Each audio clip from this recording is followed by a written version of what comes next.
All right, welcome to the $300 Monday Night Gauntlet. This event is brought to you by the ESL, Next Recall, and Falcon Paladin. The event is sponsored by C-Tone and the Gauntlet crew. Please follow them on Twitter at GauntletSC2. I'm Bobby Awesome. With me is Falcon Paladin. Falcon, homie, how's it going? Hey, very excited to be here today. How you doing? I'm most excellent, sir. Good sir, indeed, because we have a lot of 6 StarCraft ahead of us today. We have 8 players vying for the $300 prize pool. First place gets $200. Second gets $100. First match of the day on this stream is Nerchio versus Kelazhur. So thanks for everybody for joining us today. It is going to be a blast. Oh, absolutely. Very excited to see Nerchio, excited for Huck, Bly, all these great players vying for esports money. It's going to be a really good event. Oh yeah, I mean, a little bit of what players are here, since there are only 8 here. We have Nerchio, Kelazhur, then Firecake versus MaSa, Huck versus Beastyqt, and Mana versus Bly. There's also a B stream, guys, just so you know. So open up the tab, open that up as well. Check out some games. We have, I believe it's Firecake versus MaSa will be the first series on the B stream, which is pretty interesting indeed. But as I said, Nerchio and Kelazhur is the first match on this stream. So yeah, a lot of StarCraft, top foreigners in the scene. That's what I love about these Gauntlet events, you know, focusing, on both scenes. You know, you have NA, EU, as well as focus on Korea at times. But this one, we're focusing on some of the very top foreigners in Legacy of the Void. There's a lot of good foreigners right now, and they've proven themselves. They deserve to be here, and we're going to see some high-level StarCraft. Yeah, I mean, look no further than Marine Lord's performance in the Nation Wars that just wrapped up yesterday. I'm not going to... Should we spoil anything? Are people aware? Just spoil it. All right. So France 5-0'd Korea in Nation Wars yesterday. Marine Lord looked like a Terran god. He took out Innovation. He took out other amazing Korean players. And yeah, the foreign scene right now looks really good. Really, really good. I don't know what they're feeding those French people, but can order me some baguettes, I guess. Oh yeah, I mean, you got your Firecakes, you got your Daishis, you got your Stefanos, some pretty strong players coming out of that country right now. Yeah, no doubt, and not to forget Lilbo as well. Yeah, there's some top-notch players. Let's not forget Lilbo. No, he's definitely accomplished. He's worthy of note. A lot of accomplishments for him. Yeah, guys. Also, we do have this next series, or I guess the first series of the day, coming up very shortly. So we're gonna kick off very, very fast and continue on virtually nonstop throughout the rest of this day, wherever you are, evening, night, morning. It's like afternoon where I am right now. I'm half asleep, so you never know. Right. Also, well, it's true. I mean, it's true too. A lot of stuff, a lot of work to do, a lot of games to come up right away. Actually, what I'm most excited about, above all, I've mentioned this here and there and leading up to this event, mostly to people I know. I'm most excited to see what MaSa does. His series will be happening on the B stream versus Firecake. Now we know Firecake is a destroyer of nerds right now, like destroyer of nerds, and I want to see MaSa on a new team just now. Something, yeah, which is a recent development. Just happened in the last couple days. I just want to see what this guy, his form is right now. I'm a huge fan of him. You know, have been as he's developed himself over 2015 on Root, and then he just recently left Root, and yeah, I want to see what form he is in, especially against a person like Firecake. They have met before in the 2015 season of Premier League as well, where Firecake had his way with MaSa in that series. But MaSa earned his place to that part of the Premier League, though, too. He's a rare sight. You know, he's a North American Terran player competing at the high level. That's a rare sight indeed. Absolutely true. Sorry, just looking at some feedback on TwistCat. Apparently one of us is louder than the other, but they can't decide which one is louder, so... They say, I think I am a bit softer than Falcon. We'll have to adjust that volume when the admin has a moment. Alright, we'll do that. I guess until I hit yellow. But yeah, there are a lot of pretty sick games. Excellent. Yeah, that looks good. Yeah, that should be pretty good indeed. So guys, yeah, we do appreciate feedback in the chat. So if you guys, the audio's a little wonky or something or other is off, please do let us know. We do monitor that indeed. All right, admins are setting up the first series of the day, guys, which will be Nerchio versus Kelazhur, guys. A lot of money on the line, $300. $300. Fronted by C-Tone and the Gauntlet crew, guys. Please do head over to twitter.com and follow at Gauntlet SC2. Big deal supporting events like this. A lot to happen in the future for 2016. We're going to do actually the player intros for the first series of the day, guys. Nerchio and Kelazhur. Nerchio is long considered one of the very best foreign Zergs. In Legacy of the Void, Nerchio has really come into his own, having won the Gauntlet StarCraft Legacy of the Void series and a global qualifier, where he ran through opponents such as Hyun, EJK, Byun, and Apocalypse, taking home the first place prize. Nerchio had an excellent run in the recent Gauntlet StarCraft Legacy of the Void series global finals, where he defeated Senin, Violet, and Bly, securing him a spot in the finals where he would eventually fall to Byun. Considering it is so early in Legacy of the Void, the levels Nerchio could achieve are an exciting prospect for the Foreigner StarCraft 2 scene. No stranger to the Gauntlet event series, Kelazhur is back, representing Brazil and Root Gaming, as he tries to make his way to the top of the Foreigner scene. Widely considered one of the best foreign Terrans in Heart of the Swarm, Kelazhur truly only entered his prime in the final year of the aforementioned expansion. Now with Legacy of the Void, the game is new and vastly different. Will this previous Gauntlet champion rise again to the challenge?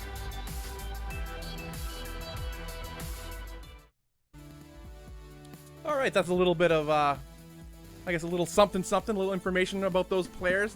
Give people a little bit of perspective of where these players are at and where they're coming from and where they may be heading in the StarCraft scene today. Pretty exciting stuff.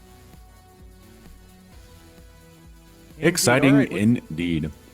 Yeah, absolutely. It looks like the first series is going to be underway very shortly, guys. Nerchio versus Kelazhur, as we just showed a little bit of a, again, Kelazhur too. What form is he in? We haven't seen too much of him in Legacy of the Void so far. Maybe some tricks up his sleeve. I saw him play a few games recently, and I'm still wondering how that translates to a high-level person like Nerchio, who's been wrecking Terran Face since Legacy of the Void beta, pretty much. Developing that fungal bile style that he also loves to use, and other Zergs have adopted, such as Bly has put it into his repertoire of weaponry, so to speak. So his arsenal of weaponry, and yeah, really excited to see how this ends up panning out, guys. Indeed. For those of you guys just tuning in, this is the Gauntlet StarCraft Monday Night Gauntlet, guys. $300 on the line for this event. The event is brought to you by ESL, Next Recall, and Falcon Paladin. The event is sponsored by C-Tone and the Gauntlet crew. Follow them on Twitter at Gauntlet SC2. Yeah, gonna be pretty sick. Also, guys, there's a B stream hosted by Tempo and Fear Dragon, so check that out as well. Twitch.tv/Gauntlet SC2B. Yeah, definitely check out that B stream, everybody. Just fantastic games over there as well. Just too many games for us to cast alone.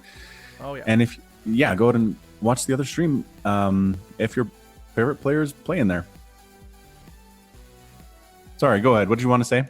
Oh, nothing. I was just gonna say Falcon. So, what games have you seen recently that have turned your head? I've been watching a lot, actually, from the Home Story Cup that wrapped up a couple of weeks ago. Definitely a bunch of stuff from Nation Wars as well. And yeah, Marine Lord has just been playing super well. I saw him really take it to mana in one of those Nation Wars matchups. He took it to Innovation, obviously. He did very well going against Scarlet in a different matchup. So his TVP, TVP, and TVZ have all been really strong. Just no matter who is coming at him, no matter what they're trying to do, he's been able to hold off any aggression, and then just his counterattacks are brutal. He comes at you with everything he's got. Really hard to hold off, and just excited to see more of him in the future for sure. Yeah, so you're saying he's a good player, or what? Is that what you're saying right now? I guess I could say that, sure. Let's say well-rounded. Good to hear indeed. Also, other matchups too. We've seen like Bly own it up in online events. This is his bread and butter. He comes in, collects his check, he leaves. That's kind of his thing. He'll own some nerds on the way there. But all it is him really just entering his office to collect his paycheck that he somehow just earned automatically. Just how he does. Mostly, we see him on a lot of the ESL Cups, the weekly cups, like the Americas. The Americas Open, which happens every Sunday. And, this guy just comes in, collects his check, and rocks and rolls. That's the guy. Bly on fire, indeed. And you'll see a lot more of that, I'm sure. As that will be the second series we'll be casting on the mainstream here today, which will be Mana versus Bly. Also, Huck, my favorite player of all time, as I've said many times before, will be facing Beastyqt. That'll be on the B stream, the second series they cast. Really excited to see how that ends up turning out. I don't know. What's your prediction on that series? I know that Beastyqt has been taking Legacy of the Void very, very seriously over the last few months. He's been training hard. He's been refusing to give out replays just in case people are trying to watch his replays to tell what he's be doing in tournaments, which tells me that he's taking it extraordinarily seriously, working really hard on it, and I expect him to have a very good showing in that matchup. Yeah, he's the previous. He's a Gauntlet champion. He was in fact the first Legacy of the Void Gauntlet champion. Is Beastyqt. So he has a history with us. He's participated in quite a few of these, and Huck is here to try to spoil his return though. As Huck, he likes some dollar bills too. So he's that's why he's in this event. He wants to try his hand, try to get some of that money. All right, guys, we are good to go. We're in the lobby now of the first match of the day of Nerchio versus Kelazhur, guys. Map 1 looks like we'll be heading into Central Protocol as well. This is going to be an exciting series to see. Will we see fungal bios all over the map and nerd tears from Terrence happening on the stream as well? I really don't know. I don't know. I love Nerchio. I've seen this play. We are all a fan of it now in Legacy of the Void. It's exciting. I mean, Legacy of the Void itself is exciting. Fast-paced, full of action. But the way Nerchio has molded the Zerg style, it's like an unstoppable train. But what can Kelazhur bring to this table? He's a phenom. I mean, he really rose up in the rankings in 2015. Proved himself as a top North American, slash South American, I guess, American server, Terran. He's really proven himself there, and he really came into his own. But now the game changed, So how will that translate to Legacy of the Void? That's the question. I mean, yeah, you can almost say he is the mother of the Legacy of the Void at StarCraft Zerg strategy currently. And we're just trying to see if the meta is set or if there's a little bit of adjusting to do still. Yeah, indeed. All right, guys, the game is starting. We're going to be heading into game number 1 of Nerchio versus Kelazhur in this Monday Night Gauntlet, guys. $300 on the line in this event. Central Protocol being the first map of this series. This is a best of 3, as you guys know, and the next round it will be best of 5, and the finals, of course, are a comfortable best of 7. Really excited for that best of 7 when it comes up. But for now, the early rounds should be excellent as well. Fewer games, you really can't afford to mess up at all in these shorter matchups, or it could cost you everything, cost you all the money, all the glory you're looking for in this tournament, and prevent you from even getting to that best of 7 round. So everybody on top of their game, and let's get right on into it. Yeah, absolutely. Yeah, here's also something to consider. Here's a little intro: Nerchio versus Kelazhur. There we are, indeed, guys. We are in the map right now. To the north, right side of the map, I guess. We have the Terran player. It is Kelazhur. And to the south, in the bottom right of the map, we have the blue Zerg player. I guess it's more of a teal. It is Team Acer's Nerchio. It looks like that. I think they hosted on the wrong server. I think it was Western US, which is I'm not entirely sure. Well, admins will figure that out. We're gonna restart the game right away as soon as they set that up. I think they figured out a little bit too much lag on that server, since a little bit more server options in Legacy of the Void, which is a welcome bit of respite for a lot of players playing cross server. Well, I mean, what? So, Nerchio's in Poland and Kelazhur's in Brazil. So, where do they want to play? Actually, he's in California right now. I think he's in California. So, we'll be switching back and forth, yeah. Yeah, he has the wrong server in this particular location. Yeah, that is exactly what is happening. Fair enough. We'll get a remake here and get back into the game. But yeah, Kelazhur is the Brazilian phenom. A lot of fans from Brazil. We've seen that in previous Gauntlet events, especially the one that he won. He is a previous Gauntlet champion himself, and he he really brought it, and you could just see in the chat was going madhouse, with Brazilian fans and just other South American fans in general. What a wonderful growing scene that's becoming more vibrant. We're seeing the stars rise from that region, and that's an exciting thing to see. They're passionate people. I mean, from soccer to mixed martial arts and Brazilian jiu-jitsu. You just see the passion in whatever it is they do, and even in here, supporting players such as Kelazhur, that's a big deal, and that goes a long way to supporting the overall StarCraft 2 scene. But I don't know where Kelazhur is right now. I think he's in the Root House, which is in California. Could be wrong about that, but last I checked, no wait, I do know for a fact he is, because I saw him on Cat's stream. They're casting a show match, Jim Rising versus some random guy on yesterday, I think it was. So yeah, of course he is. He is indeed in California right now, so the West Coast. Ah, okay, so that makes sense then. Here we go, getting a re-invite into the game. This one should be second time the charm. As always. That's what they say, right? Second time the charm? That's the word on the street, yeah. Uh-huh. It's one of the various words on the street. Here we go. Kelazhur, Nerchio, got our spectators, got our referees. And let's go. Yeah, gonna load up the game, guys. Thanks for sticking with us, guys. We're gonna be heading into the first series yet again here, as they have picked the correct servers this time, as it seems. So yeah, guys, Nerchio versus Kelazhur. Yeah, and especially in a game like StarCraft, you got to make sure you get the best possible situation you can, server-wise and setup-wise. Any lag in a game like this, where micro, sometimes it can come down to one misclick, one missed fungal, a missed storm, a missed EMP, something like that requires split-second reaction.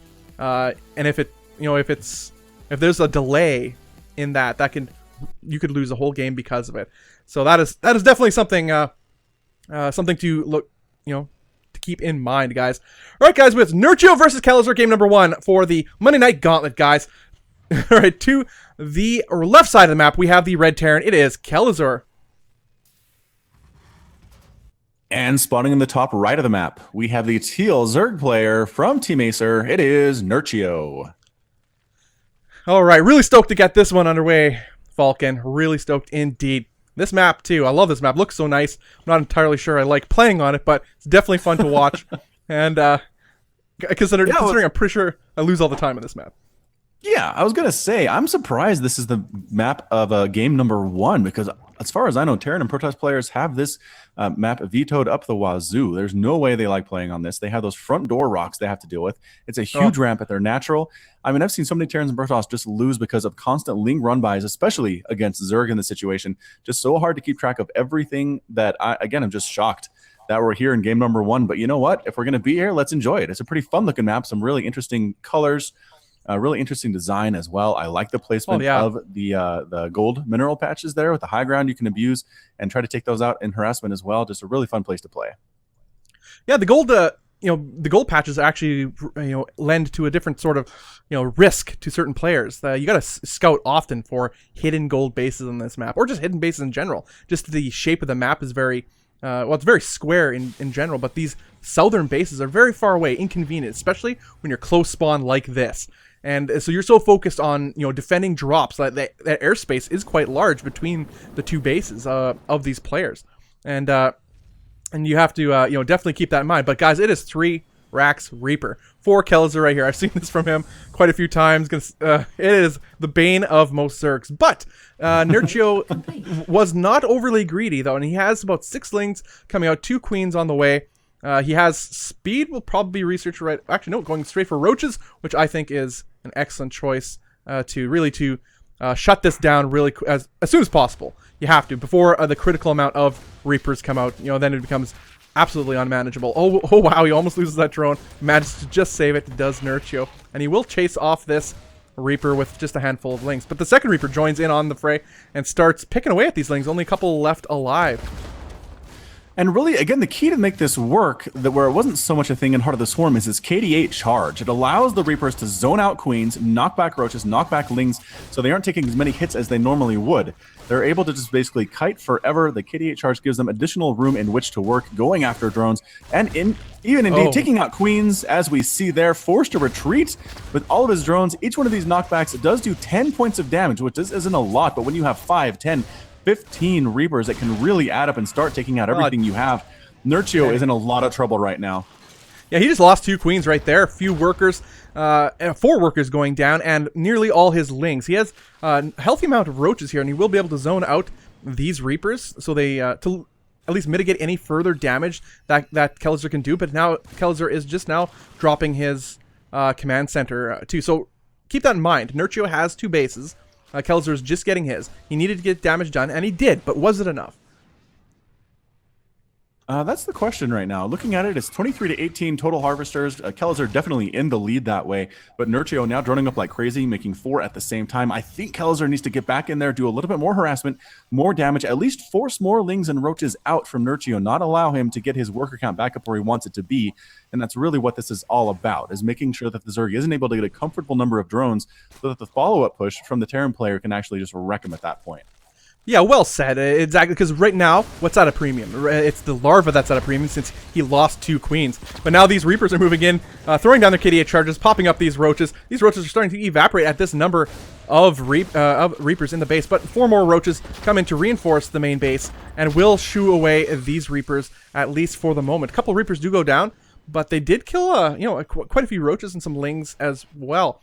The worker count is about even. Nerchio might actually, yeah, he's still droning up actually, so he didn't overreact to that, which is really a bonus for him. Because again, the larva is at a premium. You do not want to be spending on units at a stage of the game like this. You want it to be on drones, so then you could head into your 3rd base, get your tech up, and get your economy going without too much sacrifice. Otherwise, these units sitting back home will do nothing. They're waste their money that's not being put towards the rest of the game. Not a good investment. But that's exactly what the goal of Kelazhur was, to force Nerchio's hand. But right now the game is pretty even. Nerchio did not fall for that second attack. No, he didn't. He's taking a 3rd hatchery of his own. It's 34 to 29 total harvesters right now. Nerchio in the lead, looking strong. Kelazhur is making... Is he actually? Yep, he's floating over his orbital command now to take a 2nd base, but again, he's going to be behind economically compared to the Zerg player. Nerchio, again, not overmaking drones, continuing to drone up here. 4 in production right now. Getting queens, getting that hatch, and yeah, actually losing one of the Reapers. How many Reapers are left on the field? He lost 2 Reapers, yeah. Lost 2. He only has 2 left. So definitely now transitioning into Marines and Marauders with Combat Shield and Stim, the more standard play we've seen in Legacy of the Void for TVZ. Yeah, we're likely to see Liberators if, history is any indicator in this matchup or in any matchup in Legacy of the Void so far, as Terrans seem to love them. We have a healthy number of Marauders here. It looks like Kelazhur's expecting a commitment to roaches for Nerchio.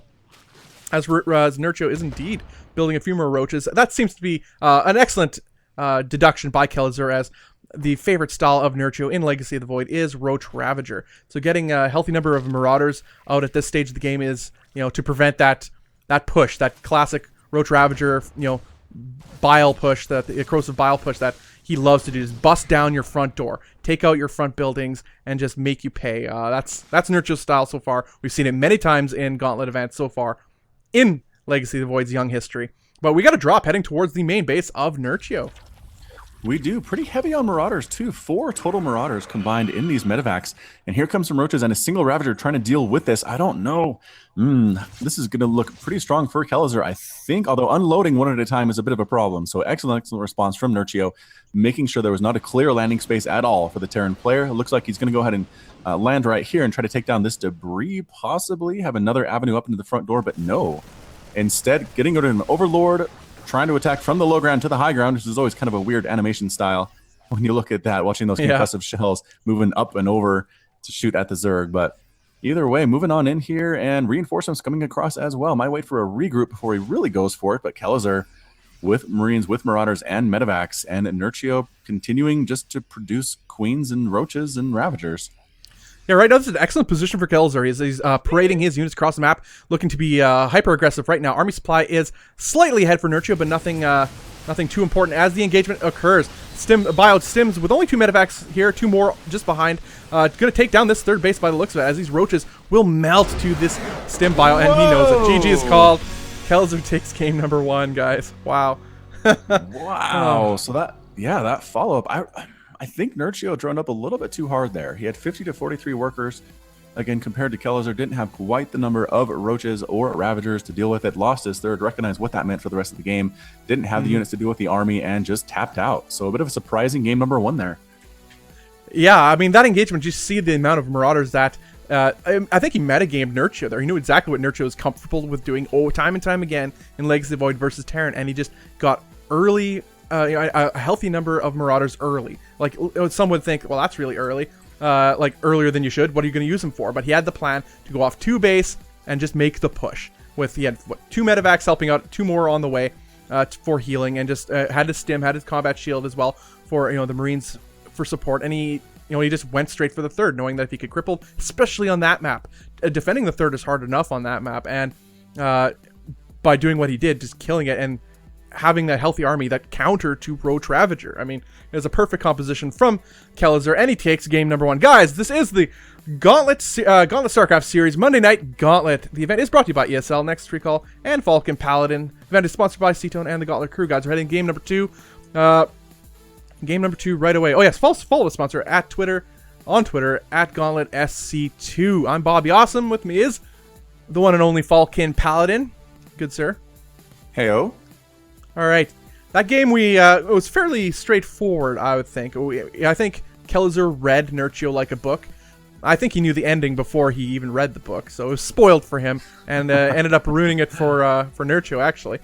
So, guys, that was game number 1. This is a best of 3, so the second game will be happening momentarily, guys. $300 on the line. First place gets $200. Second place gets 100 bones.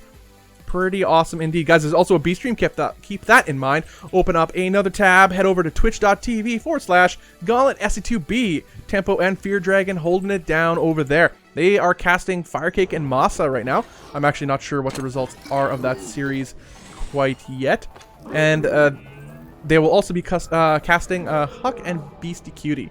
Our second series will be Mana versus Bly. I'll actually take a look at the brackets here just to give you guys a little bit of perspective of what will be going on for today's event, the Monday Night Gauntlet. Nerchio versus Kelazhur is the series we're in right now. The bracket's not quite updated, but that's okay since that just happened. As you see, Firecake versus MaSa. So the winner of Nerchio and Kelazhur will face Firecake and MaSa. Predictions, Falcon, for this side of the bracket. Nerchio versus Kelazhur and Firecake versus MaSa. Who do you think will end up facing each other in the next round? Yeah, I mean, the favorites are going to be Firecake and Nerchio, but based on the way that game 1 went, I'm not sure that Kelazhur is not capable of absolutely winning that first round series. And again, Firecake, a very strong Zerg player, one of those French Zerg players that we're respecting so much right now. But again, he has been a little bit cold, running a little bit below his capabilities, I think, in the previous tournaments he's done in the last couple of weeks. I hope to see a big comeback from him, but if he's in a bit of a slump, he could also fall in that first round as well. Indeed. Oh yeah, Falcon, head over to EU if you are not already doing so. The next game will be on the EU server. Pretty awesome indeed. But yes, in that match, I'm really surprised. Kelazhur kind of owning Nerchio like that. I mean, does that mean that's how the rest of the series is going to go? Nerchio can easily take the next 2 games. Like, no problem whatsoever.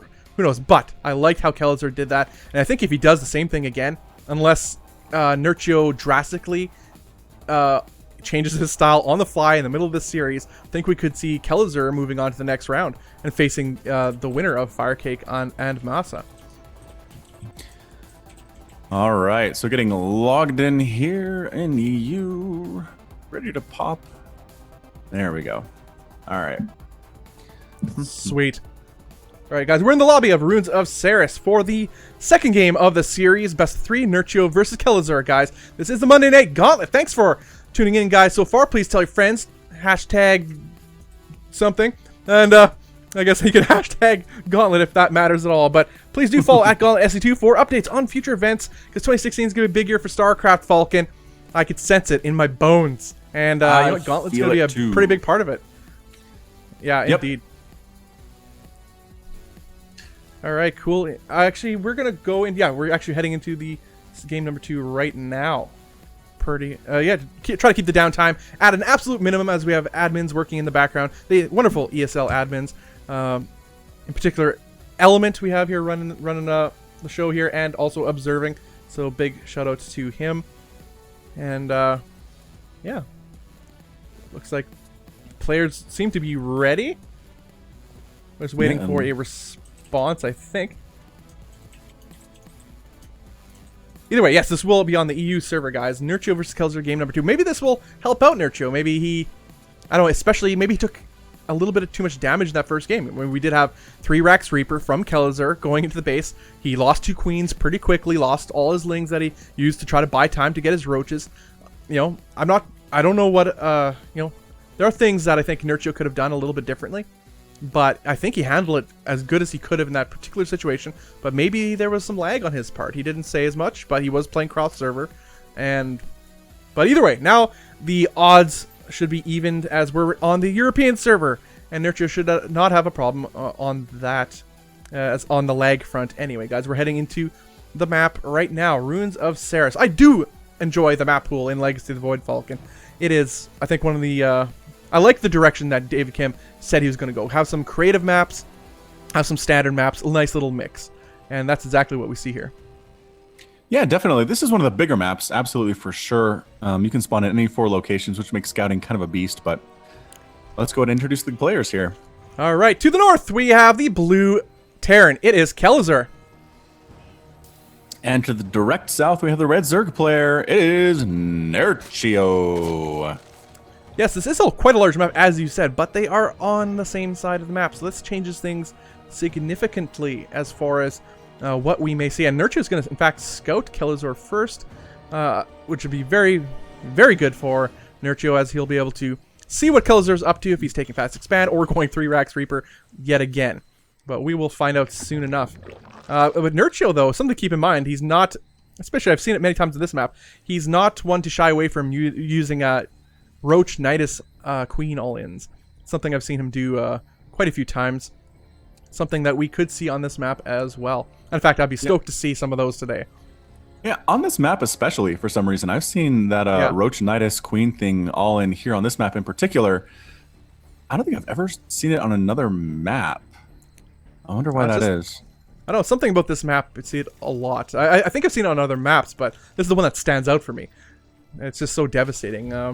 It's something you don't see as much as you did earlier on in Legacy of the Void so far, but, I mean, who's to say? It's so early in Legacy of the Void. We're at a month and a half since release or something, and the beta ran for, what, 4 or 5 months, so, and it's changed so much since then. So, the meta is still developing right before our eyes, in fact, Falcon. Right before our eyes. It is, and honestly, I feel like the state of balance in the game is pretty good as well. For a long time, there was a lot of Terran salt in Twistcat about certain things, but recent events and tournaments have really kind of quieted that down. I feel like Protoss are happy with where they are. Zerg as well, fairly happy. So, I mean, at this point, I don't see any race necessarily having an inherent advantage over anybody else. This really comes down to skill, which is what StarCraft is all about. Yeah, I mean, you'll always have the inherent detractors, of course, saying Sure. this or that is imbalanced, but it's still early in the meta of StarCraft, and some will say, oh, can't we just have this discussion now? Hasn't enough games been played?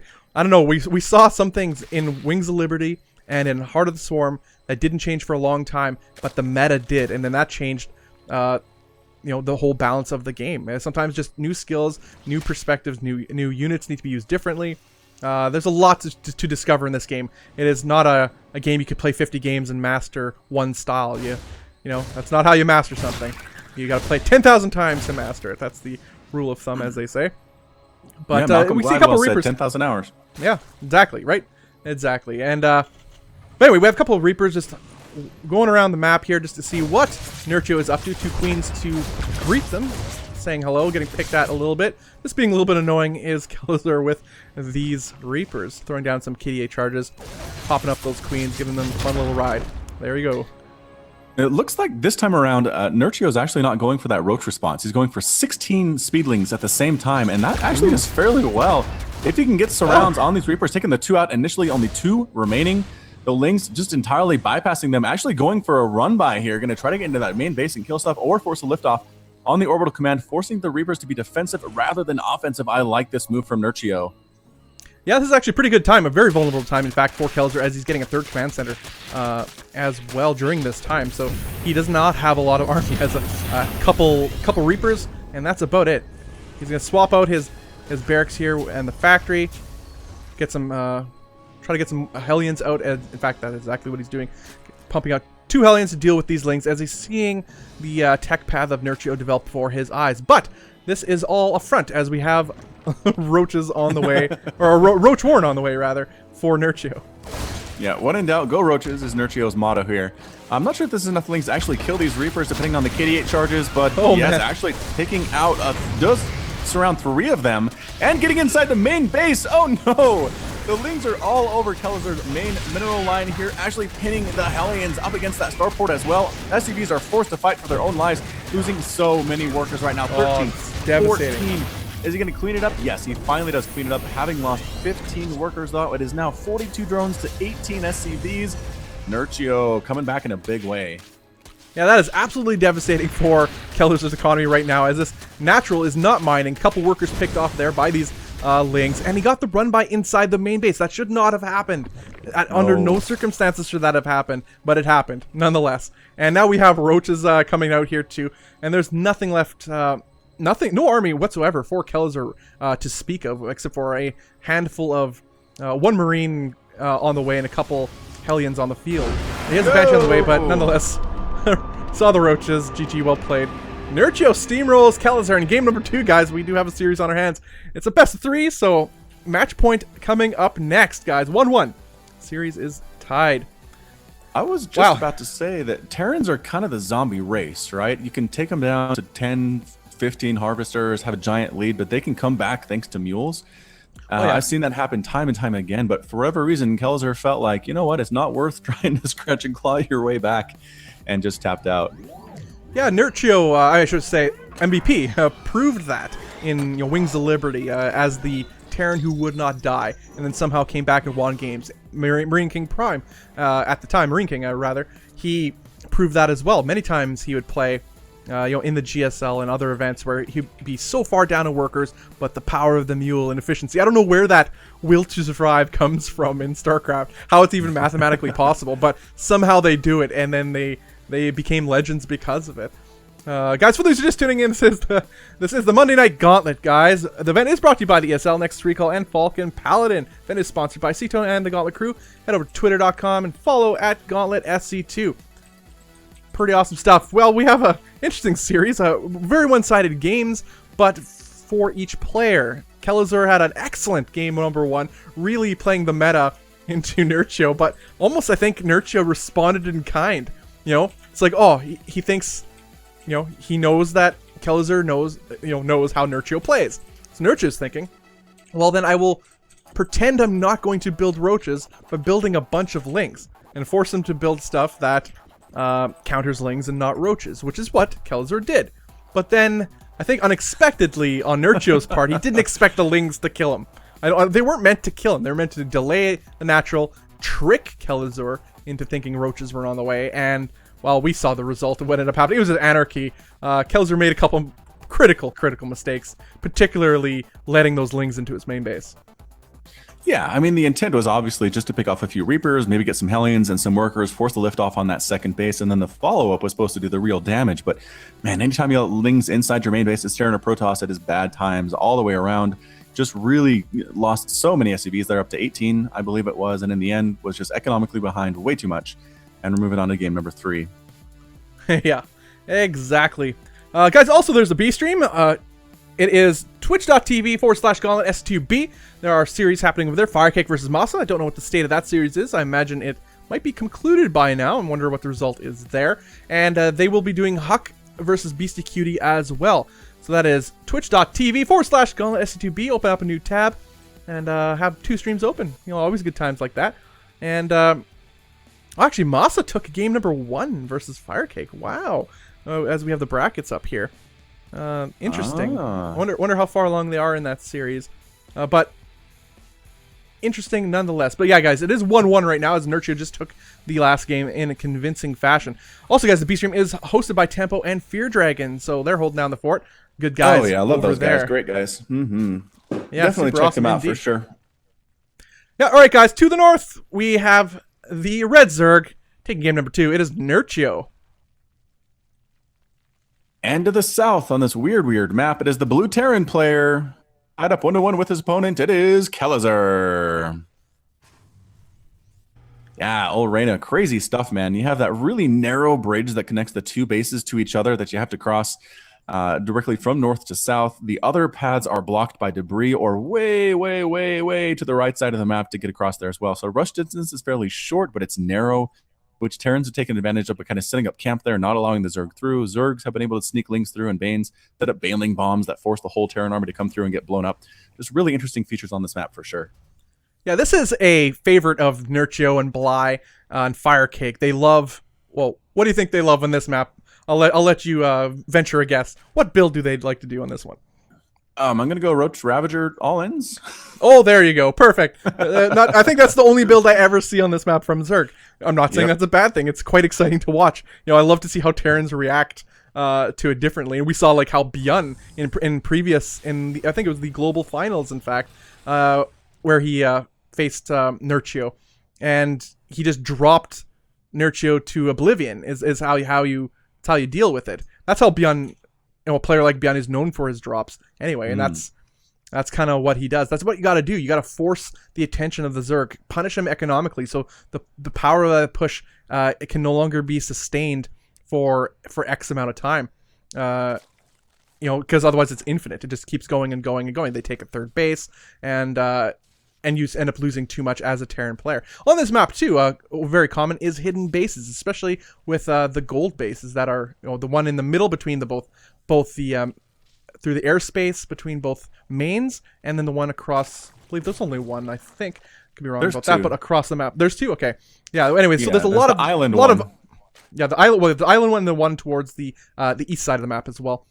So but there's a lot of open space just towards the east of the map, where normally you don't traditionally venture because you always spawn on this side of the map, and it opens up a lot of you can have economic cheese as some call it, and you definitely have to be vigilant in your scouting. But we have both players opening up actually pretty safe here. Nothing crazy, no early all-ins yet, but that has yet to formulate here for Nerchio, as we're gonna be very curious to see what his game plan is here, as he will take out one SCV by the looks of it. He just manages to do that with his little scouting party of Lings here, just to be annoying more than anything. Yeah, he's not going to force a lift off. The Marines are going to get rid of these Lings for sure. They're going to try to escape with their lives. Not sure if that's going to happen. Actually, might dart one up into the main base if they feel like it, but no, instead going to try to kill this SCV. Just give him a quick love tap and then escape back on home. Those slow Lings go. And Speed's not actually in production right now for Nerchio, going straight for the Roaches, heading on out across the field, and not really planning on using Speedlings, it seems like, at least for the time being. But yeah, a couple Slowlings and Roaches coming on up. I'm not sure about this attack, honestly, from Nerchio. I think Nerchio's actually just trying to force Kelazhur's hand, maybe force him to overreact, as he looks to be planning to take a third, is Nerchio, as he has a drone at the third base, but hasn't taken it quite yet. Some Ravagers, or a Ravager, I should say, is being morphed. But he's not following this up with anything here. He's producing only just a couple Roaches here and there, just droning up primarily, as he doesn't actually plan on breaking this. Just really trying to put the fear of Nerchio in the heart of Kelazhur. Yeah, it's almost like it's a fake out here. He's trying to make Kelazhur really turtle up, get a full wall off, be ready for this huge push that's coming out. And meanwhile, Nerchio might just be going for more of an economic play, getting that third base, droning up like a boss, and then coming at him with a little bit of a later timing, while Kelazhur has not been able to take his third base at all. Yeah, Nerchio has still not taken his third base, opting to get a couple more gases, start to tech up a little bit more. Getting Spore Crawlers as well, by the looks of it, is Nerchio, and more drones. Yep, Cloak Banshees are on the way, though. So Banshees in production with that. Cloak Kelazhur planning on doing some more harassment that way. But with the Spore Crawlers already completed in the bases, I don't see them being able to do too much work here. Yeah, Nerchio's had his drones hitting here for quite a while, thinking about taking a third, and up to 300 minerals, ready, set, go. There it is. There's that third base, a little later than I would expect, but some Hellions, are they heading out? Yep, along the right side of the map, trying to scout things on out, perhaps come from an angle that Nerchio is not expecting, and try to see what damage they can do. Yeah, so he's opting for a 3-base power push, likely by the just by what Nerchio is building. We've seen him do this before. I like the idea of faking out Kelazhur just a little bit, try to get a little bit of an advantage while he's actually droning up behind this. But right now we have a couple Hellions going to try to push up into the natural of Nerchio, but they get shut down pretty hard, pretty fast. But there's a Banshee here too, but it kind of reveals itself before doing any damage whatsoever, as there's a Spore Crawler in the main. Won't be able to do a whole lot there. It does Cloak, as Cloak has been researched for Kelazhur, but he has no excellent coverage by safe play by Nerchio, which is as we talked actually before we started airing, that he doesn't often build static D, and that's been his downfall against Terran. That's the times he does lose, when he's all-inning off 3 base, and then he gets caught off guard by drops or Banshees or what have you. And but it looks like he's learned from his mistakes here, and I really, really like that. Yep, indeed. Infestation Pit just about to finish here for Nerchio, getting Glial Reconstitution as well. And here comes a small push of Roaches and Ravagers and Queens. Queens trying to deal with those Banshees. Should be able to catch them. No, Banshees are a little bit too quick for them, getting up into the safety of that second base. And Poop and Creep on the third base is Nerchio, making sure that Kelazhur can't land a command center there anytime soon. And right now it is 90 to 81 total supply, 62 to 49 harvesters. Nerchio looking like he wants to end this fairly soon. Yeah, we have Hive on the way and Infestors too. So we're going to be likely seeing in Corrosive Bile and Fungal. So Fungal Bile is very popular build by Zergs and Legacy of the Void so far, and we've seen it used various times in previous Gauntlet events to great effect, and by Nerchio himself in particular. Some transfuses going from the Queens onto the Ravagers. Nice use for those Queens here, also chasing off the Banshees. Double Cloak Banshee in here, though, and are there any Queens to deal with this? Yes, one Queen and a Spore Crawler. Finding a nice little soft spot, though, here is Kelazhur killing a drone. Heading over, trying to find a place where they can kill units without really taking too much damage. The Queen running on in, but more Queens show up. They do snipe down one of the Banshees. Nice control there by Nerchio, and the lone Banshee with Cloak forced to retreat. Yeah, I like how determined he was to defend that and actually punish Kelazhur for doing so. Look at this front line in front of the main base of Kelazhur right now, as the line has been drawn in the sand, and Nerchio is intent on holding it. But he's actually being forced to push back here, as the force is a little bit too big for Kelazhur. But look at all this creep, and look at what Kelazhur's been forced to do just to break out of his main base. Oh, nice Fungal on a lot of this bio, and the Roaches and Queens will pick off some of these units. That tank going down, actually, immediately, not being picked up by those medevacs. A little bit sloppy from Kelazhur, as that Hive is nearly complete. More Roaches on the way. Upgrades, a slew of upgrades going up for Nerchio. And this third base has been severely delayed for Kelazhur. Right now, supplies a little bit ahead for Nerchio, but not drastically so. But the work count is telling the story. 70 drones for Nerchio to the 53 of Kelazhur, and Kelazhur is only taking his third base now as Nerchio's fourth is going up. Roaches here trying to knock down these rocks to open up an additional attack path for his Roaches and his Ravagers to get in there. There is an Ultralisk Cavern on the way, though. There is melee, getting a melee attack upgrades, getting +2 Carapace. Ultra's very, very good against bio. Really, the best way for Terran to deal with it is going to be Ghost, but I'm not sure if that's something that's on Kelazhur's mind here at the 8-minute mark. This seems like a pretty early point to expect Ultralisks. Yeah, well, actually, I think it's a perfect timing right now, too. Nerchio he knows he's had a superior economy and will continue to, as long as he keeps his fourth alive. It looks like it's going to be pretty close. No, dang, no, he has to cancel it. Oh, wow, that's actually a pretty big win for Kelazhur, as he just made, now they're even on even bases now. Worker count is still ahead for Nerchio, but with those mules, it sort of narrows that gap for our Brazilian Terran player. Nerchio's in an excellent position right now.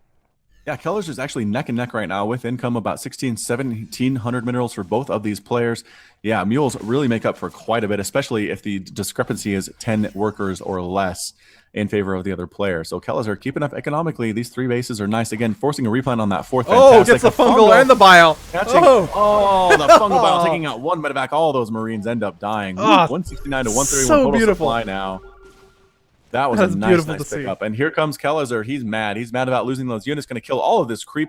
March right up to the front base. However, there are 4 Ultras in production right now. Chitinous plating being researched as well. As soon as those guys show up, I'm not sure what Kelazhur is going to be able to do.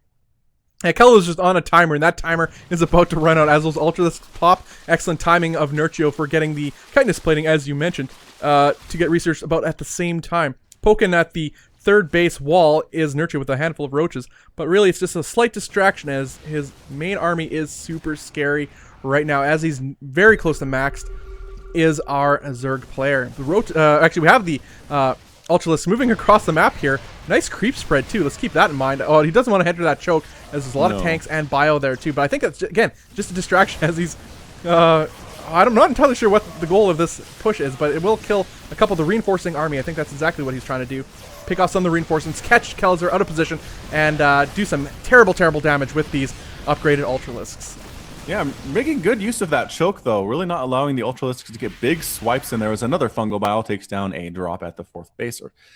Anyway, the Ultras couldn't really get in there and get many of their swipes with their Kaiser Blades like they wanted to, but more Ultras are in production, adrenal glands, and +2 melee attack on the way, really committing to this Ling Ultra style. And Kelazhur, is he going for the ghosts? I don't know that he is. He's going to try to make this work with just a heavy Marauder Banshee type play. Yeah, right now I'm not sure he could exactly afford to go Ghost. I mean, he's floating a lot of bank right now, which is a little bit surprising. But the time it takes to get them on the field with enough energy to be worthwhile, it's going to be a little bit hard for our Terran player as the pressure is non-stop right now. Nerchio has entered the mode of non-stop aggression. This Banshee being a little bit annoying as there doesn't seem to be any more energy on the Infestor.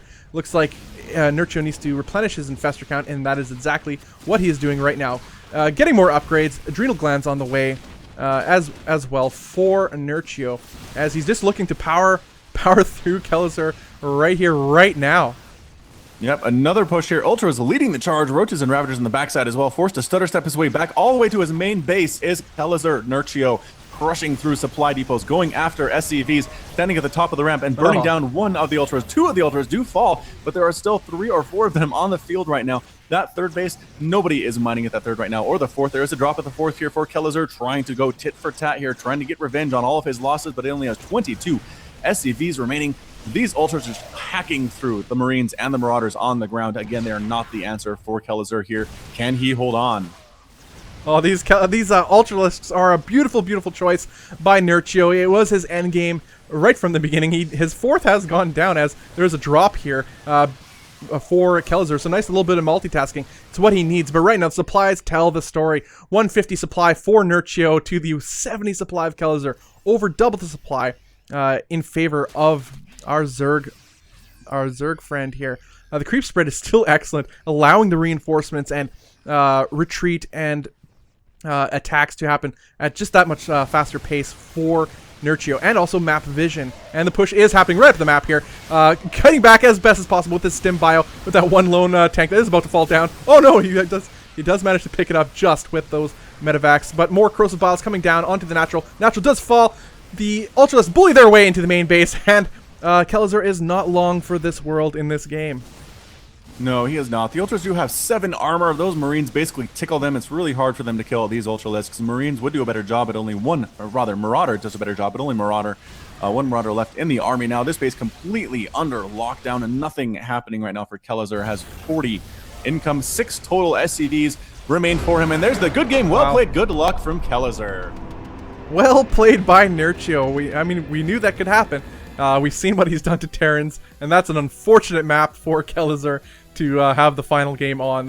It's a heavy, and we've seen that done countless times already by Zergs and Nerchio in particular. And we saw him, that was his bread and butter. He's done that probably hundreds and hundreds of times already, if not more. Alright guys, what an excellent series that Nerchio moves on, defeating Kelazhur 2-1. But hopefully we'll see a lot more of Kelazhur in the future. We haven't seen too much of him in Legacy of the Void, so really excited to see what the future holds for him in 2016. Guys, for those who are just tuning in, this is the Monday Night Gauntlet. The event is brought to you by the ESL, Next Recall, and Falcon Paladin. The event is sponsored by C-Tone and the Gauntlet crew. Head over to twitter.com and follow them at Gauntlet SC2. Show them some love for Love and StarCraft. I love StarCraft. I'm Bobby Awesome. With me is Falcon Paladin, as per the usual. And, really happy for you guys to, stoked actually, that you guys are here to join us today. The chat is active, everybody talking about random stuff, good to see. Falcon, what about that series? How do you sum up that series for us, and for those who may have just tuned in?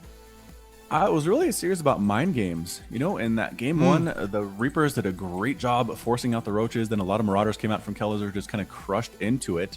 In the second game, I think Kelazhur expected more of the same, expected more Roaches, but instead that lane counterattack really caught him off guard. Oh, yeah. Especially the fact that the supply depot was down. Oh, just a brutal mistake that if anybody makes it any level, it's going to pretty much cost them the game. So hard. And then in the third game, Nerchio just said, you know what? I'm not going to go for necessarily all-in Roach Ravager. I'm going to show I can do different styles, just kind of honestly toy with Kelazhur a little bit, and crushed with Ultra Ling, Ravager, Infestor. Yeah, absolutely. And we've heard about the power of the Ultralisks. I mean, there are ways to counter them. And I remember when the Ghost was being looked at throughout the beta to be changed, and people didn't like the initial changes that were that were put forth by Blizzard, and it rested on what it is now, and it's new modified sniping ability, and which is an excellent counter to units like Ultralisks. And people were like, well, that's an ability that is only for Ultralisks. You can use it on other things too, but it is very effective versus Ultras. We've seen that before. In fact, we've seen Beyond use it in previous Gauntlet events. It is super exciting to watch. But Kelazhur wasn't allowed to get to that point. He didn't actually have the infrastructure to do so to begin with. He was relying on, it looked to be, I think he was aiming to be a drop-heavy style while he was to expanding, but it got shut down with fungal bile, which is a trademark of Nerchio and Bly as well. And we saw him just get, he lost too much in his, and didn't do enough damage with his drops, and whatever pushes he did, he got shut down. And then Nerchio moved in with just it seemed like just a couple Ultralisks. They had 4 Ultralisks and a couple Roaches, moved in, took out some reinforcements that were heading towards the north of the map of Kelazhur, and that was units he could not afford to lose. And but lose them he did, and Nerchio took full advantage of that, and it was from that point the supply lead was for the rest of the game heavily in the favor of Nerchio. Really, what it comes down to with those Ultras versus Terran is you need to keep on top of what the Zerg is doing. Use orbital commands, use scans, use drops as well to keep an eye on those tech choices. As soon as you see that Ultralisk Cavern drop, you gotta immediately sprint towards Ghosts as Terran. You can have those Ghosts out and ready with enough energy for steady targeting if you do that. If, however, you miss what the Zerg is doing and Ultras show up at your front door and all you have are Marines and Marauders, heavy on Marines, you're going to lose every single time. You really need to make the correct tech choice, get there as fast as humanly possible, and use that steady targeting on the Ultras if you're going to have a chance at winning that. Exactly. Falcon, head over to the EU server if you haven't done so already. That will be the next match actually coming up right now, guys, or right away, I should say. MaSa versus Bly, a PvZ. Really stoked to see that. Bly on fire. MaSa, as always, a dangerous Protoss player.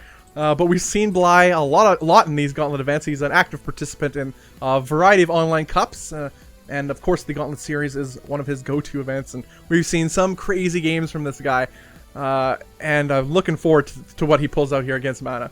I mean, I like MaSa's style too. MaSa's fun to watch in Legacy of the Void. Legacy of the Void, I don't know. It's hard to say how exciting this game is, well, to the regular viewer, I'm sure, but to me personally, it is so exciting to watch. So all these players, the game has brought out the best in these players, the most exciting aspects. It's just super crazy to see. A wonderful esport that Blizzard has formulated, really perfected in Legacy of the Void, and a really privileged to be here today, casting it for you guys. All right, guys, this is the Monday Night Gauntlet. $300 on the line, guys. $200 for first place prize, and a nice cool hundy for second place. Guys, there's a B stream as well. In fact, the second series, I'm sure, must be done. Or their first series must be done by now. It looks like we'll be doing... Are you on the other... He is? Okay, cool. Player intros? Yeah, okay, cool. We're going to be heading into player intros right away, guys, for Liquid Mana and Acer's Bly.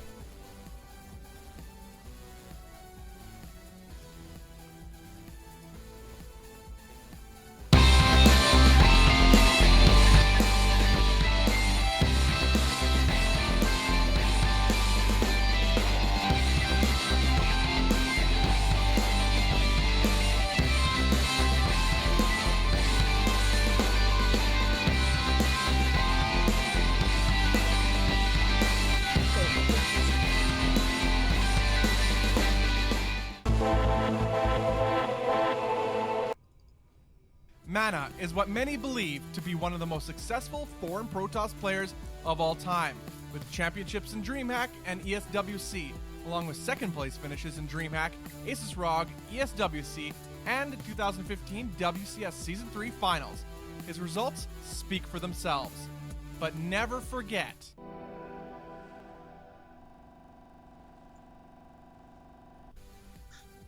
Okay, guys, we are back. The little bit of player intros we got going on for the next matchup, guys. If you haven't noticed, it will be MaSa versus Bly, which is the second series on the mainstream here today. As I was previously mentioning, there's a B stream as well, guys. Open up a new tab. You guys can head over there. They got some series going on. Tempo and Fear Dragon holding it down. It is twitch.tv/Gauntlet SE2B. I believe Firekick and MaSa was happening over there. Still no update on the... I don't have that stream open. I don't know what the results are going there, but head over to that stream. You guys can check it out yourself. MaSa took the first game, though. That is quite interesting. He was the guy I was looking forward to in this event the most, to seeing where he's at. I think he has so much potential. Just needs to apply himself in the correct ways. And see what happens. All right, guys, we're heading to the first game of this series, Mana versus Bly. It is a best of 3. We're in the map right now, which is Arena by the looks of it. All right, guys. To the north, we have the red Zerg. It is Bly. And to the south, we have the blue Protoss player. Everybody knows him. Everybody loves him. It is Team Liquid's MaSa.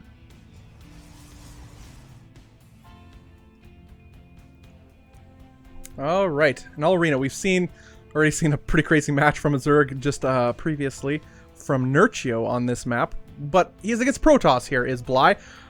What do you think the flavor is for Zerg against Protoss in this map here? Yeah, it's definitely a different animal. The Roach Ravager pushes can be pretty good against Protoss here as well. Just really depends on if the Protoss goes for Disruptor early or not. Then it's all about dodging those Purification Novas, which kind of take precedence over anything else that you're doing. I have actually seen Zergs against Protoss kind of go for a mass Ling strategy.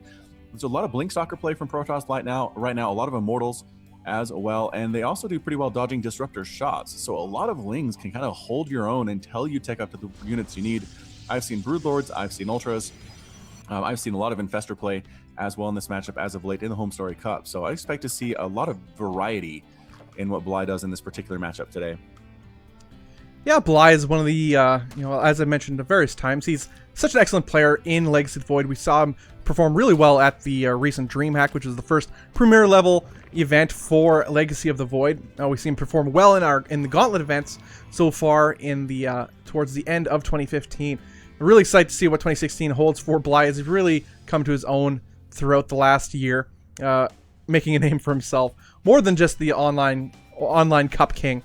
But we'll see how he does against MaSa. MaSa, traditionally a super strong, one of the best, in fact, foreign Protoss players, well respected, excellent, record of winnings throughout the years, and he's managed to maintain his level quite high, doing really well in the Premier League, obviously making it to the finals, only losing to Lilbo in Season 3 of the WCS Premier League. So he's kept up his skill level where others have fallen over time. So Bly's sending a small group of Slowlings down and actually going to get blocked by that pylon. Nice response from MaSa. Oh, nice. He might have actually saved his Nexus by doing this. I mean, the pylon is definitely going to fall, but it will definitely take some time. It allowed MaSa some extra time to get up an Adept, to get his Mothership Core out as well, and the Lings now are going to be able to do what they can. I'm going to try and probably kill that probe, but Mothership Core with Photon Overcharge takes out every single one of those. 2 probes end up falling, but a lot of Lings died there as well. Probably a fair trade in MaSa's estimation.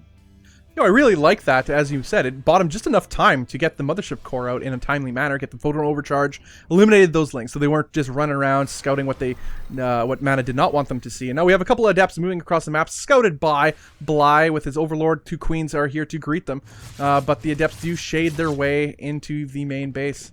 And will he complete it? Yes, he does. Yes. Walks his way right into the main base. Nothing here, too, and he will get some drone kills by the looks of it, too.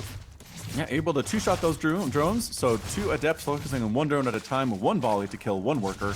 Pretty efficient stuff as far as worker harassment goes. And getting surrounded? No, not quite getting surrounded there, but up to 4 total kills. A couple Lings in here as well, trying to kill these guys, and actually going to take out one of them, maybe even get 2 depending on the positioning.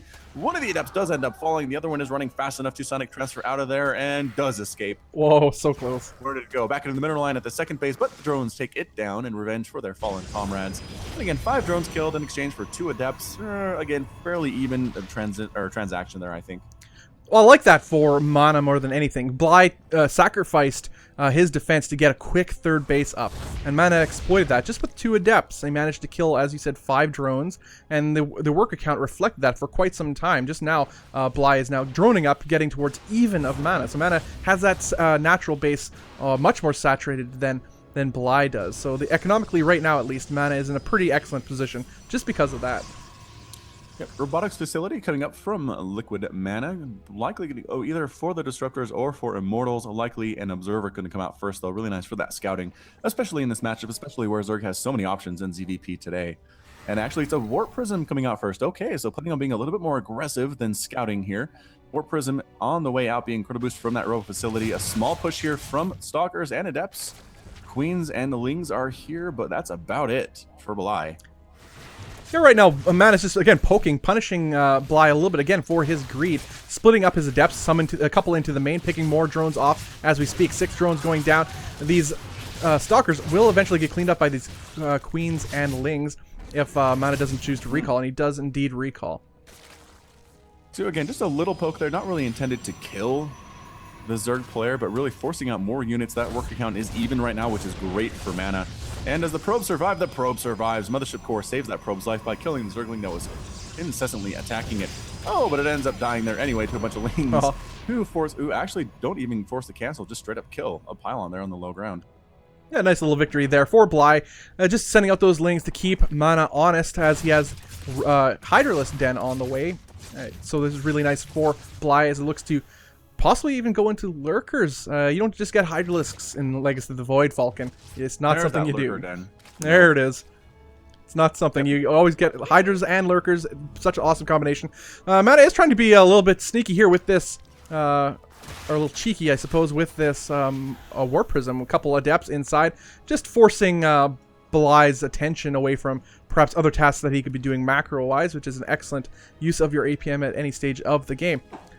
We have the third base well underway for Mana, as it is about to finish. Well, actually, we have a Robotics Bay also being made for Mana as well. Will we see Colossus, the mysterious Colossus we never see in Legacy, or Disruptors? That's the question. Am I going crazy or did... yeah, he did have a Stargate on the way, but he canceled it and replaced it with a Robotics Bay. He had two, there we go. yeah. He had two, and he canceled them instead, which I think is an excellent choice. I mean, on this map, going air is pretty strong, considering the positions that you're spawned in, and a lot of that airspace. But I think he saw the Hydralisk Den. He saw what that Bly was already prepared for any air build that Mana could have done. So he decided to cancel it. Well played by Mana, not being bullish on his build and willing to adapt accordingly. But nonetheless, we have a Stargate going down. Only one at the moment, though. But that may be just for... it could just be to get some Oracles out for Stasis Sword, or you could use it for Revelation. They're still pretty useful castle unit that I think aren't quite utilized enough in different builds. Often you only see them if they go Stargate first, but I think this is it's a good supplementary unit with any composition for the Protoss player. Again, just being a little bit annoying with this Warp Prism is Mana, not getting a whole lot done, maybe killing a drone here or there. But this stage in the game, it's not as hurtful to Bly's economy as it was earlier on. Yeah, man, that pickup range on Warp Prisms is crazy. Did you see how far away that Warp Prism was when it picked up those Adepts? It's beautiful. I don't know what you're talking about. It's it's nice to see. I mean, it's cool. Yeah, yes, it's as it should be. Yeah, all is right. All right, so we have Immortals. We have a lot of Zealots here, surprisingly. Zealot, the kind of forgotten unit in Legacy of the Void, but Mana trying to bring it back there. Templar Archives on the way for Archons, or possibly just for Templar and Storm, but it's 130 to 118 total supply. Bly has a lot of Lurkers here, and holding down this choke with Lurkers, very difficult for Mana to use that. Gonna head on down and use them to knock down the debris and the rocks at this secondary pathway as well. Some pretty good creep spread over on this area, and Liquid Mana getting Resonating Glaze, increasing the attack speed of Adepts by 45%, which is very nice. This is actually a really important time right now for Bly, as there is nothing here to counteract these Lurkers. That is a lot of Lurkers for Bly. He means business with them right now, just walking so boldly right up the ramp. They will actually die before they burrow, which is a little bit unfortunate. But really, this opened up just the opening to push a little bit further with this main force of Lurkers moving down the center of the map as they do decide to pull back. That is 4 Immortals and a lot of Zealots, which all die really fast to Lurkers. That is a healthy number of Templars as well. I'm not sure if he's going to use them for Storm or morph them into Archons. I'd assume Archons. He's definitely researching Storm here, so I think he's planning on using Psystorm to some extent, then morphing them when they have no energy into Archons, kind of doing double duty there. But here come some Lurkers. I don't know if they were suicidal or what, but it seems like a bad place to be right now. A lot of Lings, a lot of Hydras, they immediately all end up getting completely destroyed. The Hydras could snipe down that Observer, and they do end up getting it. Getting the Mothership Core here to be good as well, but no, being forced to retreat. Saw the number of Templar, saw the number of Storm almost available. Not quite sure if that was ready or not. Decided not to stay in that choke. And both players just kind of dancing on their sides of the map right now. Yeah, Mana moving up that choke with Lurkers and Hydralisks on the field with excellent concave and scouting that Bly has. That is playing with fire, and as we know, Bly is on fire. You don't want to be Mana right now with that composition. He had a Stargate. He built one Phoenix. I think that was more just in case that Mutaswitch was on the way. You know, a safety Stargate, as it were. But that doesn't seem to be in the cards. Linger Oh by trying to my get in here. gosh. Oh, they do slip. Oh! Zealot. How? Oh, no, and the next Oh. set of warpins. And no, the third set of warpins. Finally. Does end up stopping the Ling from going to town inside that main Oh, base. you had one job, Zealot. You had one Trying job. to focus down some workers there. Zealots here going after this 5th base. And they are going to be able to get it. I'm not sure if the response is going to be quick enough from Bly to get there. What is he sending over this way? It's going to be some Hydras, but no. Forcing a cancel on that 5th and a small push up the middle of the ramp right now for mana. A lot of Immortals, a lot of Sentries, a lot of Storm available here, and an Archon in the front. Oh, we'll have to see how Bly can handle this one. Now, that is a pretty tanky army if I've ever seen one for mana right now. But again, it's all ground focused. If Bly could get an excellent position with his lurkers, this army will evaporate. The cancel on the 5th base for mana, there the mutas are, so the transition did indeed occur. That mana was afraid of, just happened a little bit later than he anticipated. And the mutas are now doing terrible damage to a underprepared mana right now as they kill these stalkers for virtually nothing, and they have free reign in the main base right now. Huge Artosis pylon there. Oh, Artie. Oh, man. Artie the Artosis pylon. Yeah, these Mutalisks kill a whole whack of workers here. We have actually workers dying on both sides. 15 drones going down, 17 probes going down as well. These lurkers are holding the line towards the middle of the map for Bly, but as these Mutalisks are doing terrible damage in the main base. Some Stalkers and Phoenix coming in to try to counter these Mutalisks, but that is a healthy number indeed. Managing to pick off a little bit of paying bad micro here for mana with those Phoenix. You should not lose them to those Mutalisks, but that is so many. The Storms! Oh my gosh! Oh my goodness! Yeah, that is so man, close. he's picking off those Phoenix so well here. Fleet Beacon on the way for mana. Storms trying to deal with these mutas. They're just so quick. A lot of them very, very low on energy, though, and actually forced to fly out of there. Use that tissue regeneration ability to get back up to full health, but somehow mana survived that. I thought for sure he was dead. Well, what mana lacked in his control, he lost to a couple Phoenix, which he should not have done. He made up for with his Storms. They were excellent. He managed to anticipate where the Mutalisks would be before they were there and stormed accordingly. There's always that weird delay when you have these slow-moving Templar, and he, he's excellent timing on that and managed to kill a lot of Mutalisks and bring the rest down to pretty much 1 bar of health. Right now, Liquid Mana does have about 34 Harvesters, 63 drones comparatively for Bly. Getting a Hive, getting the Anion. Is it Anion Pulse Crystals upgrade or Anion? I think it's Anion. All right, we'll call it Anion. We differ. It's all good. Which, there we go. Canceling that upgrade, though. Oh, man, making the Phoenix a little bit less effective than they normally would be with this number of mutas on the field just flying around being giant pests. The Phoenix trying to stay out of range and kill them, doing extra damage to light there, but losing another Phoenix. The control here by Bly been pretty darn good. More and more workers dying, more Phoenix dying. The Phoenix ball is down to 2 total Phoenix on the field right now. Another one down to 1, and that's it. The Phoenix are gone. That's all the pretty much Storms that are left to deal with this. A single Archon, more mutas rolling on in here, and I just don't know how Bly is going to be able to do this unless he storms them all to oblivion. Wow, but look at how much of the map right now that Bly has. His economic lead is absolutely insurmountable in this stage of the game. There's a lot of Immortals, which is equivalent of just dead weight. Nothing but a paperweight right now in the arsenal of mana. They cannot shoot up. Useless against this Mutalisk composition that Bly has decided to transition to. Really excellent choice. Risky, though, but he managed to get just the right amount of economy, and mana did not punish him for it. That he was able to get that gas enough to get enough lurkers, keep on the defensive, and get these enough to ball up a healthy Mutalisk number, which is exactly what you need, and exactly what he got. Bly playing an absolutely excellent game, exploiting a little bit of gaps in Mana's game. Mana tried to anticipate this, but at the wrong time, and he's being punished for it. Yep, trying to get that Mutaflock up again, but it's just going to be too little, too late. There are 8 workers remaining for Liquid Mana. Their number of mutas in the air is 18 with 10 more in production, and that's it. Bly takes game number 1 fairly decisively. Well played indeed, but you saw the idea. Both players were trying to anticipate what the other did, but I guess Mana anticipated again at the wrong time. He predicted what would happen too soon, perhaps. Again, he was jumping the gun. We saw he had 2 Stargates going down, but then he canceled them and decided to go with the robotics tech instead. and get the he got the resonating glaives upgrade for his adepts. Adepts again also don't shoot up. Would have been you know, probably nicer at that stage of the game. Would have been anything that shoots up at that point. Maybe the Stargate transition. Maybe he should have stuck with that gut instinct he had. He had the 2 Stargates. Would have been a lot better position in towards the mid game. But Firecake, actually, guys, looking at the brackets here, did manage to defeat MaSa 2-1 as most expected. But I cannot wait to look at the VODs later on of the B stream to see how that one will play out, because I just want to see how MaSa's doing in Legacy of the Void. But at least he put up a fight by the looks of it. All right, guys. Also on that bracket, as we previously had, Nerchio 2-1-ing Kelazhur, and right now we're on MaSa versus Bly, with MaSa losing game number 1, Bly taking out, as you said, quite convincingly.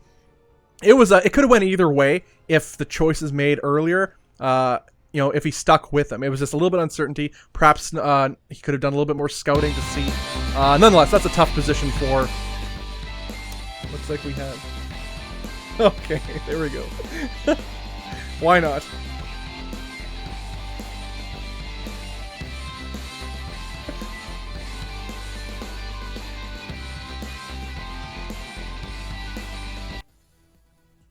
Of course. Thanks, production, for the wonderful reminder.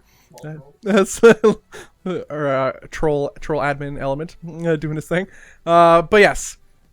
But Bly is on fire, no doubt about that. Excellent game by our Ukrainian Zerg player. Guys, this is the Monday Night Gauntlet. For those of you just tuning in, the event is brought to you by ESL Next Recall and Falcon Paladin, our good friend over here, casting with me today. The event is sponsored by Ctone and the Gauntlet crew. Head over to twitter.com and follow at Gauntlet SC2. I'm Bobby Awesome. With me is Falcon Paladin. We just witnessed an excellent series, or game, I should say, of this best 3 series, which is the second series of the day on the main stream. What's your thoughts on that game, Falcon? What do you think MaSa could have done differently? Do you think he should have stuck with those double Stargate and committed to going air, or at least kept them as a response just in case? What do you think he should have done? Yeah, I mean, once again, I really just think it comes down to response from the Protoss. He should have recognized what was happening a little bit sooner than he did. Recognize that, excuse me, that Bly was going for that mass muta play. If you see it coming fast enough and you get up a good flock of Phoenix with that Anion or the Anion upgrade and have some good control, those mutas are effectively worthless. It's just a matter of that he didn't do it in time. He didn't have a big enough flock to deal with them, lost too many workers, and it snowballed from there. Yeah. All right, guys. To the north, we have the red Protoss player losing game number 1, or losing game number 1. Yes, it is. It is the Protoss Mana. Holy cow! There we are. And on the bottom side of Dusk Towers, we have the blue Zerg player from Ukraine. It is Bly. You know, I wonder how the ping is over there in Ukraine. You know, it's right, you know, smack dab in the middle of the continent over there. I do wonder how well the internet is. I mean, he participates in so many online events on North American server, EU, Korea, everywhere. Nothing's out of the range of Bly. I do wonder how he managed to cope with it. But again, he does play Zerg, and as we've seen, Zerg handle the delay, you know, the little bit server lag a little bit better than other races. As we see, pretty much all of the Southeast Asia server top players are Zergs. They do. They seem to handle it fairly well indeed. So double gateway here from our Protoss player, and likely going to use double Chrono Boost to go double Adept is the understanding here. Spawning pool has finished for Bly, but there's no gas in production yet. There we go. There's the extractor, a little bit late. Definitely, whoa, what? Canceling. Nope, going for 3 hatch instead. So it's a gasless opening here. He has a spawning pool. He has 3 hatches. Going to try to defend with slowlings and queens. Actually, a zealot on the way for mana. I'm not sure if he's worried about early aggression from Bly or what, but the zealot seems a little bit unwarranted. There's no way.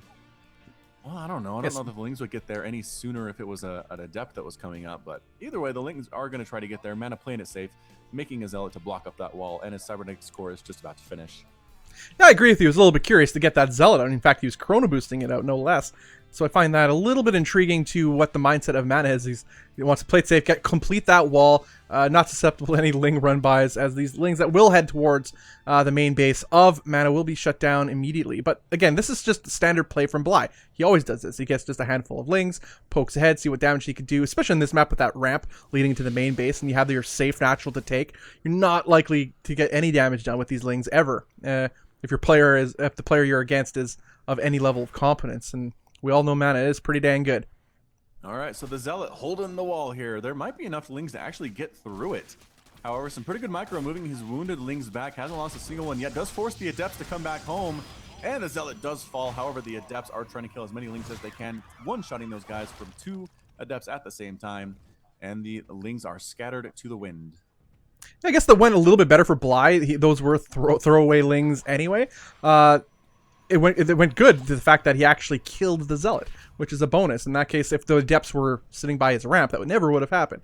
And so a nice little win, I guess one could say, for Bly in this case, as he's really just keeping Mana on his side of the map largely, or at least he did for an extended period of time, as he's starting to drone up his 3 bases.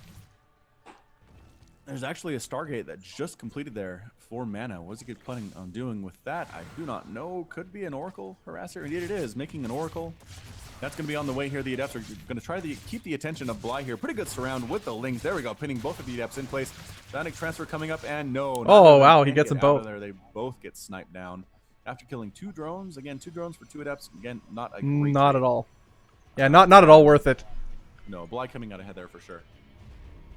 Yeah, excellent play by Bly. A little bit, again, sloppy by Mana. Didn't tuck away in between the mineral lines his Adepts. But we do, as you mentioned, we have Stargate having finished with an Oracle on the way, moving across the map. I think that's an excellent choice, but Mana has been playing a pretty smart game so far, so I don't imagine him being caught off guard by this, even though he doesn't actually know it's happening.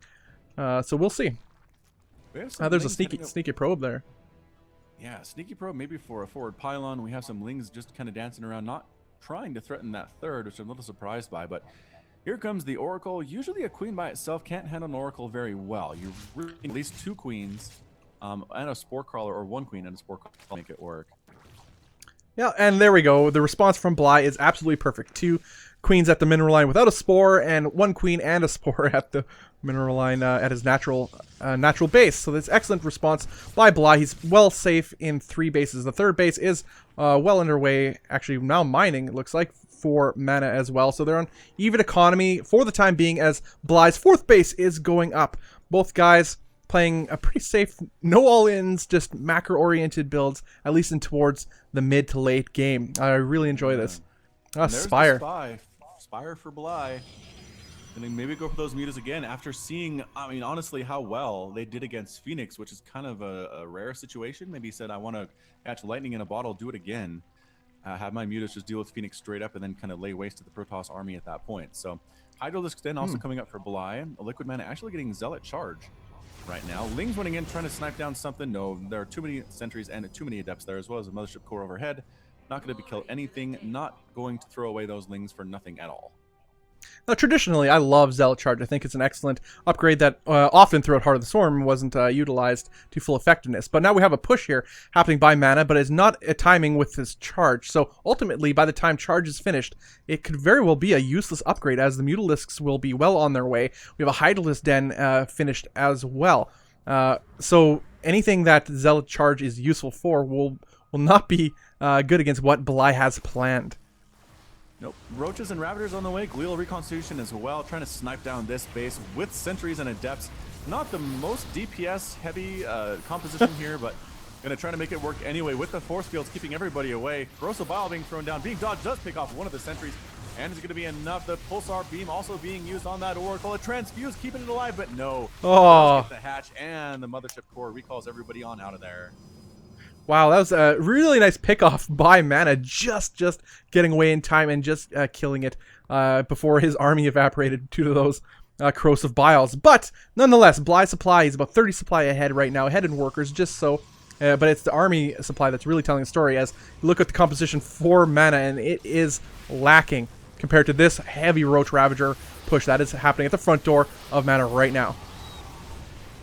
And here it comes with the Roaches and the Ravager trying to kill what they can. Corrosive Biles knocking down from the air as well. Guardian Shield. The Ravager somehow survived despite being in the air from that Phoenix for pretty much the entire battle. A Void around the field too. I think that's a nice little addition, as the Phoenixes are on the way for Mana as well. I think that actually might be him anticipating a Mutalisk switch, but we have a Lurker Den being morphed from the Hydralisk Den, which I think is an excellent choice in any matchup. You have the Hydralisk Den, you may as well do it. We have a 5th base going up for Bly as we speak. Both players looking towards the late game and seeing what composition will be best to defeat their opponent. Right now, Bly has a superior army supply. It is actually scarily... I think he's so far ahead in army supply right now, he may not realize that he could crush what Mana has right now. The composition is not quite there yet for Mana. Mana has a window of weakness. He has a handful of sentries, some stalkers, all of which don't fare well versus Roach Ravager, which is what we see on the field right now. One Phoenix here poking away, trying to eliminate some of these scouting overlords, at least get some map presence back towards Mana's favor. But right now, Hydralisks have entered the field, and this is looking to be a Roach Ravager, Hydralisk Lurker army. We need like a short form version of that build, I think, or that composition. Some kind of an acronym we can use. Yeah, we need something like that. So the Warp Prism does have 3 Zealots and an Adept in it, which is kind of an interesting thing here. Greater Spire on the way for Bly. We might see Broodlords. I've actually seen those quite often in my cast over the last few weeks. I'm not sure what it is about them that make them popular now, but Broodlords, especially in ZVPs, tend to be fairly effective, and an Ultralisk Cavern at the same time. So Bly is going for all the tech, all the time right now. Lurkers, Ultras, and Broodlords. But here comes the drop for Mana. Yeah, right now this will be more of an annoyance than anything. Actually does decide to warp in units too. Does Mana inside the main base of Bly, but Bly is responding with Lings here. Actually, the Greater Spire is under attack. Can he get it? And it looks like he will. This is actually absolutely devastating for Bly. Wow, well played by Mana. Excellent timing too. Serendipitous to say the least. Now it forces the whole army back of Bly to the main base, try to defend against this warp in. He really needs to clean up that Warp Prism to prevent any further attacks on his tech. The 5th base looks to be unknown to Mana right now too. Not mining yet, but he looks to start droning it up right now, does Bly. Mana just starting to clean up some of this creep. It recedes really fast in Legacy of the Void, but also grows really fast as well. They will get shut down immediately, though, by these Roaches and Ravagers. Now, the army for Mana is becoming more scary with quite a healthy number of Templars here with energy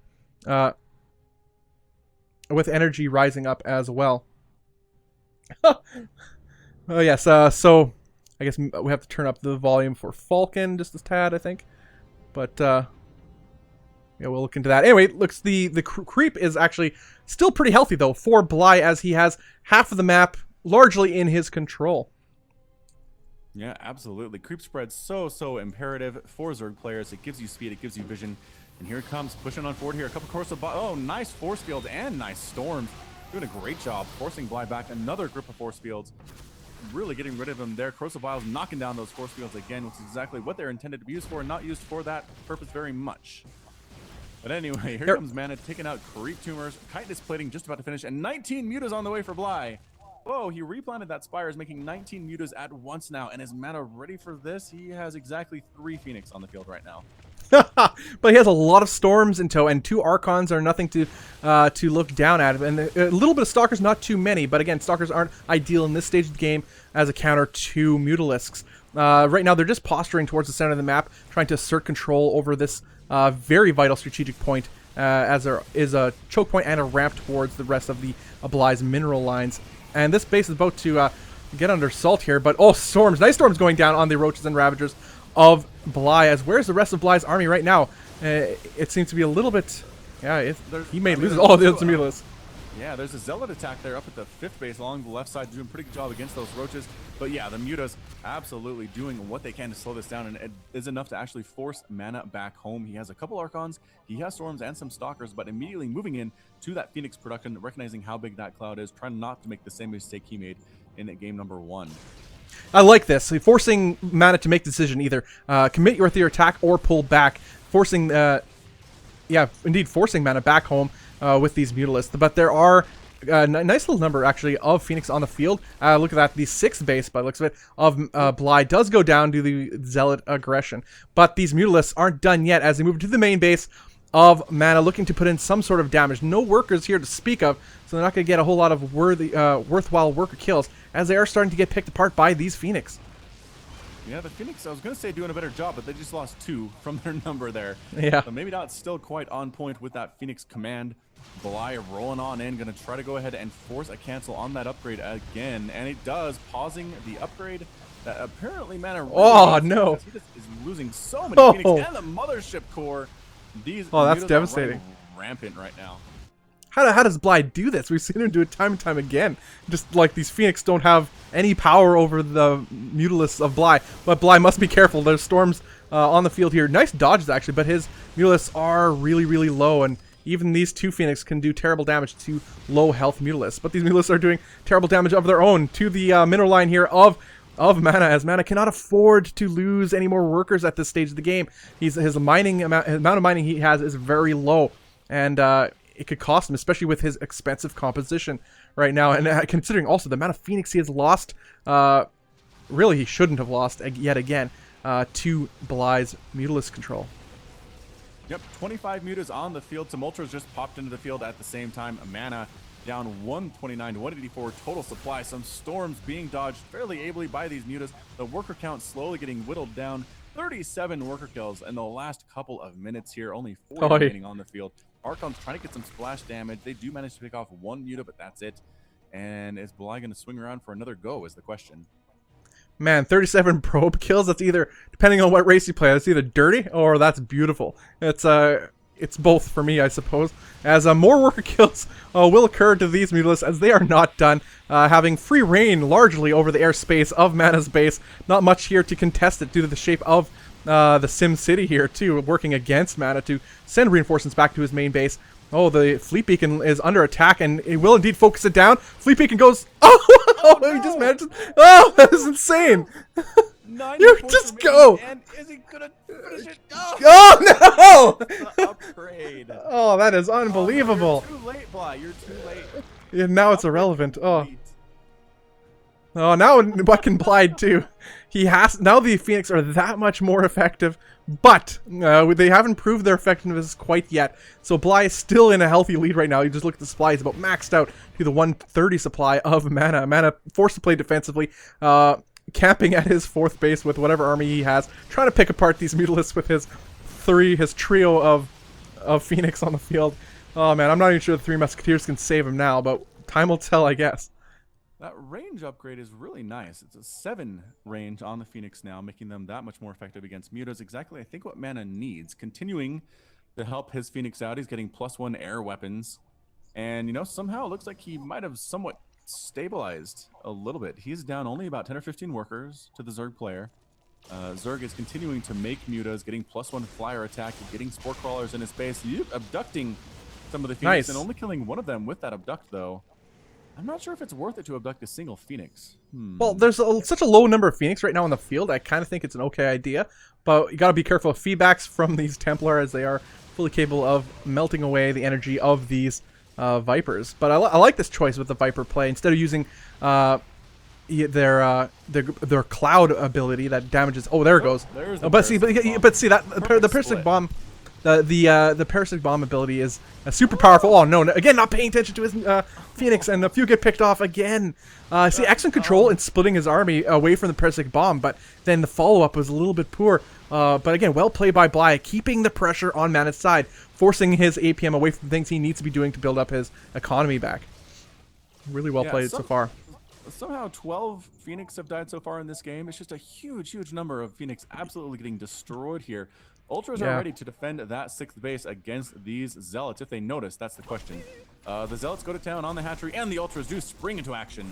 Gonna try to snipe these guys down, and they should be able to do so fairly easily. Sorry, Zealots, your upgrades are not that good. And the Ultras are just that strong.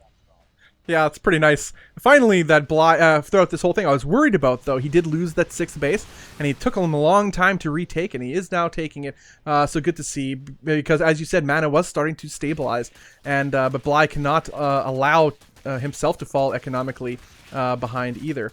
And he will, in fact, cancel this base of MaSa. Really nicely done by Bly, staying on top of MaSa's side of the map, keeping MaSa as stunted as possible economically by killing as many workers as he has so far, killing a probe here and there, and now moving to the main base of MaSa. Well, storms go down, but they just actually whiff a little bit.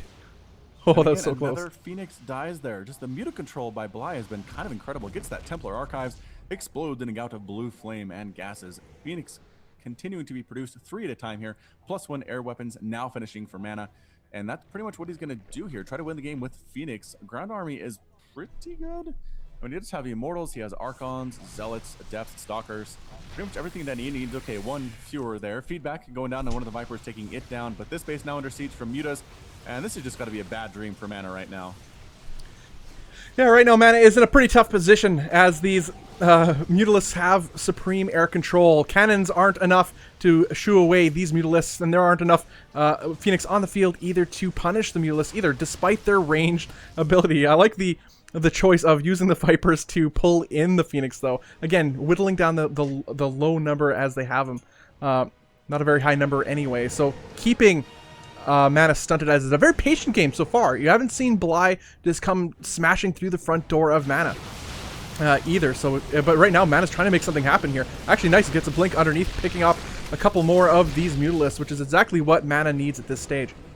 So Bly is choosing to go for 9 Corruptors and 30 Lings. He also is getting a second Spire, +1 Air Carapace for his air units, and 3 Ultras on the way. So I think Corruptors for the Phoenix, Ling Ultra for the remaining units here, although Immortals do pretty darn good against those Ultra characters. We'll have to see if that's going to happen. It does end up losing the 6th base again for the 2nd time.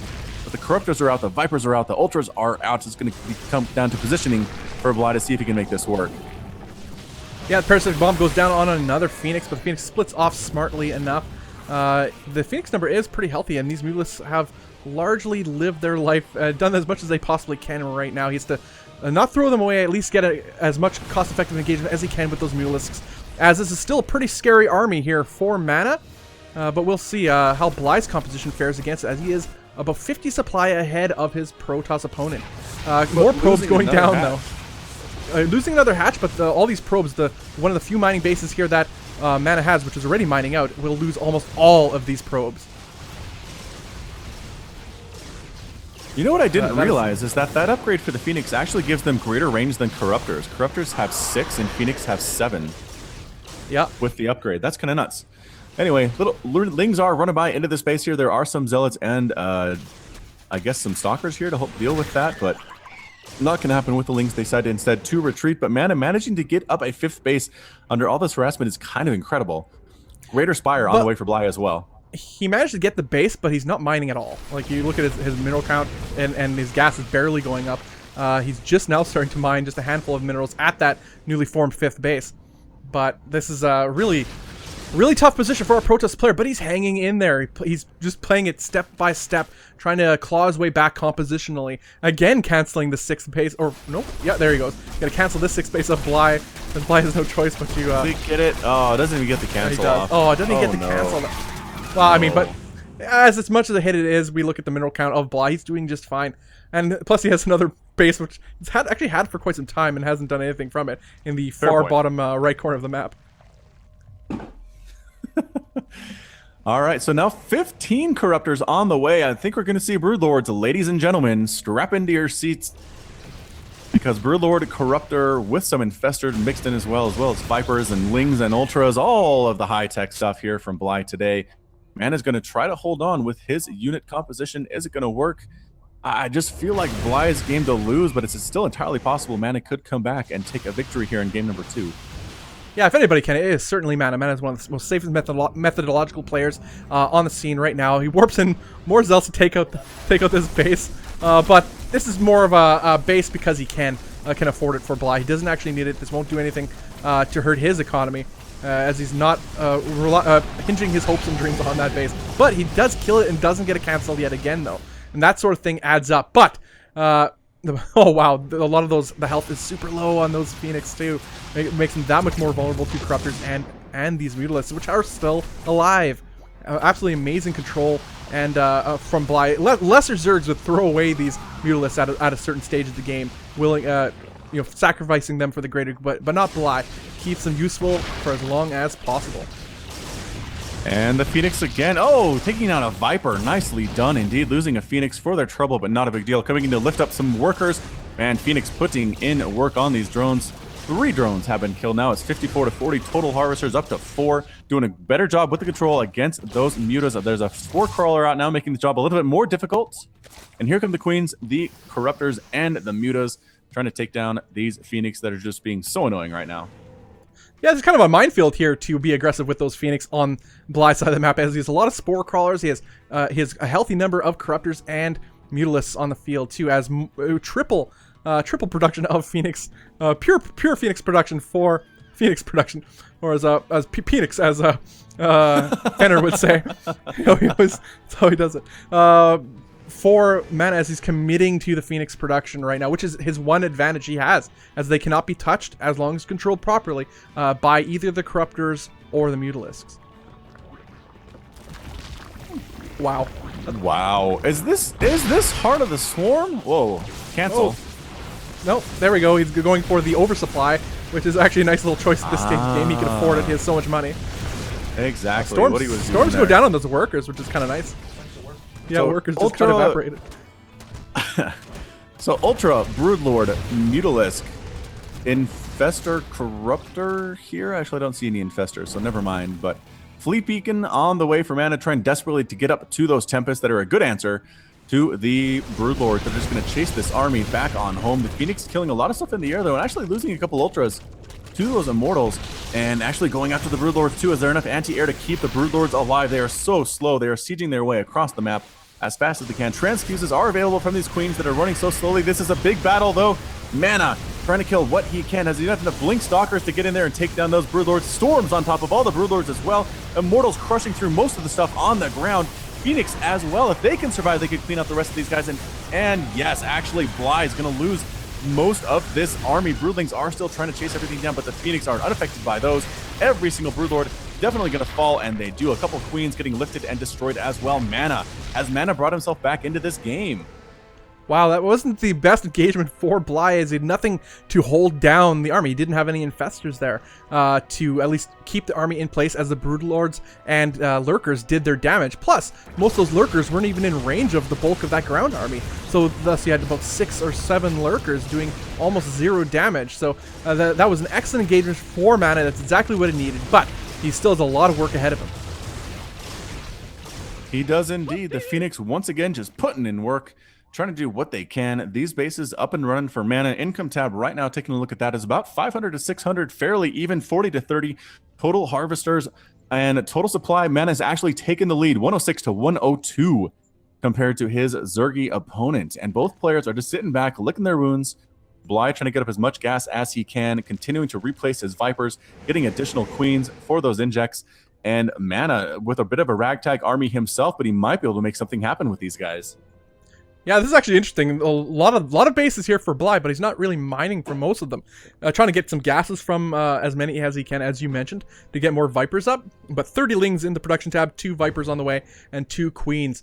Right now, he really needs to... these Phoenix that were so being thrown away by MaSa very liberally throughout most of this match are now the biggest threat to whatever Bly can do at this particular moment. And those useless quote-unquote Immortals have put in the work versus the ground army that Bly had attempted to put against it. But the lifts occur, rendering these Lurkers largely impotent. Oh, wow. Actually, Sid survived there temporarily. But this base definitely going to fall. The Archons and the Immortals crushing into it. Sentries adding their GPS as well. Zealots down here at this, like, 9th base, I guess it is. Take that guy down. Bly just losing hatcheries, losing workers all over the place. He has lost 72 total drones in this game, and MaSa's lost 111 of his own. But that is not a small number for the Zerg player. Now, hats off to MaSa for staying, again, playing the patient game, staying in this game for so long and making whatever he had work for as long as he could to get this very vital 5th base. And it all hinged on that. This 5th base is what brought MaSa back into this game. Yep, absolutely. Able to keep that up and running, use the income on the units that he needs. Bly going for Broodlords again. If at first you don't succeed, try again. That is Bly's motto. On 6th base now coming up for MaSa, and going to be able to mine from that as well. Parasitic Bomb on top of a lot of these Phoenix. Oh, not being careful enough with the splits. Losing several of them. Spore Crawler doing the final blow there. Total number of Phoenix lost in this game is 30. 30 Phoenix have died. Which is just wow. such a huge cloud of Phoenix. That's massive. That's a massive, especially they're not cheap. And the stages that in the game that he lost them in, he could not afford it. And he just lost a host more, as you were mentioning with the Parasitic Bomb. That is something that the advantage that MaSa did have was that air control with his Phoenix and his Phoenix upgrade. But right now it's a low economy game. Bly slightly ahead in the economic sector of this game. But look at those Broodlords.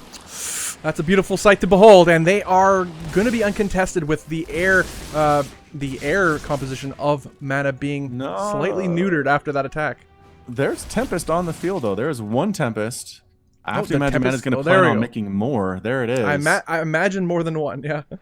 Here we go. Yeah. Well, Tempests, as we know, are pretty dang good versus air units, particularly Broodlords. Doing 52 damage versus massive to air units. Exactly what Protoss needs to deal with the Broodlord. But now actually ahead in supply too is MaSa, so this is actually excellent position for our Polish Protoss player. It is more Ultras in production, more Corruptors in production for Bly as well, and Tempest count up to almost two at the same time right now. For MaSa, the Phoenix just trying to snipe away at the Broodlords that are by themselves. Inexplicably, another Parasitic Bomb getting split off. Good reaction time by MaSa. I've seen people complain and say the reaction time to split off a Parasitic Bomb is it needs to be too low. It's too hard to do, but I think MaSa's done fairly well with it for most of the game here. Yeah, we've even seen Bly do it in ZVZs with Mutalisks and even Corruptors react really well for splitting up his units. So I think I like it. I think it punishes the person if they're not paying attention, and if they're if they're good enough and they split their army, then they are rewarded for it. But right now we have more bases being taken by MaSa as he's trying to still claw his way. It's hard to call it clawing his way back in the game, as I think the game is largely even right now. Yeah, at this point, I'd have to say nobody has a real clear advantage at all. Number of mining bases looks fairly even, about 500, 600 minerals per minute here from these guys, 37 to 39 harvesters. Economically, they're the same. The Bly pushes into the lead, 137 to 131. Gold bases have been untouched, though, as our observer is trying to tell us. Gold bases have not been hit at all. Another player interested in taking those, but another base on the way for MaSa will get shut down a little bit by a Ling, but eventually will pop up. And Tempest continuing to be produced by our Protoss player. Yeah, right now the income is largely similar for both players. Composition, I'm beginning to like MaSa's more and more as this game progresses. But the Archon, the number of Archons and Immortals is nothing on the ground. You can't do Ultralisks against that. You can't do Roaches against that. You can't go Hydralisks with Storm on the field as well. And with these Tempests increasing in number by the moment for MaSa, increasingly the Broodlords are less effective. So what can Bly do right now? That's an excellent question. I'm trying to think of what he could do. Mass Ling might be a good answer, just because Tempests are terrible against those. Mass Lings with their maneuverability, I don't see many Archons on the field. Okay, I guess there are 6, but just kind of dodging them would be good.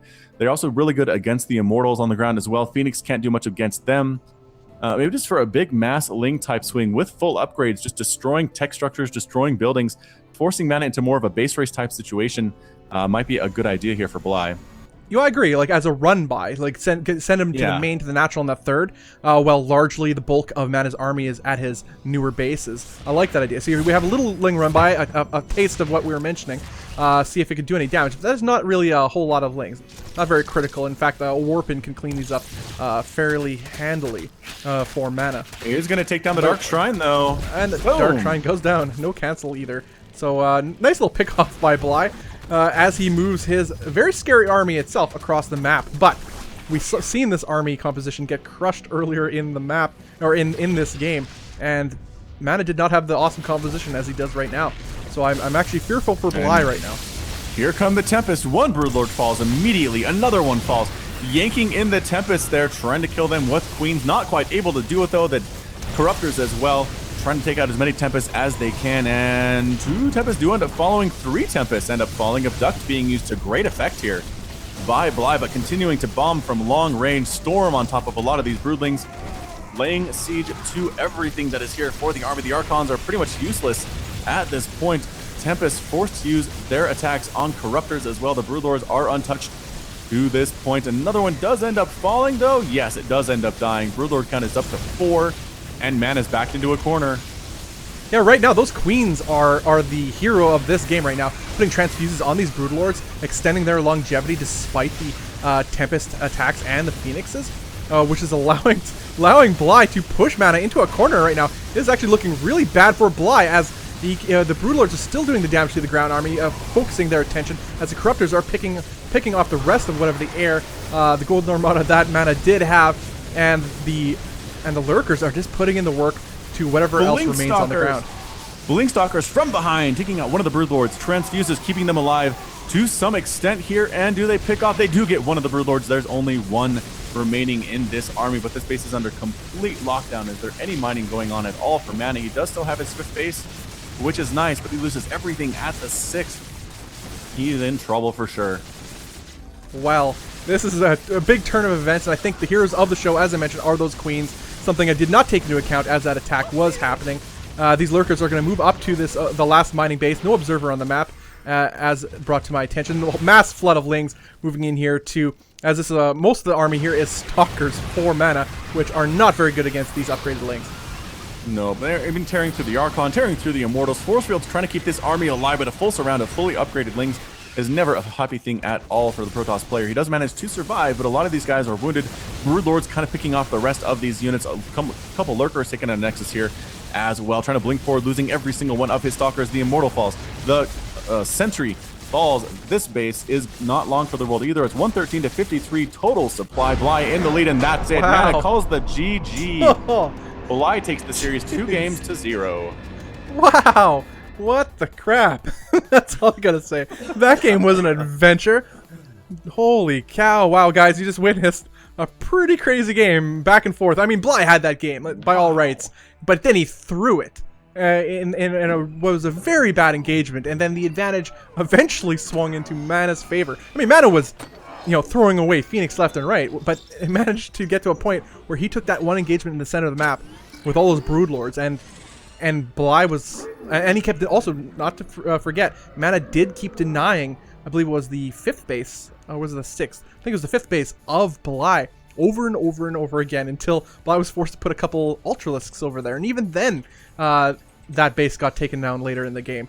So, but yeah, we're looking at the brackets right now, actually. Let's go to them while they're here. As we saw earlier in the day, Nerchio taking out Kelazhur 2-1. Firecake defeated MaSa on the B stream 2-1 as well.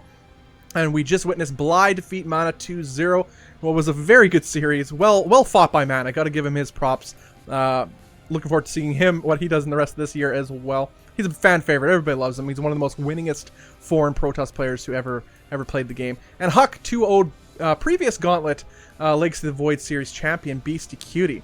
And he makes it his way into the next round and will face impressive. Bly. So Huck versus Bly, holy cow, that's kind of insane. And then Nerchio versus Firecake, man, that's pretty insane. Guys, for those just tuning in, this is the Monday Night Gauntlet. This event is brought to you by the ESL, Next Recall, and Falcon Paladin. The event is sponsored by Cetone and the Gauntlet crew. Please do head over to twitter.com, follow them at Gauntlet SC2, show them some love. I'm Bobby Austin. With me is the aforementioned Falcon Paladin. Falcon, I was like perusing the internet one day, and I was on YouTube, okay? And I actually saw something interesting. It's one of your videos. You have a YouTube channel, I hear. I do have a YouTube channel. You can catch 2 daily Legacy of the Void uploads on that channel every single day of the week, including Saturday and Sunday. I've got pros. I've got a Bronze League Heroes type thing I do weekly. I do a Mid-Rank Madness cast as well for those players who are Gold to Diamond. Again, once a week, most of it is pro GM level stuff. But again, 2 times every single day of the week. YouTube.com/Falcon Paladin will get you there. Subscribe and sign up, and I will see you there. How many days of the week? 7. All 7 of them. That's crazy. That's pretty awesome, though. Yeah, guys, do check out his channel. He puts up daily content, quality content, indeed. All right, guys, we have actually looks to be heading to the next series pretty shortly. I'm not entirely sure which one of the 2 it will be, but we'll find out momentarily. Also, guys, remember, $300 on the line, $200 for first place prize, a cool hundy for second place as well. Also, guys, a public service announcement. For any questions, comments, concerns about this broadcast, please do email us at nexusrecall@outlook.com. Also, one of our wonderful admins, the guy Observer Element, runs a online show called Daily Sodium Intake. Some of you may be familiar with it. We need replays. If you have salty replays of people raging out, please do send those to se2replays@outlook.com. You're on the ladder, you're owning them, they get mad. Please do send us those replays, as you are likely to have your replay made into an episode, which is pretty awesome. And for any other crazy replays you may have, send those to our Facebook page. That is facebook.com/Nexus Recall. Send us your cool replays there if you so have them. We're going to a 5-minute break, guys. See ya in 5. Peace.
As the Monday Night Gauntlet, guys, the event is brought to you by the ESL, Nexus Recall, and Falcon Paladin. The event is sponsored by Ctone and the Gauntlet crew.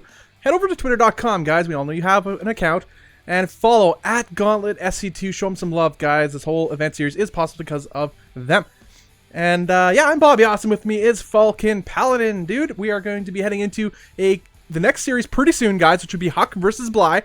So pretty stoked about that. Huck, my favorite player of all time, and Bly quickly becoming one of my favorite Zerg players, no doubt about it. You are alive there, right, Falcon? Yes, you are indeed. Yeah. It's good to hear your voice. We will be heading into, actually, a few player hype videos and another featured video. So, guys, stay tuned and check them out. With the end of 2015, we saw the release of the final chapter of StarCraft 2 in Legacy of the Void. We've seen sweeping changes made to the game. The game starts faster, action is more abundant, and the excitement level is off the charts. Also in 2015, we saw the genesis of the Gauntlet StarCraft series, which entered the StarCraft scene with a bang and has been going strong ever since, with the ultimate goal to help grow the Foreigner scene by bringing frequent, reliable, and well-run events. The Gauntlet series has only just begun.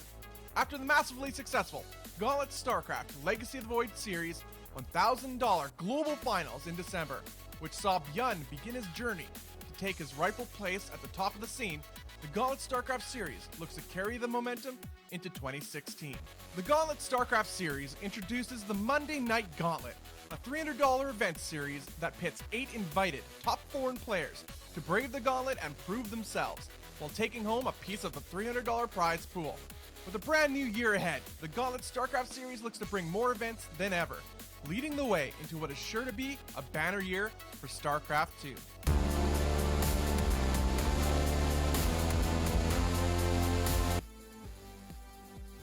Guys, alright, that was the first video, I suppose, for the Gauntlet event, just to give you guys a little heads up and up-to-date, I guess, lowdown of what the series is all about.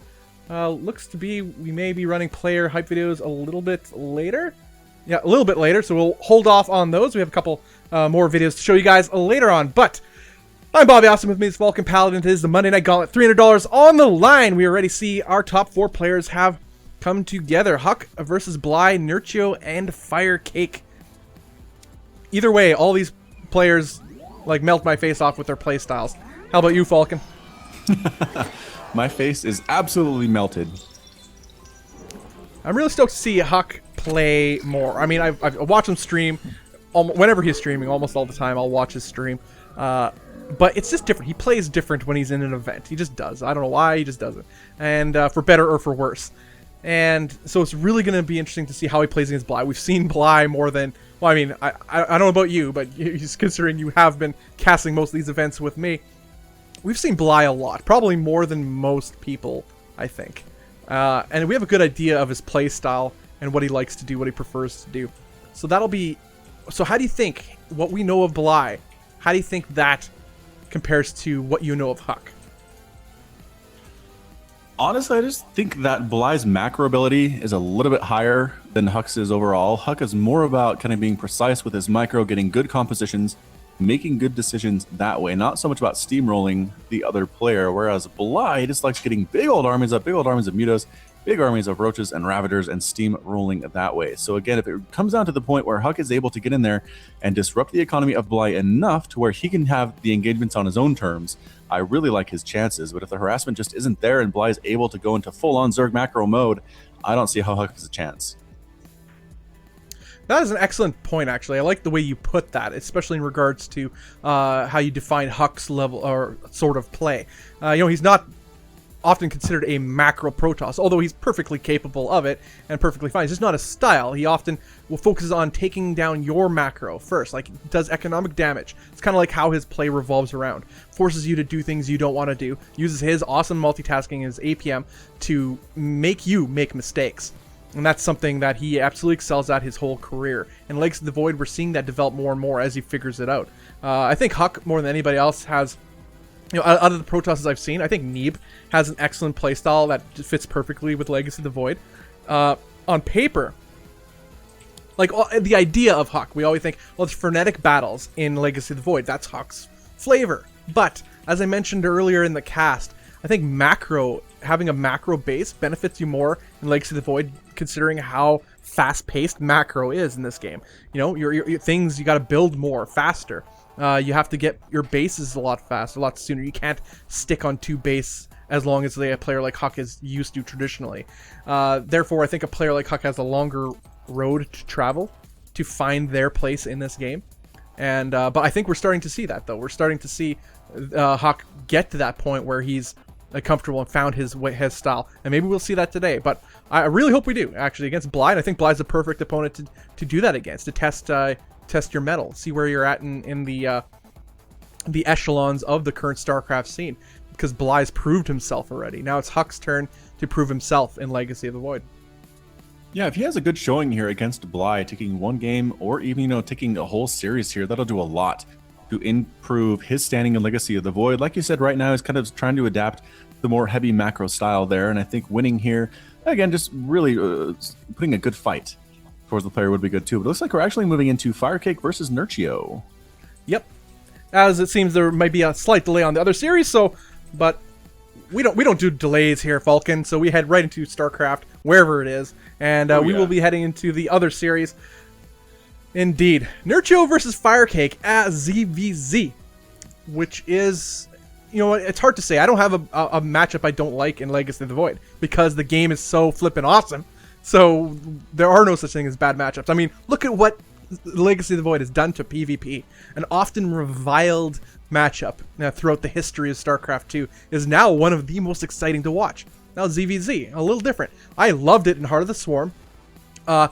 I think I like it about the same in Legacy of the Void, perhaps a little bit more, just because I think there's more options in ZVZ than there were in Heart of the Swarm. It became stale. Absolutely but we are heading into the game right now, guys. So it is a best of 5. It is currently tied 1-1 in this series. On Central Protocol, Firecake versus Nerchio for the Monday Night Gauntlet, guys. Remember, the winner does go to the finals and is guaranteed $100. So, as the top 2 players are in the money. Alright, guys. To the north, we have the blue Zerg. It is Nerchio. And to the bottom left, in Central Protocol, we have the red Zerg player. It is Francis Firecake. Alright, guys, and I believe the 2 previous games were played on the B stream, so we're just catching up onto the series right now, right in the midst of it. And again, it is a best of 5, so a lot of StarCraft yet to be had here. And then right after this series, we'll pick up with Huck and Bly. So really stoked. Get to see both these series go on here. Look, we have both players doing a very similar build. I was just going to say that. Yeah, both players opening up spawning pool, getting extractors as well for that gas. Nobody going for that early hatch, which can be pretty scary in this particular Legacy of the Void expansion. So both players was playing it very, very safe indeed, getting that pool first. Then it looks like Firecake is going for the expansion here. And Nerchio, on the other hand, Nerchio is also saving up for that expansion. He's going to send a drone out here at some point here as well. Where is it? Where's your drone, Nerchio? No, I guess getting some lings out is Nerchio. I don't know if he has any intention of taking a natural base at this stage of the game. He looks to put on the hurt on Firecake's side of the map. We've seen this from Nerchio actually in ZVZ previously when he faced Bly in the I believe it was the global finals. He faced Bly and did this exact same thing over and over again, and it worked almost every time. Versus Bly, where previously in that day in a separate event he had lost to Bly, so I think he had enough of it and decided to stick with this game style. Yeah, it makes sense. I mean, do what works, and there's really no reason to change unless you have something to worry about. Nerchio is also getting a Baneling Nest on the back of this. No such tech from Firecake. He might end up forcing a cancel on this hatch. It's pretty far into its into its building construction here. Firecake really needs to get something here to deal with it, and I just don't know that he has anything. Getting a spine crawler, paying defense, he has completely given up on that hatch. There's the cancel, trying to save the drone, but not able to get it. The drone is going to be killed and picked off. So Nerchio here, once that Baneling Nest finishes, we're going to see Banelings morphing in, and Firecake going to be on his back foot trying to handle that. He has a Baneling Nest of his own, but it's quite a ways away from being completed. Yeah, worker count is ahead for Firecake, so but the cancellation of that natural base is a big hit, as you were mentioning as well. But the Banelings are on the way for Nerchio, moving towards the main base of Firecake. Lings are here to greet them, but fending them off with the Lings of his own is Nerchio. There's a nice positioning of the spine here and 2 queens, which, if done properly, can focus fire down some of these Banelings, but not quite enough, as the Banelings are posing quite a bit of a threat here and forced to retreat. In fact, some will get taken out to go down immediately just to a couple of Lings, so really nicely done by Firecake. Indeed, well defended. The Spine Crawler was a stroke of genius there for sure, but losing both queens is kind of a big deal. He's not going to have any more injects for quite a while here, although it looks like there are some queued up, which is nice. However, we will have to see if he can continue with that macro style. Got a replacement queen ready to go, though, so losing those 2, maybe not as big as I thought. He did hold off. It's 17 to 17 Harvesters. Nerchio getting his own expansion now, and now is it Firecake's turn to be more aggressive, or is he planning instead on trying to take his expansion? Yeah, Firecake pumping out a bunch of Lings right now, and still no expansion on the way quite yet. In fact, it looks like he may try. His mineral count is getting kind of high at the moment, is Firecake, but these Banelings being quite annoying for Nerchio here, or being annoying to Firecake from Nerchio, or rather, as Nerchio is taking his natural. A natural looks to be on the way now for Firecake too, as both players stabilize, largely even to Firecake, slightly behind in workers, but I don't think it's terribly much right now. But can he get it canceled though? And in fact, he will. There's nothing here to contest this. This is huge. Nerchio committed maybe a little bit too much to his attack. Banelings falling at the natural of Firecake, and nothing left at home to defend. The cancellation occurs, and now he's on 1 base again. What a pendulum, swinging back and forth here. Back to the 5 minutes, or I should say, the game moves a little different speed. So 2 minutes ago, where Firecake is taking his natural and Nerchio's on 1 base, but he decides to stay back at home, not push the issue, and retake his natural. Does Nerchio? Yeah, a little bit of a table flip there, but a lot of Banelings on the field. Banelings exploding left and right there. Lings running on in for Firecake, and can the Baneling versus Baneling hits be good here? Firecake wants to cancel the hatchery again, but with Banelings on the field, very difficult indeed. And Banelings for Nerchio is morphing in. I think that was a fair exchange in favor of our blue player. Lings inside that mineral line, though. Ouch. There are a lot of Lings on top of all of those drones. A Baneling hit would be good. Good dodge, though, from Firecake. He's running around the downside here, and it's just merry-go-round with the drones, swinging back around, picking up a queen. And if the Lings figure their job is well done here, they're going to regroup with some more Lings and come swinging back on in. Both players morphing in even more Banelings. That is absolutely devastating for Nerchio, losing a queen, losing a lot of workers. 7 workers going down to 11 drones is Nerchio to the 19 of Firecake, and Firecake is still applying the pressure. We'll get another queen by the looks of it, and some Lings as well. In fact, yeah, he gets the queen and pulls back just as his own Banelings start rolling in. Nice little hit here by Nerchio, getting a nice engagement with his own Banelings, but still not able to get any sort of advantage is Nerchio, an advantage that he so desperately needs, as Firecake is trying to extend his own lead. Army supply 12, about 13, just pumping up now, 16 army supply for Firecake to the 8 of Nerchio, as the pressure is not done for Firecake. And it's a Ling-on-Ling action here in the main base. Firecake does not like those terms of engagement. Instead, going to go and stand here at the choke point, doing a pretty good job of it. Banelings crashing on a few things. Firecake bringing in 3 Banelings of his own. Going to walk those right into the mineral line. Zergling's desperately trying to prevent that from happening, but he does manage to get in there, and no, great split. Great split by Nerchio. Doesn't really do too much damage at all, and the workers can get back to work there. Oh, except for the fact that Lings roll in. Yeah, except for the Lings are still doing damage. G's call. Firecake takes game number 3, guys. He's up 2-1 in this best of 5. This is the Monday Night Gauntlet, guys. I'm Bobby Awesome. With me is Falcon Paladin. This is a pretty crazy match. I'd love to see those first 2 games. I'll definitely check out the VODs. That was on the B stream, which Tempo and Fear Dragon were holding down the fort over there. I think they are done for today. The B stream, are they done? They're still going. Actually, they're still going with this series. That's pretty rad as well, as they did start this series.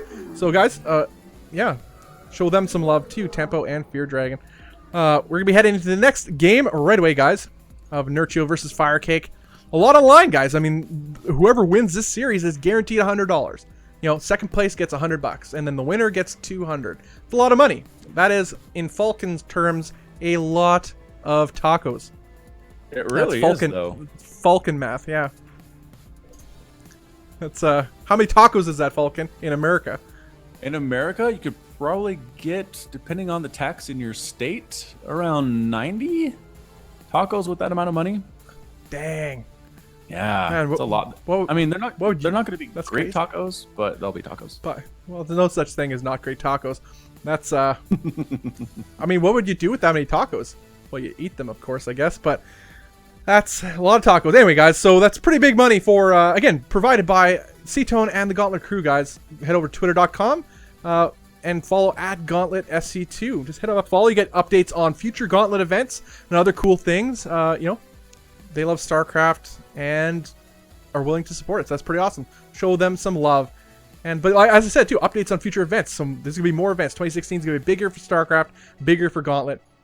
It's a big year for awesome, Falcon.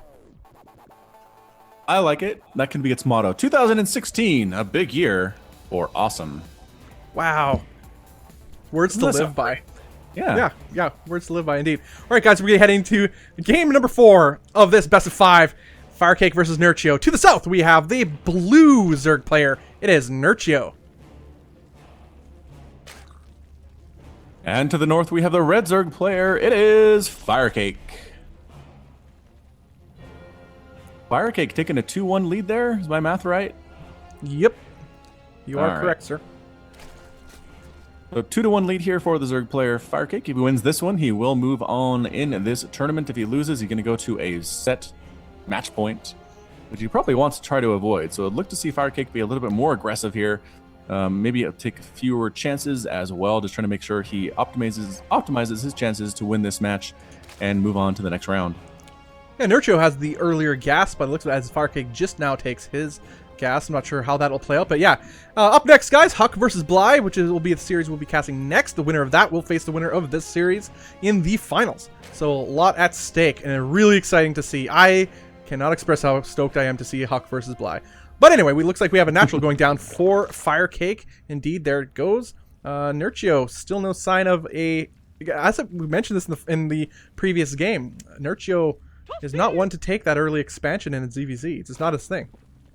No, but indeed, Firecake going for that early expand. Nerchio going for speed, getting those lings on out, heading across the field here. It's a fairly short rush distance on this map. Maybe not as short as some, but still, this is not a long path to traverse. An Overlord is scouting that path to make sure that Firecake knows when the lings are coming here. 4 lings of his own on the way, and a queen. It's going to be enough to handle this. 4 lings versus, I think, 6 here from Nerchio, and it's definitely going to favor Nerchio, but some good micro can help. More lings coming down to reinforce, and Nerchio is not going to be able to get a cancel on that base at all. Some drones coming down to help, I think, as well. And yes, the drones even forcing these lings back. Firecake is going to be able to save this base. It's going to be tight, but I think he's going to be able to handle it. Yeah, a little bit unfortunate for Nerchio so far, but he's just forcing these workers up the line. In fact, we'll get some extra kills here, but the numbers are in Firecake's favor. Maybe engagement he shouldn't have taken, as his Bangling Nest has just now finished. And he's every ling he has, every resource he has right now for this attack, as he is behind 3 drones and workers, has no natural quite yet on the way, does Nerchio, and he needs these Banelings to do damage. Indeed he does, but unfortunately they all get of them canceled. getting canceled. Oh no!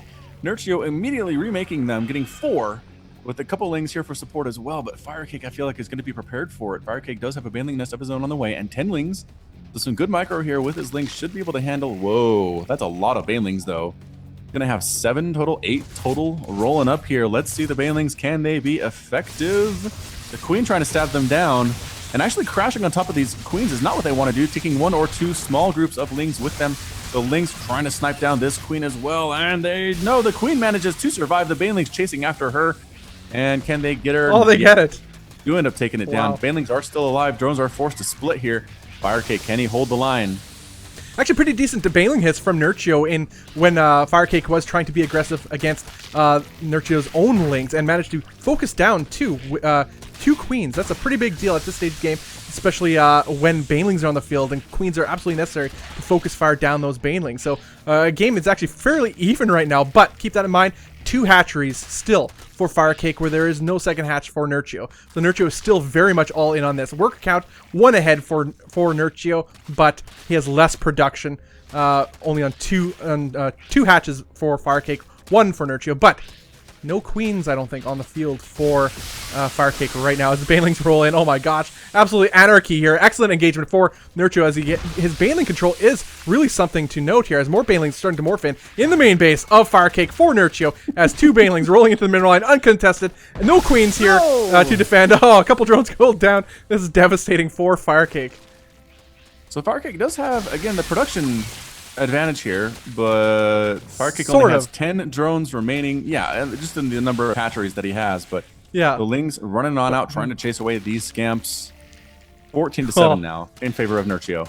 It's amazing how Nerchio made that work. It looked so bad for a while, but he had some excellent baneling hits, and in such a low eco game where every Ling actually matters, those extra 2 Lings, 3 Lings here and there that died really paid dividends in the end. It snowballed, and that's what we're seeing right here.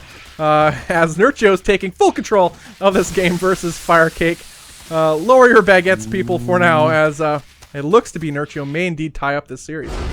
Oh, and it is. GG is called.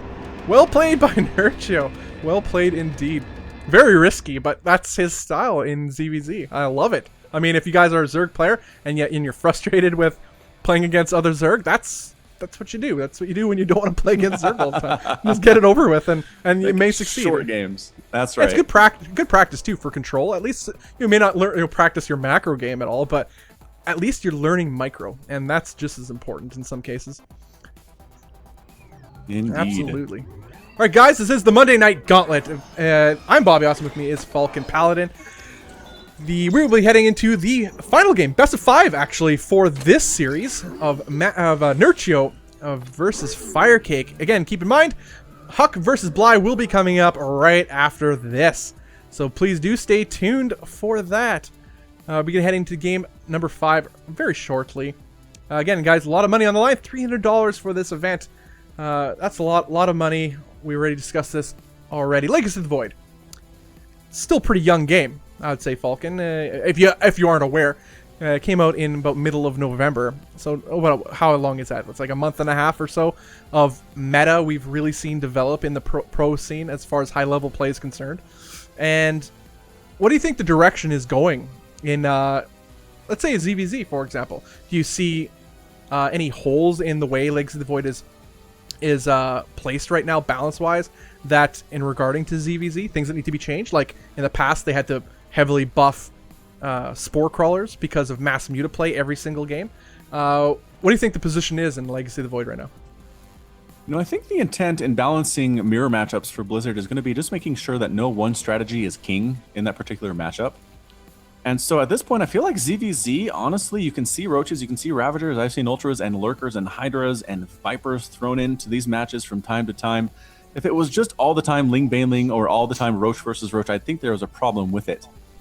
But instead, what we're actually seeing is a lot of different units, a lot of compositions, a lot of micro potential on those units as well. So I feel like we're okay where we are. Yeah, I completely agree with you. I was really glad to hear that answer. Yeah, in all the mirror matchups, I think they're very exciting. TVTs, an argument can be made. There's some difficulties there.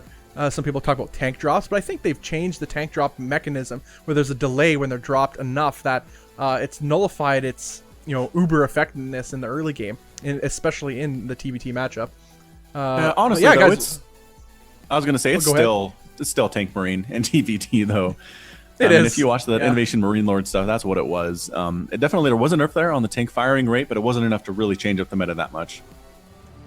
Yeah, well, we'll see. The meta is still developing, as we mentioned, as the higher level players, especially the top end Korean players such as Innovation, and allegedly now Marine Lord, as far as the France is concerned, the foreign scene. I mean, for what he did in the Nation Wars, that's worthy of respect. Hat off to you, Marine Lord. Hat off to you, sir. All right, we're heading to the last and final game of this series, guys. The winner will go on to the finals. Firecake versus Nerchio. To the west side of the map, we have the Red Zerg player taking the last game. It is Nerchio. And to the top right side, we have the Blue Zerg player hailing from France. Viva la France! It is Firecake. All right. What is he doing? Is he actually going to take... What's Nerchio doing? Nerchio? Nerchio's taking a base. Why would he do that? I don't understand. This is the equivalent of cheese. This is economic cheese, pretty much. This is Nerchio cheese, yeah. Nerchio cheese, yeah. Because something he doesn't do in ZVZ, and now he's doing it. So there you go. It's not something Firecake will expect, but that being... No, Firecake himself is going to take an expansion. A very similar opener to what he's done in the last few games. A safe opener.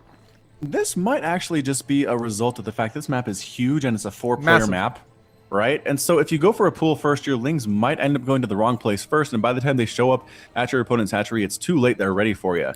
So unlike those 2-player maps where you know where your opponent is, you have to spend time scouting with a drone, which slows you down, or scouting with those lings, which slows down your attack. And I think maybe Nerchio said, you know what, I'm going to go for a more standard play here, not going for those early timings, which could be delayed pretty significantly, and try to make it work in the mid game. I completely agree. On a map like Arena, the rush distance is so close that, and yet it was barely successful, his attack. So I think that something like this sort of macro first build from Nerchio will definitely pay dividends for him later on. As we saw Firecake open a little bit safer, getting the pool first and a gas, he'll be able to assert some sort of map control that Nerchio will not be able to do so. But I don't think Nerchio's too concerned about that at the moment, as he's not even sending out... does he even have Ling? Oh, he has an Overlord still going across, but no Lings heading across the map for him. We do have one lone scouting Ling for Firecake. Going to see what's up as 4 Lings pop out for Nerchio. Trying to see if there's a third hatchery, and there's not. They might try to go back in and get some more information, but being chased by slow Lings of their own, they're going to fight it. And pretty good micro there from Firecake, taking out 1 Ling without losing any of his own. Nicely done indeed, and still keeps his other Lings alive. Not able to kill the other Ling, but forcing him back on home. He really should get in there for a scout. I mean, you want to see if there's... I guess at this point they can assume it's a Baneling nest based on how this series has gone so far, but still, if it ends up being roaches, you don't want to be caught out of position there. I think he's going to wait till speed so he could guarantee the run-in instead of losing the Lings, but not entirely sure, as he looks to be running back his Lings towards his side of the map, as the Lings of Nerchio are chasing him around here, just trying to deny the scouting of Nerchio too. So I like the vigilance of Firecake, using his Lings just to deny scouting in equal turn.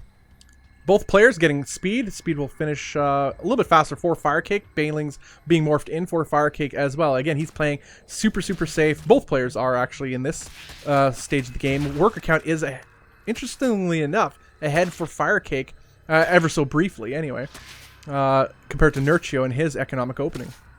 Yeah, they're just switching spots back and forth. They're both droning up pretty hard right now. Another Queen coming up for Nerchio, and just pretty much going to be Ling Baneling for a while here. I'd like to see if there's a transition, though. The transitions in ZVZ are kind of my favorite. Ling Baneling is fun to watch, but I also love to watch the Roach Ravager stuff. Again, if Lurkers get involved, that is my favorite. And there's the aforementioned Ling Scout that, with Speed being finished researching for Firecake, running into the main base of Nerchio, seeing what is up. Nerchio himself running some Lings across the map, going to confirm that there's a third base going up for Firecake, and a third base just now being plopped down for Nerchio himself. Ooh, Baneling's going to get taken out, though, just in time. Nice awareness from Nerchio. Yeah, excellent. That could have ended up really bad, and that has happened, I'm sure, to more than one of us here watching this today. That is a lot of Banelings. Just a lot of Banelings and Lings just rolling around here, crushing into stuff, exploding, green blood flying everywhere, green poison, acid stuff. I don't know what that is exactly. Zerg physiology is confusing. Anyway, the Queen taking some Baneling shots, exactly what she needs to do, tanking those shots, trying to get those Banelings from range before they get into the mineral lines.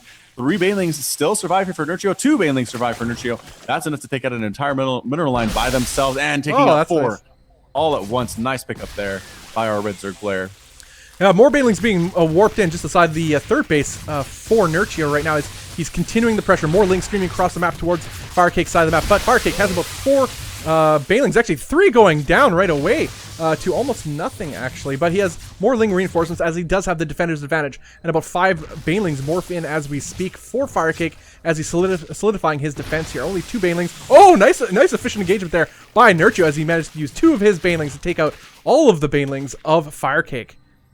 Yeah, nice pickup there indeed. At 61-55 total harvesters, Nerchio is in the lead on that right now, but 39-31 harvesters there as well. I just feel like Nerchio is in a pretty good position, but this is a lot of Lings and a lot of Banelings for Firecake. If you can get these into an offensive position, Nerchio is going for that Roach Horn, but it's quite a ways off yet. Oh, he almost picks off one of these Banelings, does Nerchio, as Firecake himself is moving across the map, seeing if he himself can apply some pressure. There's a Ling run by moving towards the third base of Firecake, but there's no workers here to kill, as those Lings will be taken care of pretty easily. But the attack is on for Firekick. Oh, big Baneling hit. Loses all the Banelings. That was pretty bad. Excellent engagement again from Nerchio, getting the most efficient Baneling hits as possible here. Again, killing a whole host of Lings is Nerchio, and with these Queens, he will be able to fend off whatever Firekick had left. The Queen's going to take down an Overlord, just doing its job, trying to scalp. Does not ask to get stabbed in the face by Acid Spines. No. And there's another Overlord on the way, too. Very sad indeed.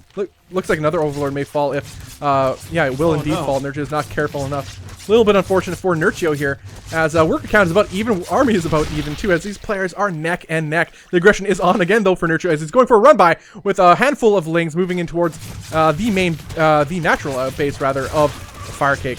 Actually does get some workers now. Two workers die, but this Baneling, goes off on absolutely nothing.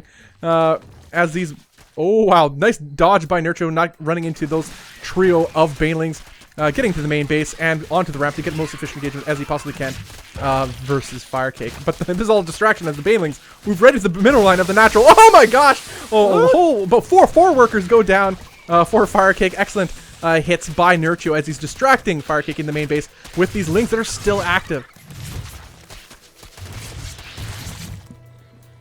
Indeed, the Lings are still alive, scouting on a big old troop of Banelings, 7 of them. Trying to come in, the Queen sniped one of them down. Their little green butts wiggling back as they try to retreat. Flare on the way for Firekick. Glial Reconstitution for Nerchio, definitely switching up into that Roach production here. Roaches against Banelings do pretty darn well, although Roach splashes into Baneling splashes into Roach lines can really help turn the tide in your favor if you are the player with those Banelings. Yeah, we have a worker flood coming in for Firekick here as he ties up the worker count, but Nerchio was actually quite ahead for the last minute or so worker-wise, so his third base has been mining quite efficiently for quite a while.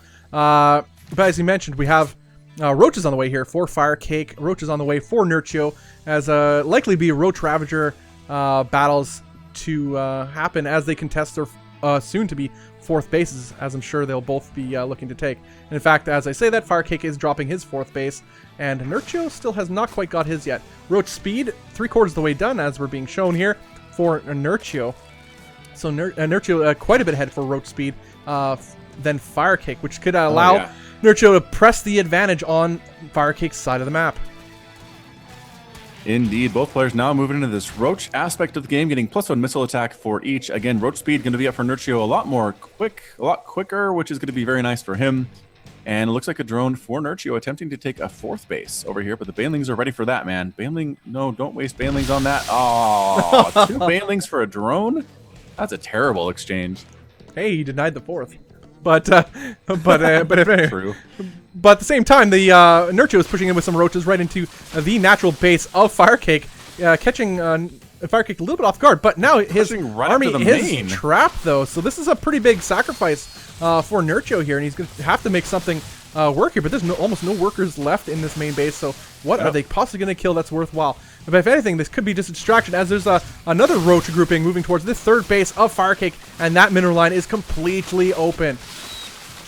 Excellent split there of his army from Nerchio, and he is getting surrounded here. Some more Roaches coming on in. They're focusing down workers, though. 22 drones have been killed for Firekick. It's 59-34 right now.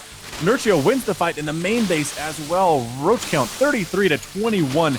Nerchio looking very strong here indeed. Defender's advantage is helping out Firekick a little bit, as he does have drones in production right inside of his main base there. Will he be able to finally clean out this infestation? Yes, every single Roach of Nerchio's is going to fall there, but again, that was a huge economic hit for Firekick. Yeah, Nerchio has another swarm of Roaches moving in towards the third base of Firekick as the pressure is on. He's almost double the supply of Firekick right now. Firekick is just trying desperately. As you said, his defender's advantage, only thing keeping him alive so far, but how long will that last? As Nerchio is pummeling down the front door of Firekick as we speak. Actually deciding to pull back just ever so, just allowing his reinforcements to catch up, and they push back onto Firekick's creep. No secret what is happening right here, and Firekick is in survival mode. He is. He has 9 Roaches in production, his +2 missile attack on the way, or +1 rather, not quite finished, but this Roach on Roach battle here, excellent concave, and that's it. Firekick with a GG. Nerchio wins the series 3 games to 2. Well played, sir. That was beautiful Zerg play. Both sides had an excellent series there from what we've seen, what we saw. But I gotta say though, it's just it came down to in like the last 2 games, was Nerchio getting those the better Baneling hits. They weren't major. They weren't those like game-ending. Oh, I lost 10 lings to that Baneling. No, he would use the Baneling. He'd get 2 Banelings to kill 4 of Firecake's Banelings. You know, and that's efficiency. That's gas down the drain that Firecake relied on to counter the lings that Nerchio was building. It's those little things that Nerchio just did right, and we saw the results of that. Fruits of his labor is he's guaranteed $100. He's in the finals. He'll face the winner of our next series, guys. Huck versus Bly on Fire. Woohoo! All right, guys, this is the Monday Night Gauntlet. The event is brought to you by the ESL, Nexus Recall, and Falcon Paladin. The event is sponsored by Seatone and the Gauntlet crew. Head over to twitter.com. We all know you're Twitter addicts. Head over there, open up on your phone, whatever it takes, and go over to @GauntletSC2. Please do hit up that follow button there on the sponsor of the event, and get latest news on future events and all the goings-ons of the Gauntlet StarCraft series. Also, keep in mind, guys, that co-caster here, Falcon, has a YouTube channel too. Tell us a little bit about it, because I honestly think it's a genius channel. Tell people about it. Well, thank you very much. Just a quick plug. It is youtube.com/FalconPaladin, 2 daily Legacy of the Void casts every single day of the week, including Saturday and Sunday. That's 7 days a week for those of you who are bad at math. I also do a third cast. Terrible. So bad. Seven's the answer. Yeah. I also do a third cast every Tuesday and Friday for the lower level stuff. If you're interested in those, you can send me replays to falconpaladin@gmail.com with your level of play, and I'll take a look at them and probably cast them on my channel as well. So pro level stuff, bronze level stuff, platinum, diamond level stuff, very, very heavy on the GM Pro, but fun for everybody. Come check me out, Falcon Paladin on YouTube. I'd like to see you there. Super awesome indeed. Guys, we're going to be heading into Huck versus Bly. That'll be the next series. That should be coming up shortly, as looks like they should be ready fairly soon. We may be going into actually a 5-minute break, and then I believe we have a couple more videos to show you guys, and then we'll be heading right into this series. So guys, stay tuned for awesomeness.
Once upon a time, Firecake was considered the pinnacle of a turtling Zerg, revered and reviled for his safe, methodological, and slow-paced Zerg play.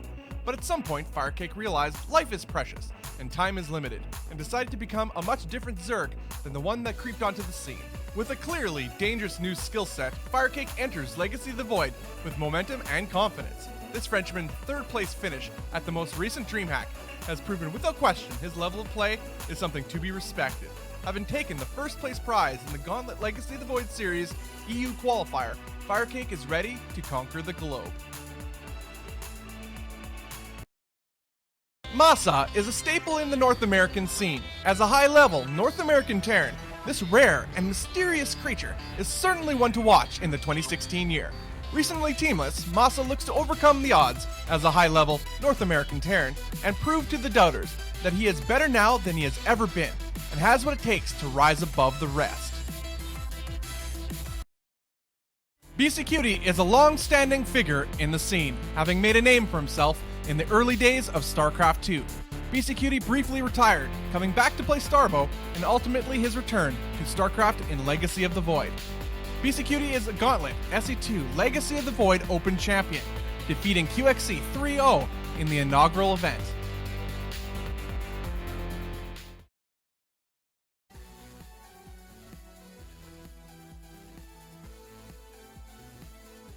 A short time there.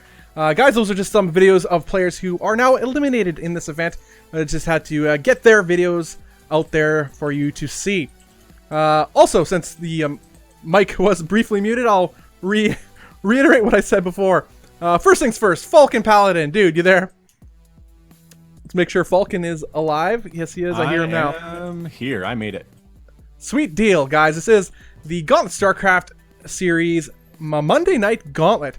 But as I was mentioned when I was unfortunately muted for a bit before those videos played, guys, if you have any salty replays of players who are, salty, as you saw in the Daily Sodom intake in the break, please do send those replays to se2replays@outlook.com. We are looking for new replays to create episodes for. So if you send a replay, it is likely it'll either be a Daily Sodom intake or a 30 seconds of salt. Pretty awesome. So there is that. Guys, we're going to be heading to Bly versus Huck right away. Falcon on a level 1 to amazing. How awesome is this matchup to you? Super amazing. That's like 11, wow. I think. You broke the chart. It happens That's sometimes. Like next level. That is next level indeed. Oh, man. But pretty stoked indeed. I can't... I don't think there's anybody more stoked than me. I mean, I challenge chat. Prove to us that you're more stoked than I am. I am super excited. I might just nerd squeal the whole time. Because, well, Huck is my favorite player of all time. Him and MC have always been, since the very beginning of StarCraft, pretty much. And, yeah, just excited every time I get to see him and now get to, cast one of his games, too. Oh, always a joy, always a pleasure, indeed. Also, guys, this event is brought to you by the ESL, Nexus Recall, and Falcon Paladin, our good pally here casting with me today. The event is sponsored by Seatone and the Gauntlet crew. Head over to twitter.com and follow @GauntletSE2 for updates on future events and other cool things. Also, since you're on Twitch, hit up that follow button right here. Get notified when events go live. So hit up that follow button. Looks like they're just ironing out players and that sort of thing of what is happening in the lobby. So we'll be heading to the next series very shortly. Again, a lot of money is on the line, guys. $300 on the line in total. $200 for first place prize, $100 for second place. So the Nerchio is already guaranteed 100 bones. Guaranteed. He's waiting in the finals for the winner of Bly versus Huck. Who do you think has the advantage here, Falcon? We talked briefly about this matchup before, and the advantages, or differences rather, that both players had as far as their approach to the game. But who do you think has the advantage? Oh, that's such a good question. Again, Bly, as you always say, plays so well in these online tournaments. He likes getting up really big armies, kind of crushing through, paying attention to his micro, but really likes the big armies over paying attention to the micro aspect of the game. And like you said, Legacy of the Void is a game that is much more focused on macro than it used to be. It used to be you could go off 2 base, you can go off 1 base and really make it work for quite some time, really focus on keeping your units alive, but now you get mined out in your main, you get mined out in your second, you gotta have a third, so the macro style play is really beneficial for those players who have been practicing it for so long. And Huck is someone who is very good at controlling, keeping those units alive, good micro control, maybe not necessarily the best at getting 3, 4, 5 bases up, not his strength, he's very capable of it, but not something he's super comfortable doing. So I feel like until he has quite adjusted here to Legacy of the Void and the new macro mechanics, I feel like Bly definitely has the advantage in this game, unless Huck is able to get in there and really sabotage Bly's economy to the point that they're on more even footing there, in which case I feel like Huck has the advantage. Yeah, excellent breakdown. I agree with absolutely everything you say. Stop being so smart. Jeez. And yeah, I agree completely. I think Huck has the mind game advantage overall, but Bly plays so solid. Will he be susceptible to such mind games? And in Legacy of the Void, you briefly touched upon, is that 1 base play is effectively dead. Like, except we've seen Nerchio make it work in ZVZ, but that's largely it. I don't see 1 base play working too well in other matchups, just because of how fast your bases mine out. And how many workers you start with so fast in Legacy of the Void. So you can afford to get units quicker than you normally would have, let's say in Heart of the Storm or Wings of Liberty, to defend 1 base plays, because the economic advantage kicks in so fast on a 2 base economy compared to a 1 base economy in most matchups that yeah, you're looking at a very macro oriented, a game that's becoming more and more macro oriented in Legacy of the Void as players are developing the meta, finding their own game styles. And now in regards to a player like Huck, who is not known as the macro player, but he's not a 1 baser either, not traditionally. He'll start off an aggression with 1 base, but only to cover his butt as he takes a third and a second and a third, if that. But in PvZ, I've seen him. We're very popular with Protoss lately, is getting those 2 gateways out early, and we'll likely see this from Huck.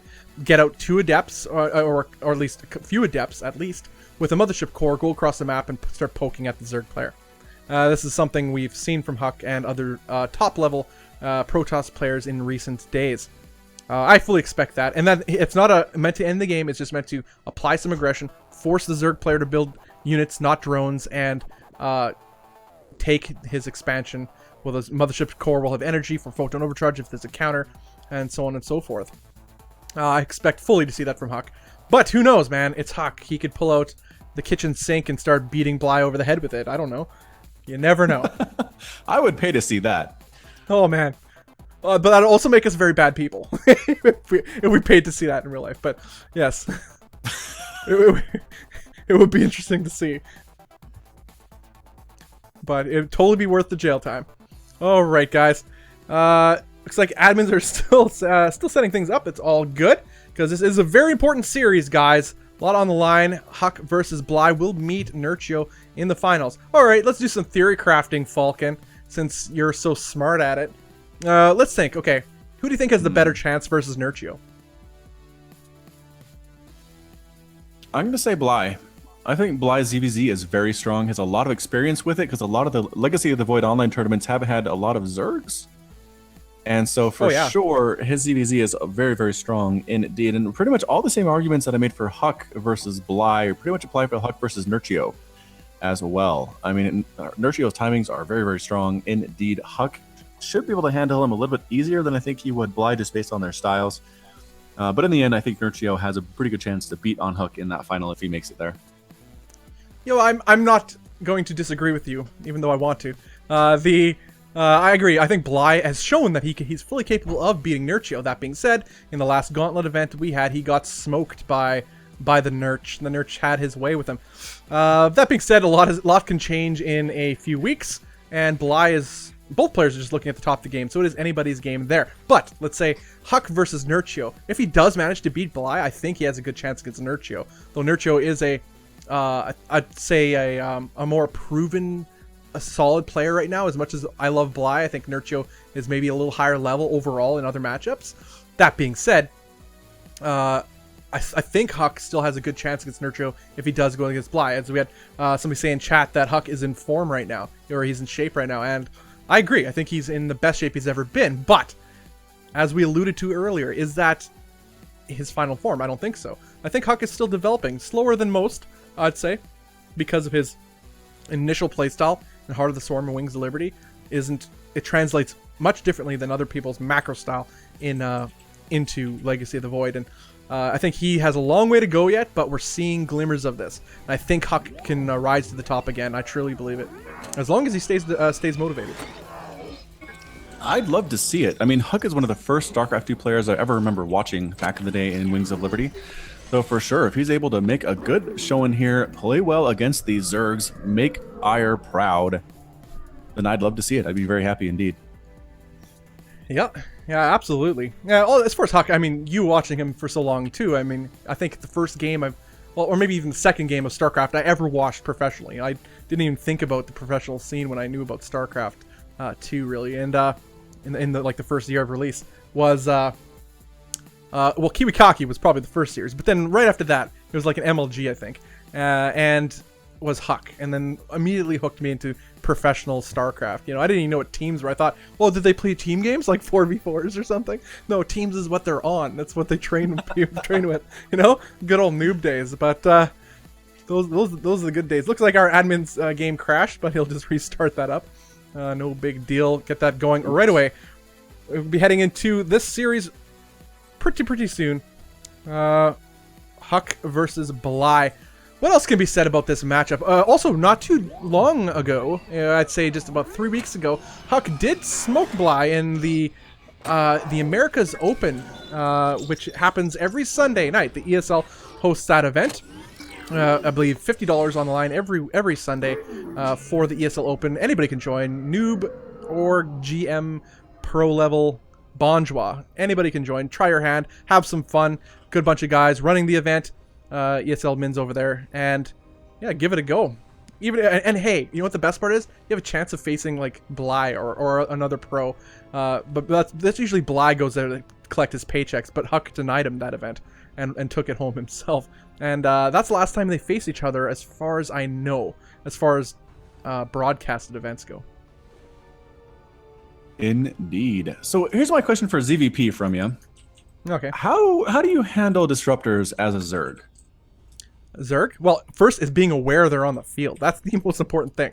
The worst thing, and I've seen it on a variety of streams, like Fenner streaming, for example, for the longest time he struggled with disruptors to just evaporate his Roach Hydra army, and his lurkers too. It's only because they blindside. They come out of a warp prism. You don't know if they're in there or not. They come out. They go in, shoot at the clumped up Roach Hydra, and start evaporating your army extraordinarily efficiently. Now, the goal is preparing your army accordingly, like you would against Storm. You're not going to have your Bio or your Hydralisk, your squishy army all bunched up together while you initiate your engagements. So you initiate engagements differently by knowing they're on the field. That's half the battle. Secondly is just splits, like Terran have been doing for years against Storm. It's all about good splits and reaction time disruptors, and that's why some people have been saying, like, that's why the lower leagues do struggle against disruptors. They're very powerful because they don't have those splitting capabilities. I personally just like always keeping an eye on where the disruptors are and being aware of their range. So I run away and don't engage off creep. So if you're the Zerg player, for example, if you're engaging off creep, you're never going to run away from the shot. But if you're on creep, you definitely have a chance as long as you react in a timely manner. You could actually outrun them just generally, as long as you're a safe distance away as you're initiating your engagement. This is something I've seen. And then what Fennard, though, his answer was, screw that. I'm not going to split armies and run away. I'm just going to build Mutalisks. And then he just wins the game like that. Makes sense. Muta's a definitely good answer, just because, disruptors can't shoot up. No, exactly. And it's one of those things he always says, oh, he's building disruptors, I win the game. That's kind of Fenner's thing. He just has this build that he just believes he'll just stomp you with. But although I haven't seen Fenner's stream for a couple weeks, though, so his tune might have changed since then. But he's very confident. Yeah, it's been a while. So he felt very confident against Protoss at that time, though. Looks like vetoes are happening right now, I think. By the looks of it, it is a best of 5, so we'll keep that in mind as well. A lot of maps. Also, something to consider, like a map like Arena in ZVP. Do you think the Protoss should veto that if given the choice? Absolutely, yes. The veto for sure is just really strong in that particular situation. I know the Zergs don't care that much about it, but yeah, for Protoss, 100%. Yeah, I completely agree. I think everybody should veto it except for Zergs. I mean, as a primarily a Zerg player, I do understand, like, as a Terran or Protoss, that map is extraordinarily hard. I see the advantages. I think they do too, and that's why it's not often like overwhelmingly vetoed quite yet. It's just you have ideas that, oh, if I could get this done, you know, then or this build at a certain stage of the mid game. But often they don't live that long to the mid game, and then they die beforehand. So, you know, I guess best intentions and all, but ultimately not successful on that map. But we'll see. I don't know the percentages, the win percentages in high level games like the GSL on that map. I have not looked at map percentages yet, so I'm definitely not going to speak on definitive terms of map balance. That's for sure. All right. So both players again. Looks like we're hopping into the lobby now. Apologize for the delay there. There was a little bit of confusion as to the veto of rules, but I think we're all on the same page at this point. And yes, getting the invites. We'll get this matchup for you right away. I know there are a lot of Huck fans there in the chat. I know a lot of Bly fans as well. Go ahead and shout your support for either one of those guys. Who do you want to see win? Who do you want to see play Nerchio in those finals? Yeah, hashtag top 3 controller, hashtag Bly on fire. Let us know in the chat. Also, let's keep in mind, too, Bly did defeat a very powerful Protoss earlier in this event in the first round. He defeated MaSa 2-0. Also, something to keep in mind, that was a very close series. It was a 2-0, but those games were pretty crazy. Absolutely agreed. Definitely insane. Pretty much what we like to see in StarCraft 2 Legacy of the Void are the insane games, not so much the ones that are not insane. That's kind of what we're trying to avoid. Yeah, so opposite of not insane. Yeah. Exactly. It's a true story, though. But also, let's keep in mind the second game of Bly versus MaSa. That game was so... Like, for those of you who may not have been tuning in at that time, Bly had that game won, in our opinion, as we were casting it. I mean, he was so far ahead. He was like, at one point, was it 60 supply ahead or more? He had way more. Yeah. He had more bases. He had mining. MaSa was struggling to take a 4th base or a 5th base. I think it was actually, sorry, his 5th base. But eventually, once he did get the 5th base, then that coupled with a bad engagement with Broodlords and other units that weren't even attacking, I think just it snowballed in MaSa's favor. It's still a battle. He still had to fight to get that lead, but he did have a lead, and it looked terrible for Bly. And then somehow Bly, fought his way back and managed to secure his, I think it was like a 6th or 7th base after it got taken out so many times. I don't know. It's a crazy game. Definitely check out the VODs when they become available. It's absolutely excellent series to watch. Even though Bly took that out 2-0, any MaSa fans or Protoss fans in general will definitely enjoy watching that series, as it was definitely a fun one to watch. All right, we are now in the lobby. Sweet. And yeah, the first map will be Arena, actually. So there we go. Looks like we were just talking about Arena. Okay, Falcon, you have the invite? Yep, I'm in. Oh yeah, you are in.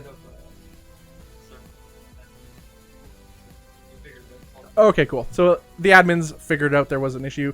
Yada yada. Okay, cool. So we're going to be heading to the first game, guys, of this best of 5 for the Monday Night Gauntlet, Huck versus Bly. Yeah, a little bit of delay, but that's okay. Still pretty manageable overall, I'd say. And hey, man, we get to cast some pretty sick StarCraft, and then that's not it. Then we have the finals after this. So the winner of this will face the Nerch in the finals. There's a lot of Nerchio fans out there. You know, there's a love-hate relationship with fans of StarCraft towards Nerchio over the years. You know, he's showed many sides to himself, you know, as humans often do. He, you know, he's been BM, he's been, you know, very brash, so to speak, but he's also been just solid, quiet, just plays the game, gets the wins, gets the results. And he's proven that over the course of his career, he's one of the more successful, like, as far as consistency is concerned, foreigners in the scene right now. Although he doesn't have like a whole lot of championships under his belt, let's say like Huck does, but nonetheless, it's good to see somebody stay in the scene so long, so consistent, consistently high. And but now we're seeing Bly come into his own too, a teammate of Nerchio. All right, we're going to be going to the Huck video, guys. We'll be back in a second. Since the very beginning of StarCraft 2, Huck has been at or near the top of the SE2 echelon. As one of the most successful foreigners to ever play the game, Huck has forged himself a set of accomplishments most in the foreign scene can only hope to ever achieve. With championships in 2 MLGs, a Shoutcraft, and a DreamHack, including multiple top 4 finishes in premier level events, his place in SE2 history is assured. Yet many these days seem to forget that he also competed for much of his career in the world's hardest esports league, the GSL. All right, well, in the bottom left of Arena, we have the red Zerg player representing Ukraine and Team Acer. It is Bly. Unless he feels motivated to do so. With a lackluster showing in the recent DreamHack and Home Story Cup, Huck has a long road back to the top, but it could very well start right here. And we're going to redo the video, actually. Looks like this hold up, and we're going to redo the intro, actually, right now, as I think I was muted and the video was still going. All right, guys, so to the south, we have the red Zerg player. It is Bly.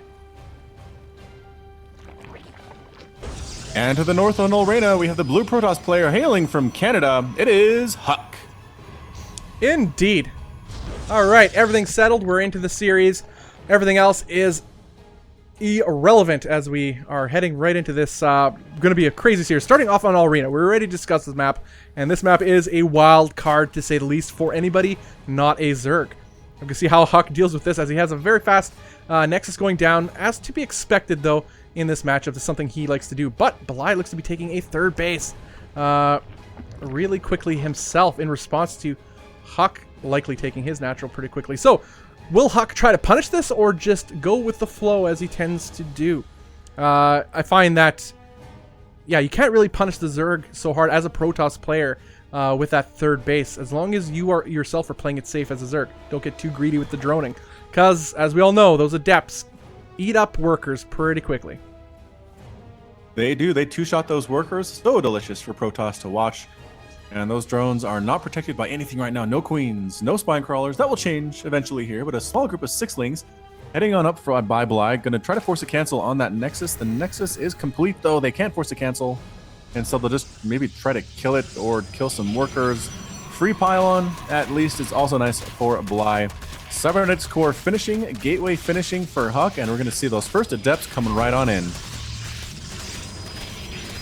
Yeah, I think that this is something Mana already did. It's just to delay these Lings from doing any critical damage to the worker count of the natural that just got up for Huck, buying time to get that Mothership Core out, and it will indeed do that. He will lose these 2 pylons, actually canceling each one, losing some mineral to that, but at least he's not going to lose too many drones, although he may lose a couple. But Adept is here just in time. Photon Overcharge goes down, kills a Ling, and this Adept will likely clear up the rest.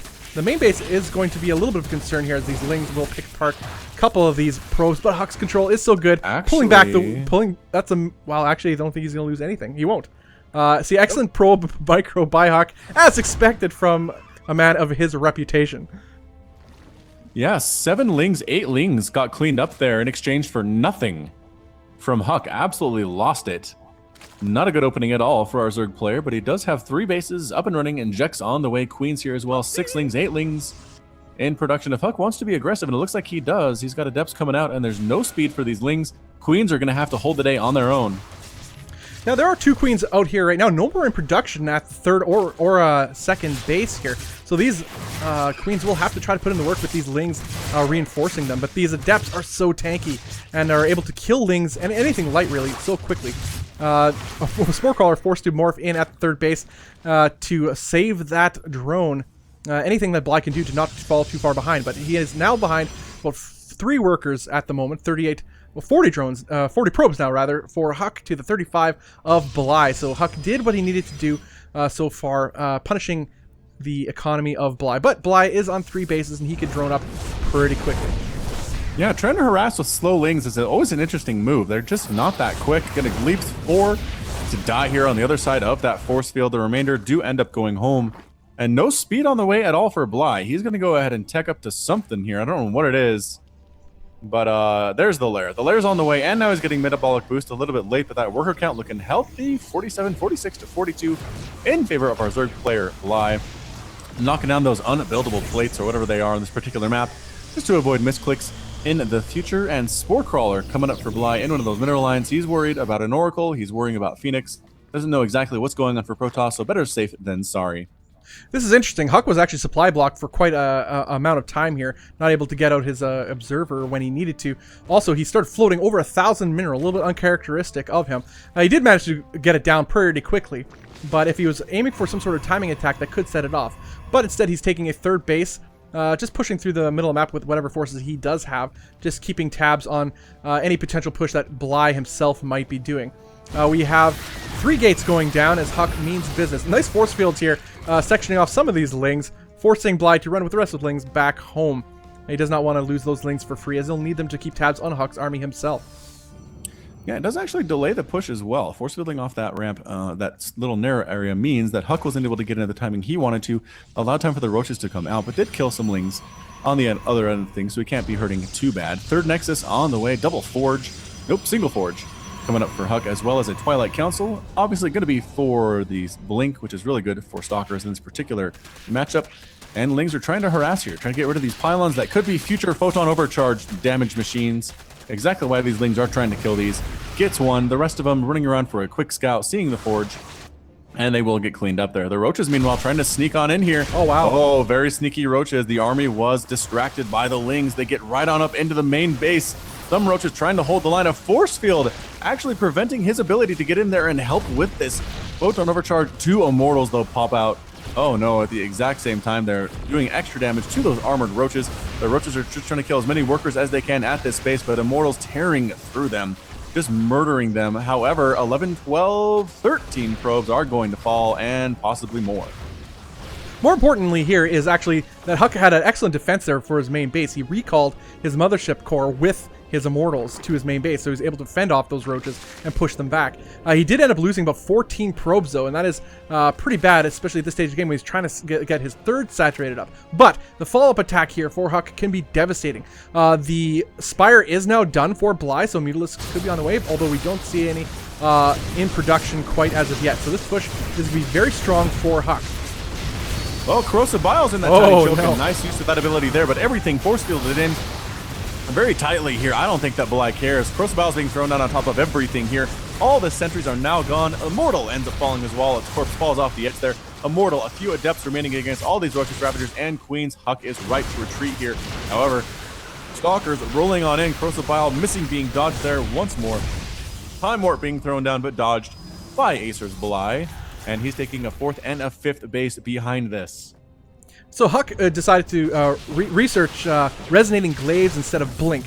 So he's looking to focus on his adept composition, but we do know Spires on the field, and 6 Mutalisks are popping out right now. So this will become even more hard for Huck to hold. But will he be able to hold this alone? Never mind the Mutalisks, as the Roach Ravagers are pushing up towards Huck's natural. Bly, use Corrosive Bile on that force field. Are you insane? Meanwhile, Adepts are over here with a Warp Prism. Warp Prism going to get taken down here by these Mutas, though it should be enough. However, everything on the ground, so many drones are being lost. A big attack at the 3rd of Huck at the same time. Both players are going to lose a lot of economy here. Might turn down just to be a war of attrition. Who loses the least at this point? Roaches and Ravagers dealing with Stalkers. No big deal to them. The Immortal on the back, more of a big problem. Photon Overcharge also very good. 25 drones have been killed in the last few seconds here. Only 30 are left for Bly, and Huck, with his harassment, might have been able to get back into this game. The Immortal just crushing roaches like they're not even there. That's kind of insane that Immortal just is the hero of the show here. Stalker sacrificing their life for that Immortal and for Ire in total. These Mutalisks will be a problem, though, as that is quite a healthy number, and they'll move across the map. There's not a lot of anti-air here. Some photon overcharges does go down on these pylons, couple Stalkers are on the field. Again, Blink is just now being researched, and this third base is forced to evacuate. Actually, the probes go back here. Nice. A little bit risky here for Huck, but the supplies are largely even. Supply count is largely in favor army-wise for Bly. Worker count almost even now as Bly's starting to try to get some drones up as we speak, but the fact of the matter that is Huck is still slightly ahead worker-wise is pretty good, although he's not able to mine effectively with these Mutalisks harassing. He will lose some probes here. Ow, 19 go down. And now the work count is back in Bly's favor as the pendulum swings yet again the other way around. And this third base is largely useless for Huck. It is. He was forced to transfer his workers back and forth. Free Mothership Core! Oh, Mothership Core falls. That's a big loss for Huck there. The Mutas continuing to find areas to attack. That main base is completely unprotected from Mutas. A single Stalkers here. That is not going to dissuade Huck from going, or from Bly from coming on in here and destroying as many probes as he possibly can. 5 more probes, or Mutas in production for Bly, getting that Muta count up here. Stalkers on the way. Another replacement Mothership Core, and it's 43 to 23 Harvesters. The Mutas really doing the damage right now. Yeah, a bunch of Mutalisks just popped out, as you mentioned. Blink is almost done, which will help Huck out a lot, but he's 25 workers to 52 of Bly. Bly is taking a 5th base. In fact, the 5th base is done and will aid in his production of drones should he choose to start droning up. I like Bly's position right now, and Huck has to make something happen, but I'm not entirely sure if he can. Every time he moves out, these Mutalisks will move in and pick apart his mineral line. He cannot afford to lose any more workers. No, he really can. He's trying to corner boost out as many workers as he can. He's getting Stalkers in there as well. +2 melee, ground attack rather, just finishing for the Protoss player. Mutas flying in as soon as the Stalkers leave, exactly as you predicted. More and more probes dying. I think he's just abandoning these. Is he just going for the base race here? There's a Photon Overcharge, double Photon Overcharge coming up. Is it enough to kill all of these Mutas? The Stalkers with their +2 attack are very, very difficult to kill as well. Roaches, Ravagers in production back at home for Bly. He needs to hold this off. He can't afford to lose a whole lot while his Mutas are doing damage on the other side of the map. Well, I think with these Lings and Ravagers popping out here, I think it will be enough to shoo away Huck's army. Workers are pulled to guarantee that. And a nice little choke engagement here for Huck, but again, that could work in his disadvantage, as we saw in his initial engagement earlier in the game with the Ravager shots. These Mutalisks still putting in work. 14 probes going down. Huck's economy is down to 14 workers to 52 drones right now. Very devastating for our Protoss player. It is, but the Stalkers are slowly whittling down this Muta count. Total number of Mutas on the field is only 4 for Bly. Not sure how effective they can be. But Huck is down to 15 total probes. This is not Terran, where mules bring you back into the game. Huck recognizes he's in a terrible spot. He needs to get out here. He needs to win now. There are Lings, there are Ravagers, there are more Lings in production, and more Mutalisks. A full surround here with Lings, with Roach and Ravager composition. This is not looking good at all for Huck. Corrosive Biles being thrown down. He blinks back into the safety and calls the GG. Acer Bly takes game number 1 of this best of 5 series. Well played, Acer Bly. He had control of that series pretty much right from the beginning. That initial Ling attack, Roach attack that really set Huck off guard. I mean, he had all his sentries with his army to defend or to go to his third base, while the main and natural were wide open for the run by. He was smart, got to, he did do his Mothership recall, got a couple of mortals to defend his main, but it was too little too late. In the natural, he started losing nearly all his workers, and then he was trying to probe up his third base. So that third base, almost no mining occurred at it, so it was dead weight. It did not pay anything back to his coffers, and he was punished accordingly with the Mutalisk transition. No anti-air to speak of, and Blink was way late because he decided to go with Resonating Glaives to focus on Adepts rather than with Stalkers. So yeah, that was a tough one. That's a tough map, though. We discussed it previously. That's a tough map for anybody not Zerg. And we saw it right there. Guys, this is the Monday Night Gauntlet event series brought to you by the ESL, Next Recall, and Falcon Paladin. The event is sponsored by Ctone and the Gauntlet crew. Follow them on Twitter at GauntletSC2 for news and updates of future Gauntlet events and just to show them some love. I'm Bobby Awesome. With me, it's Falcon Paladin, as per the usual. Dude, Hey-o. What are you going to take away from that game? Do you see that as, like, a sign of where this series between these two is going to go? This is a best of 5, so we still have quite a bit of StarCraft ahead of us in this series, quite possibly. Or do you think that was just because of that map, largely? Yeah, the map was a big part of it, for sure. I mean, it can help Protoss as well, but Zergs are able to just harass so easily on those wide open ramps. I mean, what it really came down to is that Bly was able to hold off the initial attack, which was pretty devastating from Huck and re-macro up and get to that mass muta almost instantly. It seemed like he had those mutas out, and Huck's reaction time just wasn't as good. He lost workers of his own in an earlier roach harassment. His recovery time was not as impressive, not as good, and Bly was able to take that and snowball to the victory. So we'll have to see if Huck can deal with an early setback as well as Bly might be able to, because I think that's really going to be key for him if he's going to go ahead and try to win this series. Yeah, absolutely. I think that the attack that Huck did a lot of economic damage. It was just his follow-up was weak in comparison to what Bly's follow-up was, as you alluded to, with the Mutalist, eventual Mutalist transition. I mean, he did end up killing a lot of probes with those roaches, which was a pretty big deal overall, and Huck could not recover from that at all. And also, let's keep in mind, throughout all of that, throughout the aggression from either side of the map, Bly kept taking bases. So that adds to his production. So if he needs to build more drones, he loses drones here. It's not the biggest a deal because he still has the larva to make the drones and make workers. And the way the economy works, he almost always had enough money to do both. And that's something that Huck just could not say for himself, because he was effectively on a 2-base economy the entire game, with a 3rd base as a liability.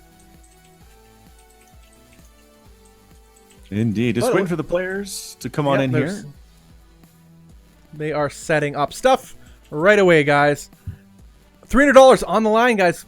$200 for first place. Second gets $100. Nerchio is waiting for the winner in the finals. Will he face Bly again? They faced each other quite a bit in recent times. His teammate, or will it be Huck? You know, the once foreign hope.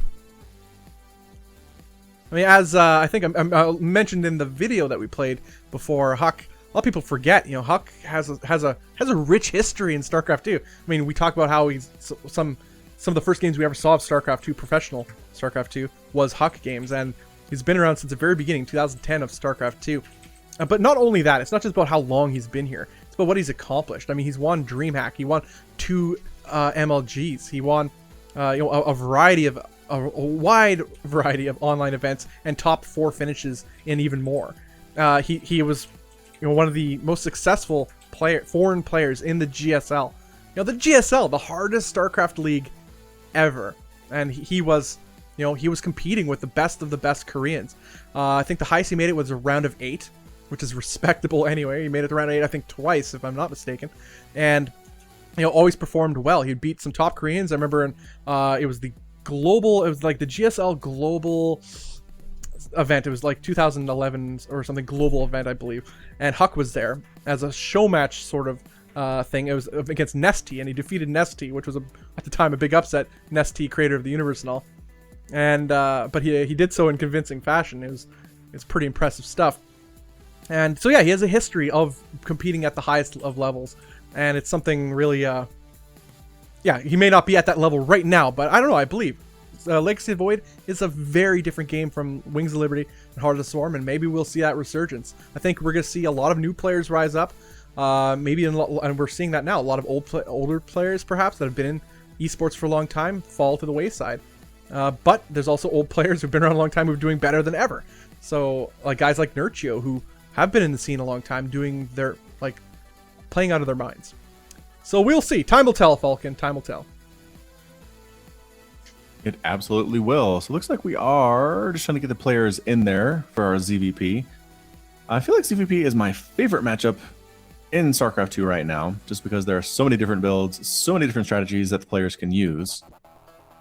You can see, Disruptors, Templar, Archons, Zealots, Adepts, pretty much everything. I don't feel like anything's off the table in this matchup. I'm trying to think of a unit that is dead in this matchup. Yeah, in PvZ, they throw pretty much everything at the Zerg, yeah. I agree. And same thing for Zerg, though. Like, what units do Zerg not make because there's no use for them in this matchup? Well, generally, you don't often see Ultralisks as much as you see in, let's say, ZVT. I mean, you do see them. We saw them in Bly versus Mana, but they also almost lost Bly the game. We had Brood Lords and Ultralisks. The Ultralisks evaporated immediately to the Immortals. They're focused down very well by Mana, so in the series we saw earlier today. I mean, Ultras, I think, have a role, depending on what the Protoss is doing, but I think with most of these high-level Protoss, they react, their transitions are smooth enough that I don't see how because they already largely have a robo facility or two, and then Immortal production is pretty easy. So to counter Ultralisk isn't that hard. So it's not something you see very often in this matchup so far, in most cases. So that's maybe one unit, but other than that, yeah, you see a lot of stuff, and we saw everything. Bly threw everything at Mana to beat him in that game. I mean, he had Infestors, he had Lurkers, Hydralisks, Roaches, Ravagers, all in one Death Ball, pretty much. Yeah, everything. Yeah, I guess we didn't see any Banelings from him, did we? Okay, well, you'll see. Yeah, you didn't see that from him. That's one unit we did not see in that game, but you will see them in ZVP. Yeah, absolutely. And we have before. In fact, you see that in especially mass adept builds. They're actually pretty good versus adepts. So you'll see that more often than not. I usually see like if I watch a Cat stream, he'll do that. So or Fenner as well. Yeah, definitely. If you want to learn Zerg play, check out Fenner or Cat's streams. Super educational, really fun to watch. Also, a good place on YouTube to hit is Loco, Lowko, Loco TV. He's really good for Zerg strategies, especially tutorials and ways to defeat certain strategies for Protoss and Terrans. So check him out. He streams really fun a lot follow too. Yeah, definitely. Really nice guy too. Yeah, a lot of stuff in the community to check out. I mean, so many videos, not just entertainment wise, but educational wise, which is pretty awesome for new people getting to StarCraft. You know, a lot of people say it's such a high skill ceiling. You know, there is a high skill ceiling. And they say it's a steep learning curve to learn the basics of StarCraft 2. I don't know, I was teaching a good friend of mine StarCraft about a week ago, I think, a week and a half ago, perhaps. He'd never really played StarCraft ever in his life, and so I started teaching the basics. And by the end of that afternoon, you know, he could play against AI just fine. Like, he knows, like, he's never played an RTS in his life. And now he can play competently. You know, like, he didn't know what a hockey was. Like, that's how noob he was. But he started doing things on his own. He knew what A move was and how to warp in units. He was playing Protoss and stuff. And that's all you need to know is Protoss. Obviously, first thing I taught him was A move. And, joke. But which is totally not true, of course. But I don't believe in that. But anyway, nonetheless. So yes, anybody can learn StarCraft. It's actually not that hard to learn. Once you just focus on learning hotkeys, then you're pretty much set for life. And probes and pylons, as a wise man once said. All right, guys. Looks like we are in the lobby, or we're going to be heading to the lobby right away. Oh, there's a client bug on Huck's end, so Huck had to restart. That would explain the delay, guys. This is the Monday Night Gauntlet event series, guys. I'm Bobby. Awesome with me is Falcon Paladin. Really pleasure as always. I love StarCraft so much. You know this, Falcon. You love StarCraft so much you cast it every day. I mean, you can't help yourself. You're an addict. And then you can find it on your YouTube channel. This is serendipitous, isn't it? And that'll be youtube.com/Falcon Paladin. Am I right, sir? That is correct. That's the place to go. Yeah, videos, like 2 videos every day, right? Yep. Yeah, crazy. I figured, I looked at the people on YouTube and said, how can I be better than those guys? I saw some of them doing 1 per day or even less than 1 per day. And I said, you know what the people want? The people want content.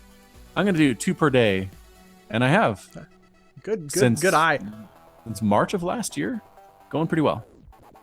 Do you have I have a question though. Do you have dank memes?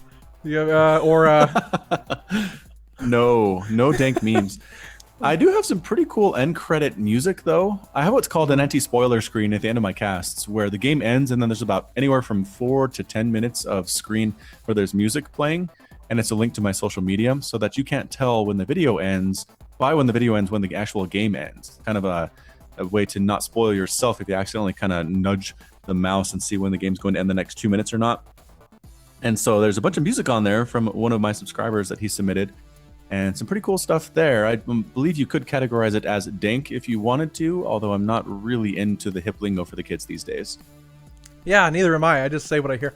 So yes, also guys, sorry for the little bit of wait, but Huck had some technical difficulties on his end. So we have the lobby open. Bly is in here ready to rock. We're just waiting on Huck to solve his SC2 issue, which should happen shortly. We'll be right into the action nonstop all the way through to the finals, so it'll be pretty rad. That's how we usually run the show here. We're like minimal breaks. We have admins for ESL, admins working in the background doing their thing, making sure we have one game after the other as fast as possible. But can't get around technical difficulties if that happens. I mean, StarCraft doesn't open. What does one do? I become so depressed. Like I'm gonna have to reinstall it or something, and then I'm so anxious I have to play it when it says like minimal is downloaded. If I have to like reinstall it. Yeah, when it's like it's playable, it says. We don't recommend it, but it's totally playable. Yeah, I'm gonna do it, and then I just log in and start playing, and it's like textures aren't even there. It's like everything's flat, like playing Warcraft 1.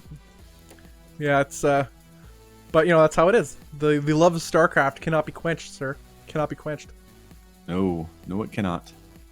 Come on, we can do this thing.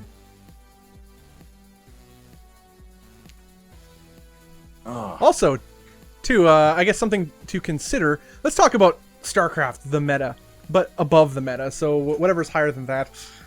Let's talk about the scene in general. Awesome StarCraft coming up in 2016. The WCS changes. There's, some people. There's detractors and there's people who, may have negative vibes towards change. I mean, everybody's afraid of change, but overall, I think it's undeniable. The foreign scene will benefit greatly from it. The foreign scene has.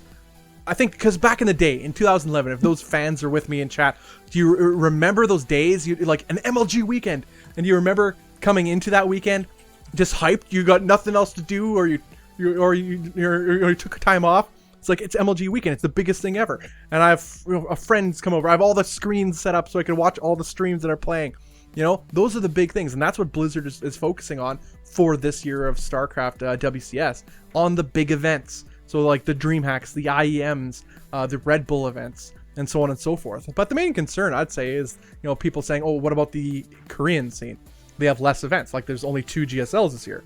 I mean, there were 3 last year, I believe. And there's 2 this year, which is like the lowest they've ever had. But then there's 2 Star Leagues. But this is not counting, like Code A is more robust than it's been since 2011 or 2010 even. Whereas that itself is a league. That's so big, and there's so much money being put into Code A. Got to keep that in mind too. It's more money than it did last year. So there may have been 3 Code S's, or sorry, 3 GSLs last year, but there's a lot more money going into it this year in total. So that says something about the distribution of wealth from the Blizzard esports side of things into the Korean scene. Plus, there's going to be Kesba Cups and other yet to be announced cups that are going to be coming to the Korean StarCraft scene, which I think will do very well for itself. Then there's the global events, which will accept Korean players as well. Yeah, StarCraft, this is going to be the best year of StarCraft, Falcon, that there ever was. It's going to be pretty sick. Agreed. And really, I think the macro changes in Legacy of the Void have helped a lot in making the game a little bit more watchable. There used to be something of a dead time in Heart of the Swarm and Wings of Liberty. The first few minutes of the game, both players were just making units. There usually wasn't anything going on unless somebody was 6-pooling or doing like a proxy gate or something like that. But now, I feel like you get your tech structures up in the first minute or so. You're all the way to a lair by 4 minutes, as you can get your robo facility up very quickly as well as Protoss. And it just makes the games move more quickly. There's more harassment potential as well with some of the new units. Just a lot more going on at all times. I've noticed that commentating StarCraft 2, there's just so little dead time. Something's always happening somewhere, and I love it. I think it's really fun to cast and really fun to watch. Very difficult to cast sometimes too, I must admit, especially Archon mode. I mean, Legacy of the Void in general, so much faster pace, but then Archon mode, yeah, that's next level. I mean, did you and I cast Archon mode at all, or no? I think I did with other people, but that's insane. How much Archon mode have you cast at all? I guess since Legacy of the Void's launch. Yeah, I've cast quite a bit. There was a bunch of Archon mode replays that I got sent to me, I think involving Puck a few weeks ago, and then also some replays sent involving the just some show matches that Blizzard did with some players like Huck. I believe Puck was there as well. We had Stefano was involved. Just some amazing players doing Archon mode stuff. It was crazy. These players, their APM is combined in the APM counter, and it's like 600 APM with these guys. There was tons of harassment, always nonstop. Techs were so quick. It was really fun to cast, but again, so hard to keep track of everything that was going on. Yeah, absolutely. Especially with the APM of these pro level players. It's hard to keep track of one guy. Never mind 2 guys controlling the same army. An attack happening here, 5 more in the other side of the map. It's insanity, but super fun to watch, fun to cast. But it's just as an observer, and I love esports. I love StarCraft. That's the next level. That brings that excitement up. That's why a lot of people like MOBAs in a way. It's action all the time. Because you have 5 players in each team traditionally, and the action starts largely, pardon me, right away. That being said, I always think the idea of StarCraft has, and a real-time strategy such as StarCraft has a lot more potential for, a variety of action. Like, there's more variety going on, and we see that in StarCraft. That's why StarCraft itself, as a series, has been around for so long as a dominant esport. And, but we have Huck. Huck has become alive. He is now back, and we are, thank goodness, he did have some technical difficulties, so thanks, guys, for sticking around with us. But Huck has solved his ability. I think his client cacked out a few times, in fact. That does happen. Bugs do happen with the client. You have to reinstall that bad boy if it keeps doing that. But guys, we're going to be heading into game number 1. Looks like this...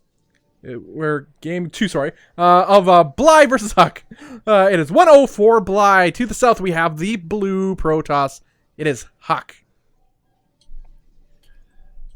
And to the north, we have the red Zerg player hailing from Ukraine. It is Bly. This is a best of 5, guys. Bly is ahead 1-0, but this map is a little bit different. I think more in the in line with Huck's wheelhouse. So I don't even know what that term means, but I said it, and I always. I think it's from sailing. I think it's from back in the day. The wheelhouse was where they kept the wheel on the ship. I'm making that up. Anyway, true facts with Falcon. So the truth facts. Bly is choosing to expand out here on this kind of front expansion, which is very standard. Well, not standard, I guess, but it's doable for Zerg players. A little bit easier to defend your main base and your natural if they are in these locations. Yes, thank you, Observer. I realize that he's trying to get minerals from that patch.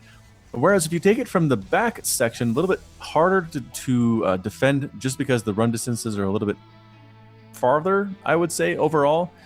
So again, not everybody does this, but we have seen it quite a bit on this map, taking that front expansion. Meanwhile, Protoss and Terran will always take that safe back natural expansion.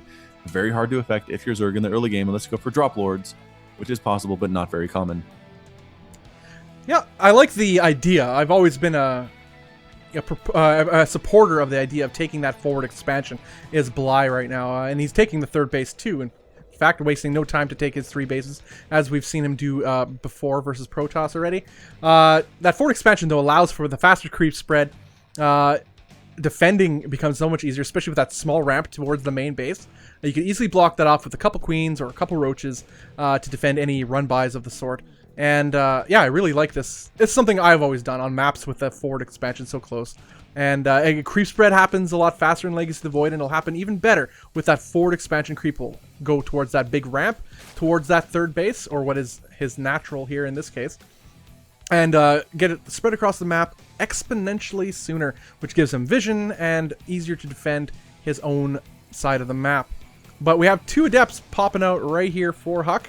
As I mentioned previously, actually, in the cast, as we're analyzing what could potentially happen in this series. This is something Huck often does versus Zerg, and something he never really got to succeed at in the previous game. So we'll see if he can get anything done with it here. But yeah, there is nothing to block this wall off. These lings will get in. And there's nothing being built. There's no mothership core. What in the world is this? Oh no, Huck. Oh. 4 lings get in, 2 split out. This is more annoying than anything. They're not going to kill anything, but... Yeah, like the probes can defend themselves very easily and with this number of lings, but you get a full scout, I guess, which is nice. Oh, pylons. No, forces cancel, and 1 pylon there here at the third base.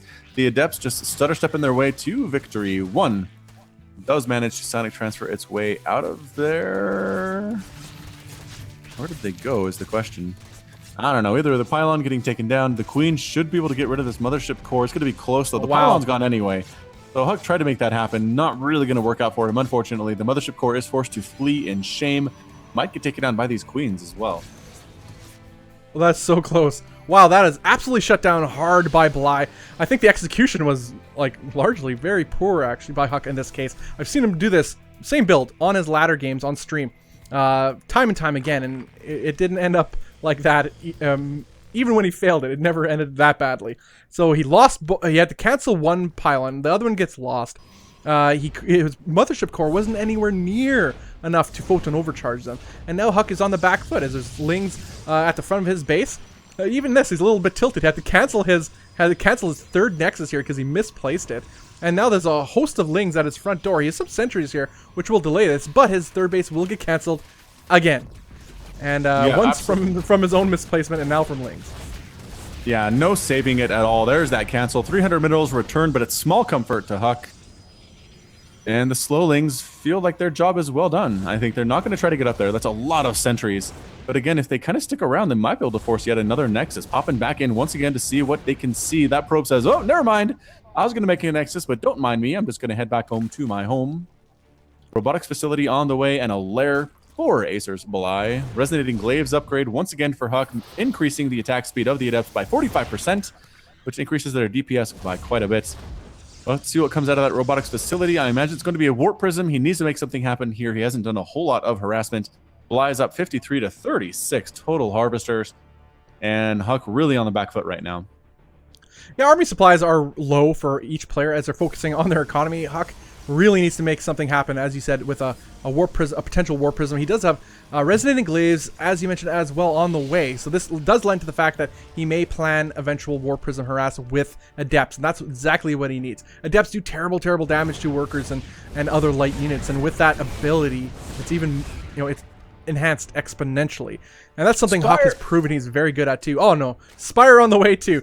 That is something we've already seen shades of in the previous game. Huck opting for the resonating glaives, whereas Bly goes for Spire, and he has a Roach Warren that just popped up too. Last time I checked, Falcon, Adepts don't shoot up, and without Blink, Stalkers are largely useless against Mutalisks. That's true, although Huck is going for double Stargate right now. So he's going to get that Phoenix production out early. Could actually shut down the Mutas with some pretty good control, which again, which is what he knows. Let me start over. Which is what he's known for in the StarCraft 2 community.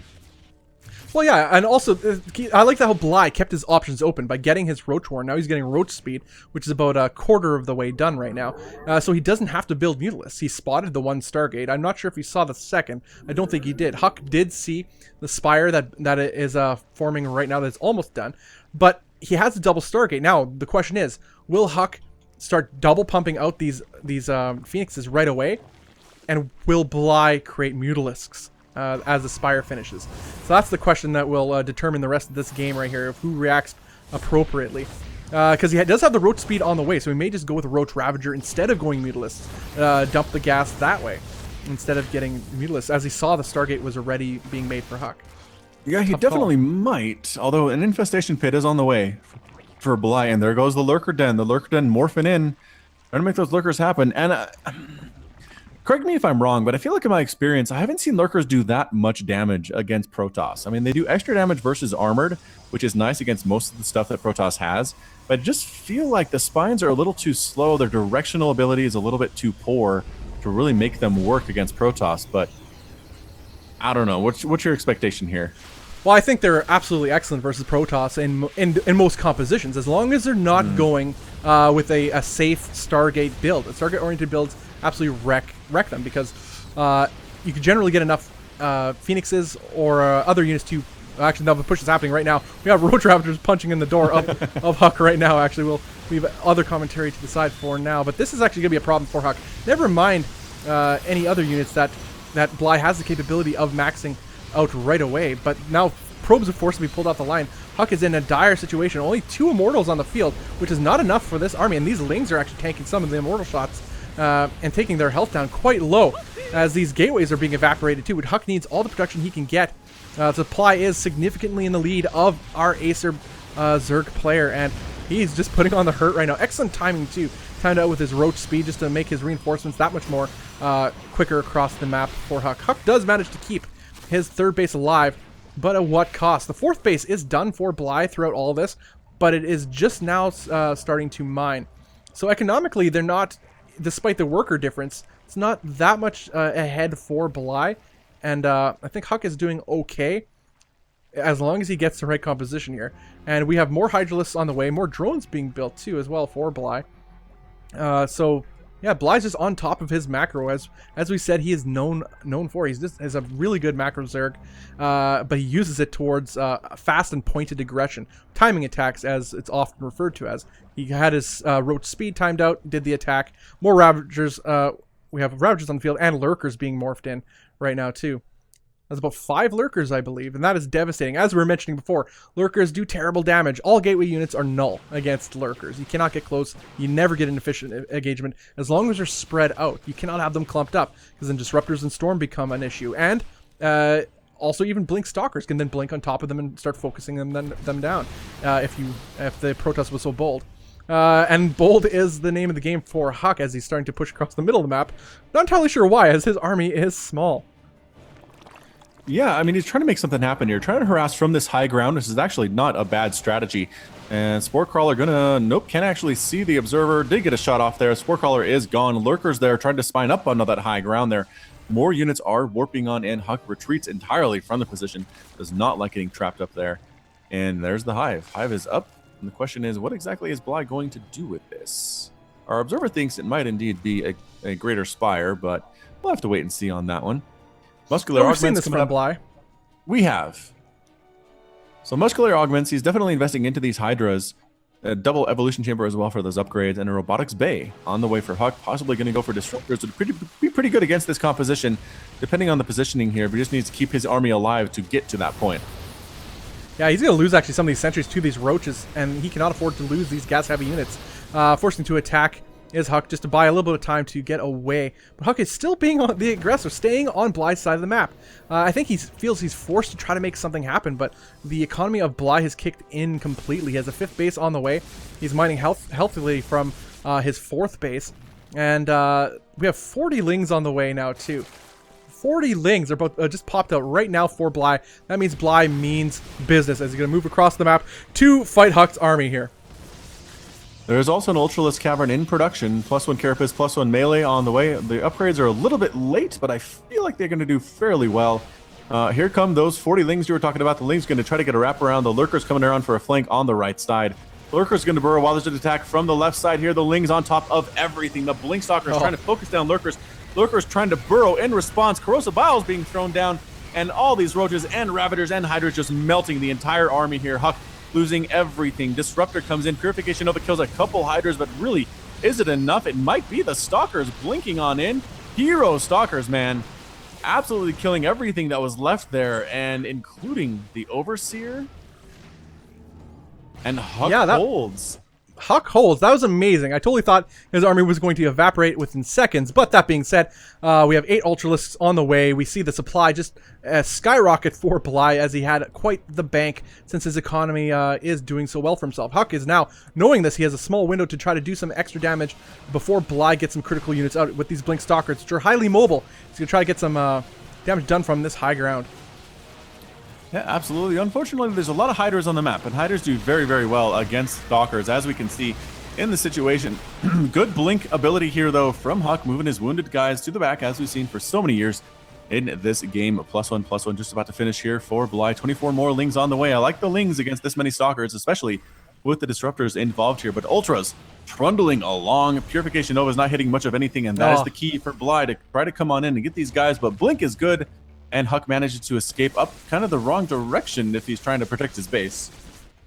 Yeah, this is just Bly pushing the issue right towards the throat of Huck as he's looking to close out this game right here, knowing that Huck doesn't have anything to counter these Ultralisks. As before, we mentioned that Ultralisks aren't generally seen. You don't often see them that effective against Protoss, but there are no Immortals on the field. That's a lot of Blink Stalkers. But again, this is a pretty good engagement from Huck, all things considered. These good Disruptor hits, too. Hitting some of these Zerg units, taking them out for free. He will... Oh, nice save pickup on the Disruptors, too. Huck learning from his past mistakes, trying to keep his Disruptors alive as long as possible, instead of throwing them away after one shot like the disposable Razor. Well played by Huck so far, just to not die. Keeping the supplies close. This 4th base, though, will go down for Huck, and that will be a huge hit economically on the Protoss player. Yeah, unfortunate for Huck there, but again, staying alive is nice. He did kill every single one of those Ultras. There are 6 more on the way with some Infestors to back him up there. 121, 114 total supply. Bly is not actually down in supply right now to Huck. Resources lost tab shows about 6,000 to 4,000 in gas lost in favor of Bly. He can't do this, can he? Is this a miracle of Huck? He's on creep right now, as bold as he always is. Huck, the boldest of them all. gives no cares, and he's right on creep with Speedlings and Ultralisks with Queens in tow. Did he just get himself a little bit cornered? Disruptor hits go right on top of the Ultralisk, taking them down, but not killing any of them. He has to kill the hatchery, though. No, he didn't kill the hatch. All right, so he's worried about the Ultras. That's fair enough. Transfuse is coming down on, well, making those guys a little bit stronger than they normally would be. And the Stalkers reach there, going to blink down, kill the hatch. Now they're stuck on creep, though, and here come the Ultras once again. Does Bly want to engage? He's trying. He's trying to make this work here, but again, from the high ground, not a good position for the Ultras, losing yet another one there. And Bly, I think, considers himself a job well done. There are some Lings running around, running rampant here on the side of Huck's base. He cannot take a fourth. He's trying to make it happen, but Lings, once again, they're going to get inside the main, and they do. Lings pop on inside. They have those melee and carapace upgrades. The Lings are forced to retreat. Some Adepts going to respond to that, but again, Huck killing that base, I'm not sure if it was enough. Yeah, Huck killed that base, and he's still ahead in supply, but he needs to use this window of opportunity that he's ahead and not stay back home. He's not taking his fourth base. Bly has a lot of supply and just spent a lot of that mineral right now. In fact, on Hydralisks, by the look of it, but his gas, he's floating so much. All that being said, there are infestors on the field, just a handful, but that is enough to change the dynamic of this battle. Well, Huck is still ahead by 30 supply, which is really not a place you want to be as the Zerg player. Those Fungals with those Ultralisks completely obliterate these Stalkers. And now Fungal goes down this War Prism, and Huck absolutely needed that War Prism. Had two valuable disruptors in it as well. Now these Stalkers are all Huck has for an army. Still, superior in army supply is Huck, but compositionally inferior. So we'll see how that turns out if either player forces an engagement. Yeah, a lot of Adepts are on the field here. Total number are 21 Adepts, 34 Stalkers, and 52 Probes is the entirety of what Huck has, including 2 Observers, Ultras, Infestors, and 9 Hydras out there for Bly. So again, not an exactly overwhelming swarm force here. He is replanting the hatchery that he lost. These Lings trying to knock down the rocks into this gold pace, perhaps worried that Huck has taken a base there that he does not know about. But Observer available to push back this creep. He's done a pretty good job at killing creep tumors throughout this game. And I'm just not sure if Stalker against Ultra is necessarily a winning combination every time.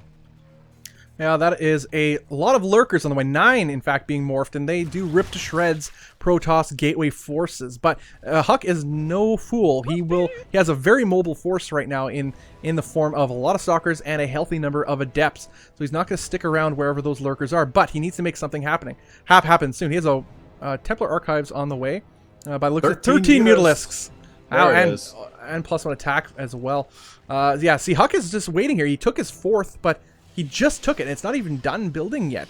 So he's not benefiting from that. Mining from an almost mined out base. That's all Huck has for an economy. And now the supply gap has closed considerably towards Huck. Huck is still ahead in supply, but Bly is catching up. Huck's giving him this time.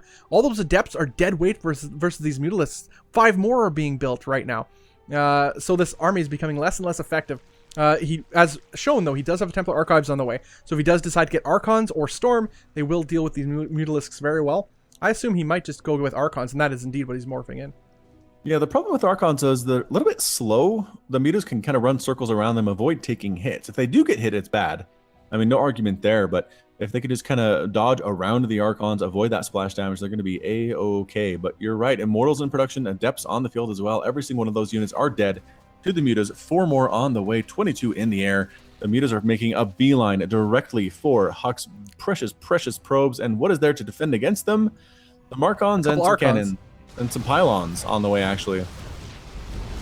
See, Huck, it's really interesting. He didn't force the issue at the 5th base of Bly at all. And these Mutalisks are now punishing Huck for his complacency, it seems, using their mobility. But the Blink Stalkers do get right underneath these Mutalisks. Actually, Bly is going to lose nearly all of these Mutalisks, or at least a healthy chunk of them, which is not healthy at all as far as Bly is concerned. Both players almost going to hit max very shortly, but as I mentioned before, the 5th base was not contested by Huck's Blink Stalkers throughout this whole time.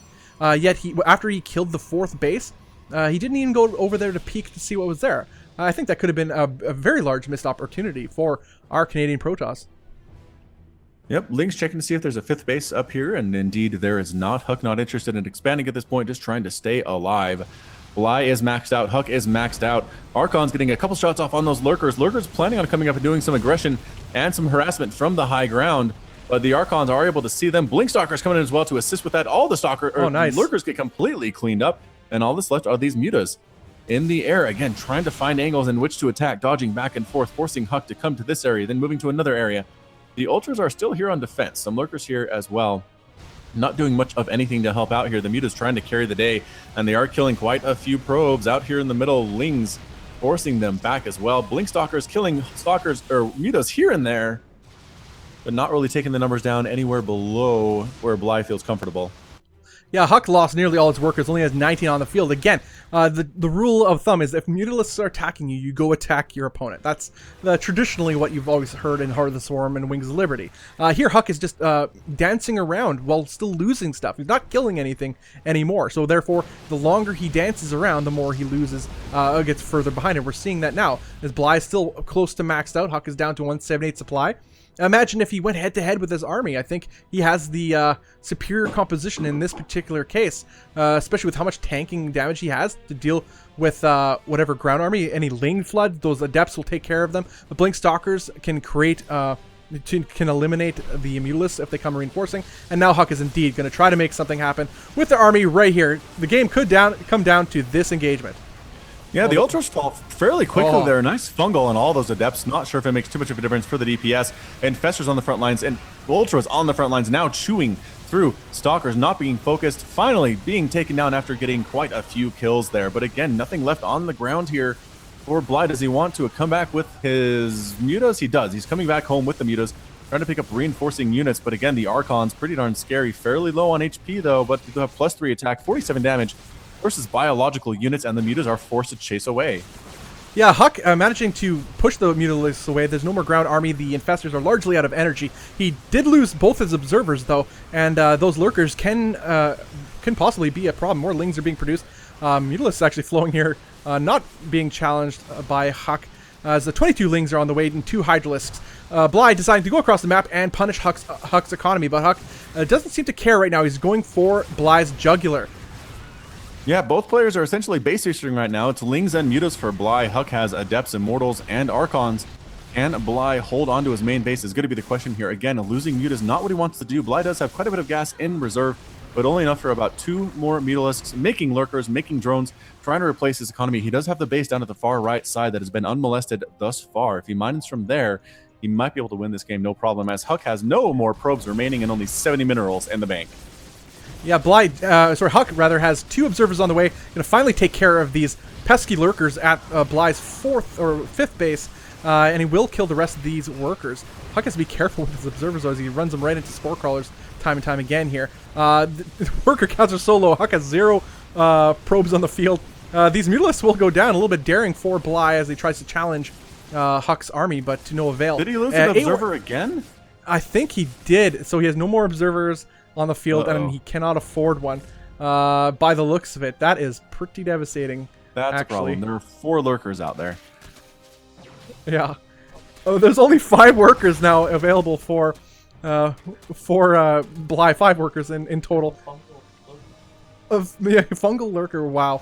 Now the supply is still ahead for Huck. Army supply compositionally, if they went head to head, Huck technically would win, except for the fact he has no detection. So this is a crazy game right now, Falcon. Super crazy game. Yeah, the top of that ramp is pretty scary for Huck. Trying to go up there, there are Spore Crawlers, there are Lurkers. I think if he just bypasses the Lurkers entirely... Oh no, the fungal on the ramp though. Why would you do that? Oh. The fungal Lurker prediction comes true, whiffing with that final fungal, but no, not much left at all here.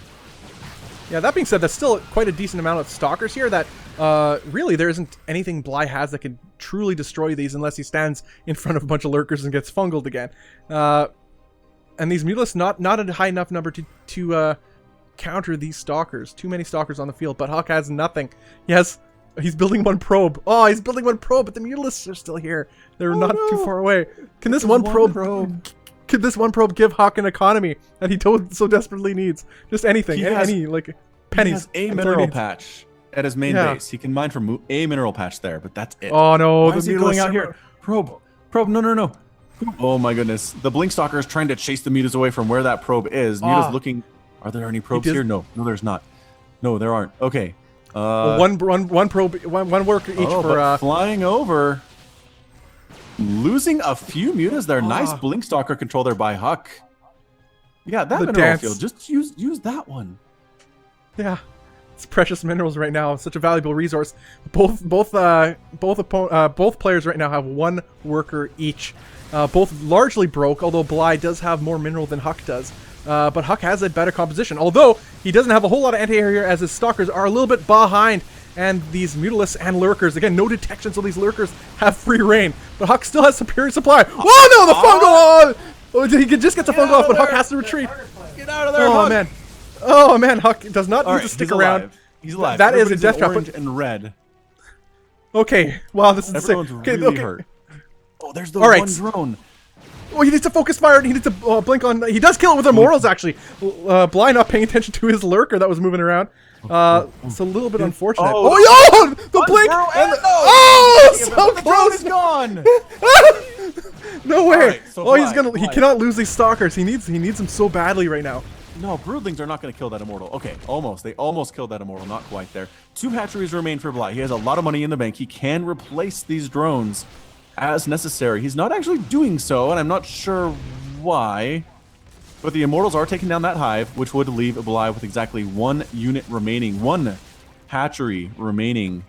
This is going to come down to the wire, ladies and gentlemen. Oh, Huck cannot lose his stalkers. He has to keep everyone alive. Just keep him back, let him recharge energy. I'm not entirely sure if Huck knows for sure what Bly has out there. I think he's a little bit, playing it safer, but he doesn't have the DPS to blink on those lurkers anymore. So he has to just let the damage. Down an extractor. What was that? Oh, he just lost a stalker. Why is he? Oh, for no reason. Blinking Because up, hitting some shots.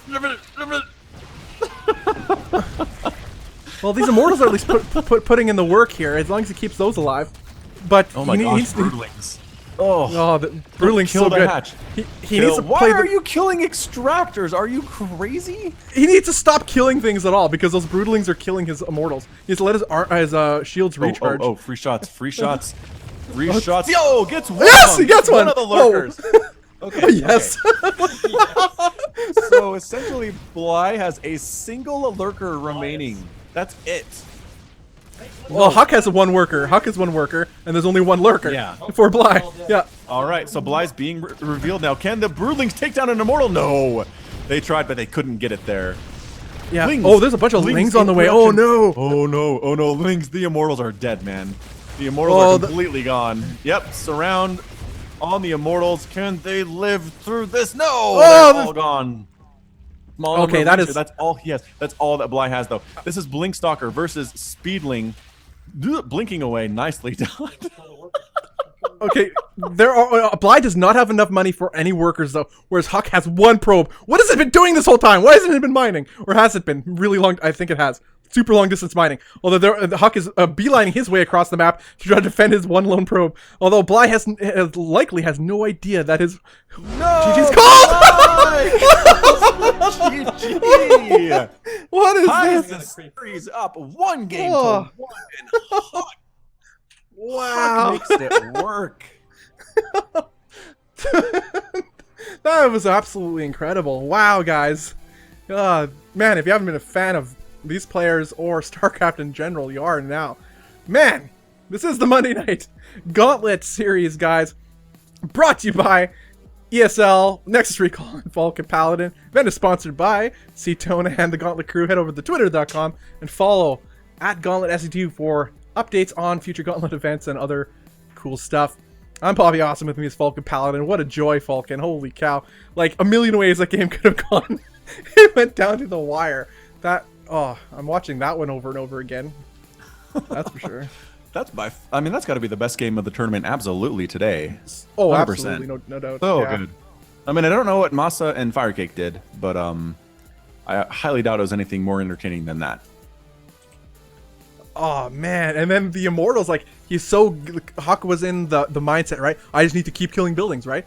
Keep killing buildings, because he doesn't know for sure if there's, he didn't check the other bases, really. He didn't know if maybe something, have that feeling when you're in a base trade, and it's the worst feeling ever when you just don't know for sure what your opponent has and the money in the bank. Is he now mining from workers elsewhere in the map? And until you kill all the hatches, that is, and you know for sure where all the buildings are.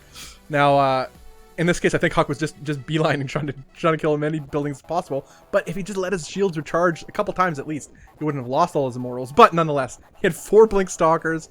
He's still picking at the observers, the overseers rather, of Bly, inexplicably so. I'm not entirely sure what his goal was. He in fact lost a handful of Stalkers doing so, where he himself didn't have any observers on the field to worry about getting detected. So one way or another, it was spectacularly epic game, no doubt about it. Can't argue with that. I need a drink. Hang on a second. All right, we're gonna be heading to the third map, guys. It is tied 1-1 in this best of 5. The map is Prion Terraces.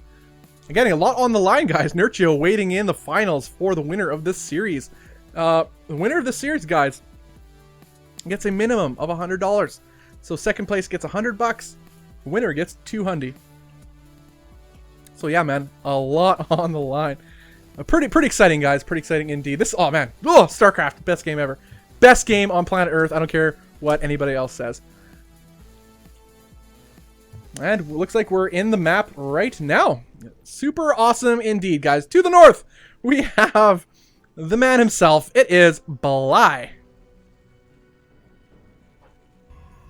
And to the south, it is the winner of game number 2, bringing the series to a 1-1 tie. The Red Protoss. Oh man, that was just a crazy game from beginning to end when you really think about it. How it was, you know, kind of back and forth for a bit. And then Huck took a lead, supply lead, but then he waited so long with his lead, didn't do anything. And it looks like we got a pause here from Bly. Why is it an A? Because we didn't switch.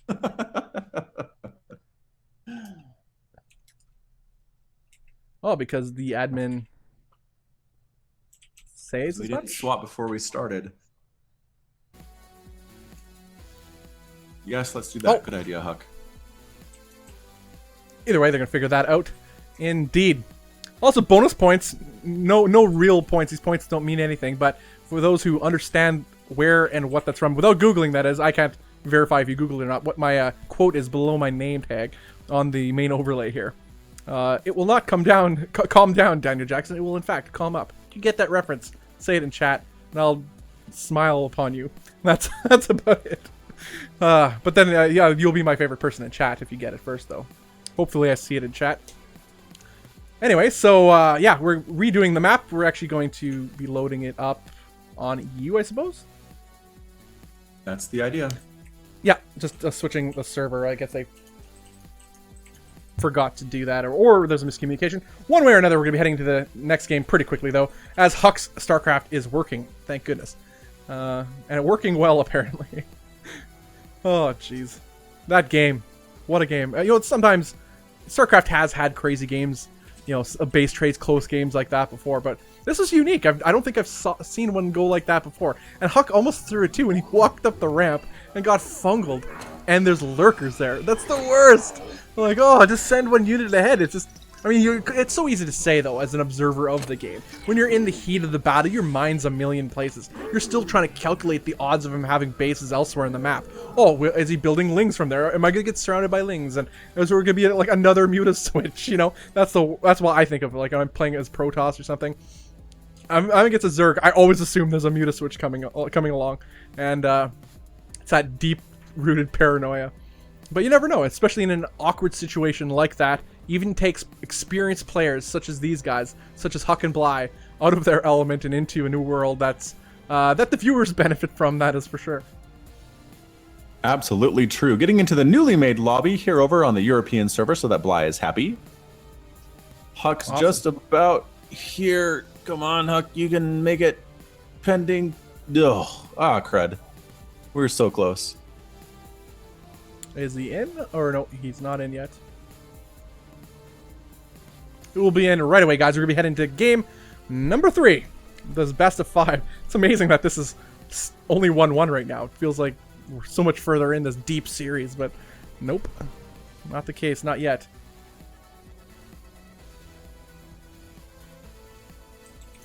Alright, so Prion Terraces. Well, I think this is another good map for Huck, actually. I think he could do, I think so, anyway. We're getting some answers to your question in TwistCat. Okay, I'm gonna go back. People are saying Stargate SG1 reference, SG1. Okay. Discord got that. I'm gonna look back further if there was one before him. No, Rudigan said Stargate. Where was Rudigan? Yeah. Rudigan. Before. Where? I think he was the first one. Back. Okay, it's Rudigan. I got to see this for myself here. Going through chat, guys. Good Winner. Chat. Thanks, guys, for winner. Indeed, so it is Rudigan. Yeah, you're right. Rudrigan. Rudrigan. Who cares? You guy. You win the irrelevant, completely, but heartwarmingly awesome Bobby Awesome Award for being an awesome person. So yes, Stargate.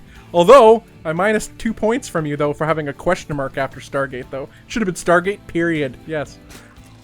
But it is a Stargate reference. All right, guys, we are in the game, guys. Game 3 of this best of 5 for the Monday Night Gauntlet series. Awesome series so far. And our overlay is reset. Awesome sauce. To the south, we have the Red Zerg. It is Bly. And to the north, we have the Blue Protoss. It is Huck going Nexus first, ladies and gentlemen. We have a Nexus first from our friend Huck. Hatch first with the gold for Bly, so I think Bly should be able to handle this. But still, Huck going very, very macro-oriented, which I think will work out for him in the long run. Yeah, traditionally, I know that Huck struggled in this map versus Zerg, but yet I've seen him win more than he's ever lost in this map. So we'll see how he deals with it. Although I've seen him lose, and then he ends up just saying, you know, something snarky Huck style about how this map is so Zerg favored. Yet, I don't know, just the sheer will of and skill of Huck himself ends up getting a winning percentage on this map somehow against some pretty high level opponents. But we'll see how it turns out in this event, where there is a lot on the line. It's not just a ladder game here, folks. No, sir. There is hundreds of dollars on the line, which is hundreds of tacos. Oh man, tacos. Gonna have to get some tonight, there, Falcon. Do you like soft shell or hard shell tacos? Oh, hard shell. Isn't like I always see soft shell. I'm like, well, isn't that a burrito? Like, pretty much. I don't know the difference. That's a fair point. It's an excellent point, actually. They call them tacos, though. At least they do here. I'm not sure what Canada calls them. Well, they do, yeah. Okay, same thing. All right, cool. The gold base is now mining for Bly, so his income will be quite healthy. He's buying in workers, but he will more than make up for it with his gold base income. Absolutely true. That gold income, taking a look at the income tab, it is 800 compared to 600 for the Protoss player. So Bly definitely in the lead there. Going to send out some lings to do some harassment, or harassment if you are from London. I believe that's how they pronounce it there. Mothership Core on the way, couple of Adepts on the way as well. The Adepts should be out in time to deal with these lings, but Mothership Core as well should pop out with the Chrono Boost helping her along. And here come the lings. Where are they going? Right into the main base. And can the Adepts pop in? No Adepts! The lings get right into the main here. Only 4 of them, though. Probes should be able to handle themselves with this number of lings inside the base. And they'll be annoying. Pick up... Oh, they got 3 worker kills there. Was that a... Oh, another attack down there in the main base. Out of the natural. I did not see that one. Forcing a full retreat here. The Adepts are scrambling back and forth, trying to deal with these guys. The Adepts on the field. Probes once again forced to fight for their own very lives. Mothership Core helping out as well here. And all the lings do get cleaned up after killing 3 probes. And being fairly effective, I'd say. That's really well played by Bly. Got a lot more than he should have with that second little wave of lings that we ourselves did not notice. So it was pretty successful, and he got to see everything that Huck was doing. But I mean, he already saw what Huck was doing with his Overlord. Now, Huck again is being so bold to throw down a couple pylons here, but I doubt they're going to finish, as a couple lings are going to pop, and plus the DPS of those 2 queens will take down the first pylon. Oh, no, now they're distracted. The queens are focusing on these Adepts. Drones actually forced to pull off the line to get rid of this pylon. Mothership Core rolling on in, and Photon Overcharge coming up on the one pylon that dies immediately. The other one does get it off, though. Doing juicy 30 hit point shots off on everything for a full 11 seconds. And is it in range to actually kill those workers? No, it is not. Another Photon Overcharge comes up. Queen getting transfused is still alive. And the queens are refusing to die here. Ling's getting a full surround on that pylon, and it does end up falling. The only question is, will the Mothership Core fall as well? Adepts trying to kill as many workers. Drones forced to fight for their own lives here. Do manage to clean up the infestation, but after losing 6 of their own workers. Yeah, let's put that into perspective here. Huck did dedicate quite a bit of minerals to do that attack. He lost all his Adepts. and a couple pylons as well. Bly did lose a handful of drones, about 6, but he has 3 bases plus a gold base. So economically, Bly, I think, is doing more than fine. They're even in the worker count. Again, the income goes in Bly's favor due to the gold base. Huck himself is trying to take his gold base as his third, but there's a bunch of lings here to contest that, and Huck has nothing to defend against this. You'll have to cancel the base. He tried to sneak a third base in there, but Photon Overcharge might be able to save it. The lings do get one shot by this, but there are so many lings. How many are available over there? The Photon Overcharge needs to kill the ones. They changed their target, actually. And the Nexus is the pylon with 3 total hit points, ladies and gentlemen. 3 hit points. We will call this the luckiest pylon from now on. Unless it dies later, in which case, not lucky, but hero pylon for sure. Oh, pylon, best unit. Now, these sentries will take out this Overlord as well, which is a little bit of inconvenience for Bly, but I believe it served its purpose. And, yeah, but still 3 bases for Bly, but Huck has his 3rd gold base, which will start paying dividends once he starts saturating it. But will Bly let him get it? As he have Roach speed on the way, the Roach Horn down, of course. We have Zergling speed, about 3/4 of the way done, and a 4th hatch going down at the 2nd gold base on Bly's side of the map. So Bly is looking to make his way towards the mid game in strong fashion. Now I guess we could say the ball is in Huck's court here. Will Huck try to punish this as his 3rd base becomes saturated itself? As he seems to be in a little bit better position to do some aggression than Bly is right now.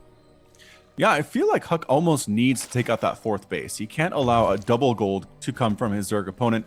He needs to get over there with some Adepts, with some Immortals, possibly.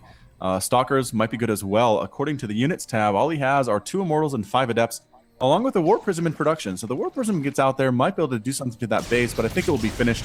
Unfortunately, by the time he shows up, he's pretty much just conceding the 4th, which I'm not sure is a good decision. But he's doing a good scout here with a Hallucinated Phoenix nonetheless. Yeah, it'll see almost everything except for the 4th gold base. I'm not entirely sure if Huck is privy to the fact that it's likely that Bly took that 4th base, but either way, he's going to move out now. Well, there's a lot of sentries and Immortals in tow here, with some Stalkers coming in to reinforce. There's only Roaches on the field. Ravagers now being morphed in. That is a scary amount. Ravagers. And they will, actually, they morph pretty quickly, so they will be done just in the nick of time. But that, and his supply too, is skyrocketed because of this. But Huck is fully aware of this, using his Adept's Shade ability to see exactly what is up on Bly's composition. Still unknown to him is the 4th base. But he must start to suspect this, as he's starting to dodge this Corrosive Bile ability, using nice force fields here by Huck, but that is a lot of Roach and Ravagers. The Immortals are still alive, one about to go down by the looks of it. Actually, yeah, just goes down now, and the Corrosive Bile still raining down upon Huck's army. Huck's supply is plummeting, though, pretty heavily, as this is a pretty wide area to be engaging this sort of composition, and Huck is in actually a pretty dire situation right now. Yep, he's being chased on back home. These Stalkers want nothing to do with your Roaches and the Ravagers. The 3rd base is now completely under assault. Double Photon Overcharge is going to chase those guys away temporarily. Where do they want to attack is the question. Trying to get that Immortal. Corrosive Bile actually killing a Stalker that was warping in there. Marching right up the ramp. The Immortal does get picked up and saved once more by Huck. Good micro potential here. And getting shots off. The Immortal micro actually pretty darn good at this position. Trying to kill as many Ravagers. Unfortunately, they are not armored. They do not take extra damage from Immortals. However, it is enough, I think, to make this work. This Immortal dropped micro is amazing. It's kept both of them alive for so long. However, everything else is dying. Unfortunately, Corrosive Bile is going to get that Mothership Core. No, dodges it with just a few hit points remaining. Now the Mutas are here for Bly, and that's it. A GG from Huck. Yeah, I saw that Spire coming up. I recognized that Mutas were coming, and yep, wasn't able to hold off the main attack. Bly wins the game, up 2-1. Yeah, that was a pretty convincing win for Bly. In this case, again, he did exactly what he planned on doing, what we've seen many Zergs do before. I've seen Huck defend against it, and you know, he did very similar to what I've seen him do on streams in previous time. He just didn't get enough damage. He didn't move out, though. That's the only difference. He had the moment to move out, but he moved out too late. The Ravagers were done in time. Then he took the engagement in the middle of the map in a wide ramp. He had excellent force fields, but it was still not a ramp, rather, but a pathway, and it was still too wide. He needs a more of a choke to engage that sort of army, so his Immortals can put in the work and not get a lot of Roaches shooting at them, even through or past force fields. So yeah, it ended up being in Bly's favor. Guys, this is the Monday Night Gauntlet. series, guys. I'm Bobby Awesome. With me is Falcon Paladin. We are heading into game number 4 of best of 5. So match point here for Bly. If he can take this, he will face his teammate in the finals. Nerchio waiting in the wings for his opponent to face off for the $300 prize pool. Looks like we're loading into the lobby pretty shortly. That'll be pretty awesome. All right, guys. Also, thanks for tuning in, guys. So far, still a lot of StarCraft ahead of us. The rest of this series, plus the best of 7 finals. So a lot to look forward to yet. Some high-level StarCraft action. I also like these events, supporting the foreign scene and, encouraging them to compete at such a high level. And, and also bringing eyes, people watching these players who they may not traditionally, see in too many offline events, so to speak, and or at least not featured in them. So this is pretty awesome to see, and just showing the foreign scene some love. And as already proven, if there's any, questions about the foreign scene, we've seen these games, such high-level play. We've seen what the foreign scene is capable in series such as the Nation Wars series. It's not just Marine Lord. Marine Lord may have owned Korea, but the other teams have put up amazingly high-level StarCraft, and I think we'll continue to do so throughout Legacy of the Void's history, or future, I should say. Yeah, a lot of big things happening with StarCraft 2 within 2016, so a lot to look forward to there as well. All right. Yeah, Huck really needs... What do you think Huck needs to do here? Do you think he should try an all-in or try to play it up macro again? He started off with a disadvantage in that game by having a normal base versus a player who had a gold base, and he didn't punish it. His punishment didn't do enough damage. I think he lost too much. He lost his adepts and lost one pylon before he could do critical damage, and there was only one left. It got taken out pretty easily. What do you think he should do? Yeah, I mean, it was definitely I don't want to say cute. That sounds condescending. More of a unique style there, throwing down the 2 pylons, getting them actually photon overcharge, doing a fair amount of damage there, but the transfuses on the queens, Bly's reaction to it was just too good. I mean, you can't really expect that to do tons and tons of damage versus a player as good as Bly is. So I hope to see more of a standard opening here from Huck. It's a really huge map. It's hard to put on pressure early anyway. I'm sure Bly will go for an early hatch as well. And just kind of move into the macro style and see how he can do. Be ready for mutas. Make sure he sends observers and hallucinated Phoenix around, and he should be in a good spot. All right, guys. So to the north of the right side of this map, we have the red Protoss. It is Huck. And directly to the south, we have the purple Zerg player. It is Bly. I gotta stop saying like north right. That doesn't even make sense. No, it doesn't. It'd be the northeast. Whatever, it's all good. All right, so we have a hatch going down here for Bly. Hatch first by the looks of it. Pretty standard, and a Nexus first for Huck. Yeah, pylon into Nexus. Not quite a pure Nexus pylon first this time, but still not very early indeed. Good enough. I was going to keep probing up. Yep, going to keep probing up. Go ahead, sending out the probe to the top left side of the map. Not going to find any Zerg there, unfortunately. And then probably go bottom left and not find any Zerg there either, which is kind of bad news for our Protoss player. But Bly is not even bothering to drone scout at all, sending an Overlord kind of to the middle-ish of the map. And nope, that one actually did do a first scout off and see the Nexus. Yeah. I was looking at the mini-map. I'm like, is sending an Overlord out to the wrong location. But no, this guy got there very first in time. He wins the prize of the full scout off. Double assimilator coming up. Gateway on the way, and I have to imagine we're going to open a depth, so I'm not sure what else Huck would want to do here. It's interesting. Huck actually was building a probe and sent it past his Vespene geyser to, I can't imagine for any other reason than to scout a potential Overlord, and exactly what he saw was the Bly's Overlord, so he knew exactly where Bly was scouted, and Scout knew the jig was up and sent his Overlord now further deep into Huck's base. So nice little just awareness from Huck there in that case. So 8 Lings on the way for Bly, planning on putting some pressure on that early Nexus from Huck. Huck's Cyber Core is not quite finished yet. He might actually be forced to get some Zealots out to deal with this, but either way, that Cyber Core is about to finish. But again, Mothership Core builds fairly quickly.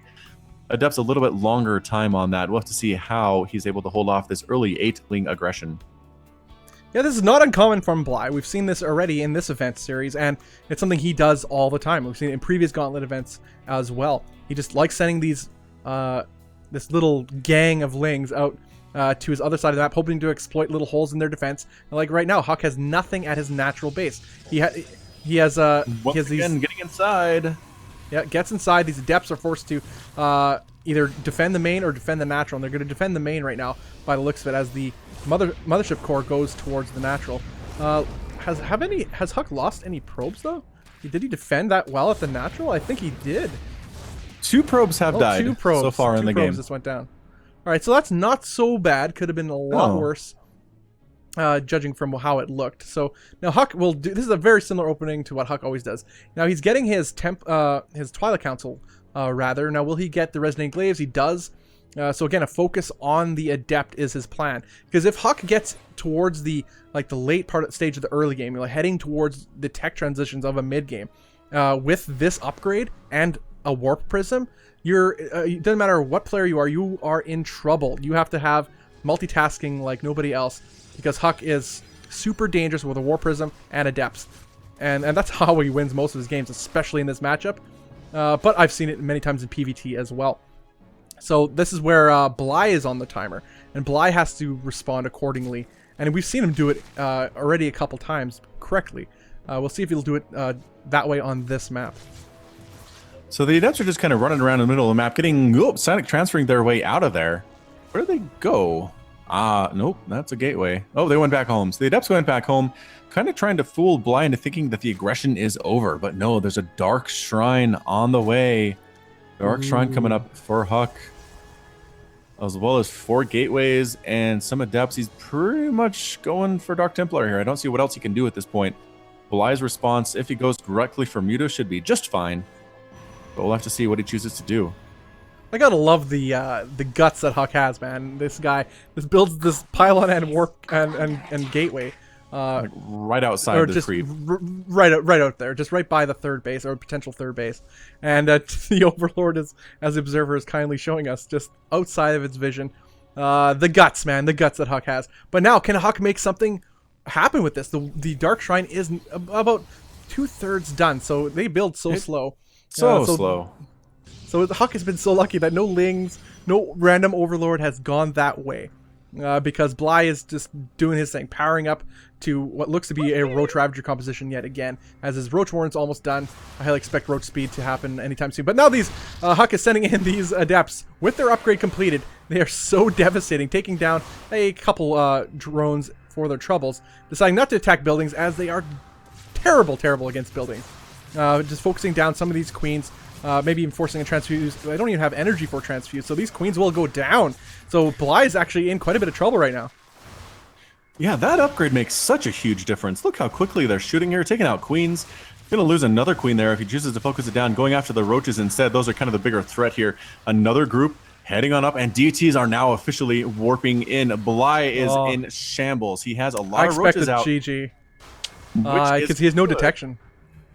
He doesn't, but he does have a lair, doesn't he? He does, yes. Yeah, he could make an Overseer here. I don't know. We'll see what the DTs are able to do. They're cleaning up the Adepts fairly well. There are still a bunch of Adepts remaining. However, they're getting slashed right in the face, right in the back by the DTs. And the DT going after the lair, choosing to go after the production buildings. Overseers are morphing in. Can they get there in time is the question. I think that they can. Is going to be very close indeed, though. These DTs at the bottom hatch do end up, but these 2 DTs hacking away as hard as they can. The Adepts should be helping with their DPS and the lair. 2 more swipes, 1 more swipe, and the lair is gone. The lair is gone. Zealots over here at this base as well. Zealots trying to outrun the DPS being put upon them by that roach and that queen. Huck absolutely destroying everything that Huck has right now, or that Bly has right now. Another hatchery falls. Bly is effectively on 1 base. 41 drones have gone down in this attack from Huck. What a beautifully executed attack. I've seen him do this many times, and finally he got it. But all started with that gateway and that pylon not scouted, and that was his what he was able to kick off his attack with. And the Dark Shrine was an excellent choice too. A nice follow-up, forcing detection. That's more resources that Bly does not want to spend, and guaranteed damage at least for a certain time, because Bly was so underprepared for it. Absolutely, and not ready. How much tech did he lose too? He lost his lair, and yeah, I mean, and a lot of his mining. He's on 1 base right now. That's Yeah, I mean, these all he had was Dark a- Temp. Yeah, he just had a Roach Warren in a spawning pool. Not really much tech to lose, but losing that lair was a big stinking deal. He has to rebuild that guy. Some Ravagers on the way. I think Blige is trying to go for a Roach Ravager defense here. I'm not sure how aggressive he can be, and Huck is taking the third base. Huck's third is up and running. Yeah, you can see the income tab right now, and Huck is more than doubling the income of Bly right now, as the Dark Templars are still sitting around here outside of Bly's base. They won't get any damage done inside Bly's base, as he has detection and a healthy number of Roaches and Ravagers. They're actually forced to run away with the Dark Templars. Do not want to lose them, as they may prove useful later on. But now here's the follow-up. Huck has a host of Stalkers and Adepts heading towards Bly's base, and with some sentries in tow as well. Can prove troublesome for our Zerg player. Kills his own creep tumor with this corrosive bile. Never like to see that. Ah, the monster. But yeah, Huck was just actually poking ahead here, it looks like. Just forcing maybe some units, which we do see some more lings being produced by Bly, perhaps in a little bit of a panic. But Huck had no intention of committing to that attack. He had no... he had absolutely no intention of it. Just a little bit of a poke and runs his way back, waiting for a Warp Prism to be made right now. Yep, getting some Immortals mixed in there as well. Hallucinating another Phoenix. Taking the expansion once more is Bly. Bly says, you know what, come and kill me if you can, but if not, I'm going to expand. I'm going to get my economy up and running again, and I will make my comeback. Just you wait and see. Sending some changelings up, actually, to see what we're dealing with. And Huck feels comfortable enough to take a fourth Nexus right now. The Ling comes in a little bit too late to deny it. He will kill that probe, I think. But the changelings sneaking around, seeing the exact composition of what Huck is going for. And the answer is Immortal, Sentry, Stalker, Adept, pretty much. Yeah, and Blink is nearly done for Huck as well, which will enable the Stalker count that he has currently in his arsenal to be that much more effective for whatever follow-up attack he chooses to do. I like this. Huck is playing it safe. He knew how much damage he did to Bly, but you know what? He's not going to just throw this game away by being overly aggressive, by committing to an attack when you have no forward reinforcement points anymore. Just keeping it safe, teching up, knowing he has that advantage, and just getting more ahead, as it were. And that's exactly what he's doing. His supply is significantly ahead, rather, and his army is now moving towards Bly's side of the map. DT got a couple hits there. Did kill 2 drones, bringing it down to 47 total harvesters. But the army here looking pretty darn good. The Adepts and Stalkers and Immortal, it's going to be key here to make this work. So we'll see the positioning. Corrosive Bile on top of a lot of Stalkers, blinking out, actually catching the Zerglings instead there. That's a distraction point, I think. Where's his Warp Prism? I think he has it behind you. There it is. It's to deal some counter damage. Nice Ravager positioning, actually. Yeah, Bly was ready for that. Yeah, Bly knows Huck's tricks, but either way, Huck is still in a commanding position, a significant army supply lead and worker supply lead. Tech-wise as well, he's starting to skyrocket ahead. This Immortal looks like, wow, I think he just barely saved it. DT's rolling in again. 4 of them. Goodbye, Natural Base. Thanks for playing. And all these drones are taking shots as well. Picking up, moving around.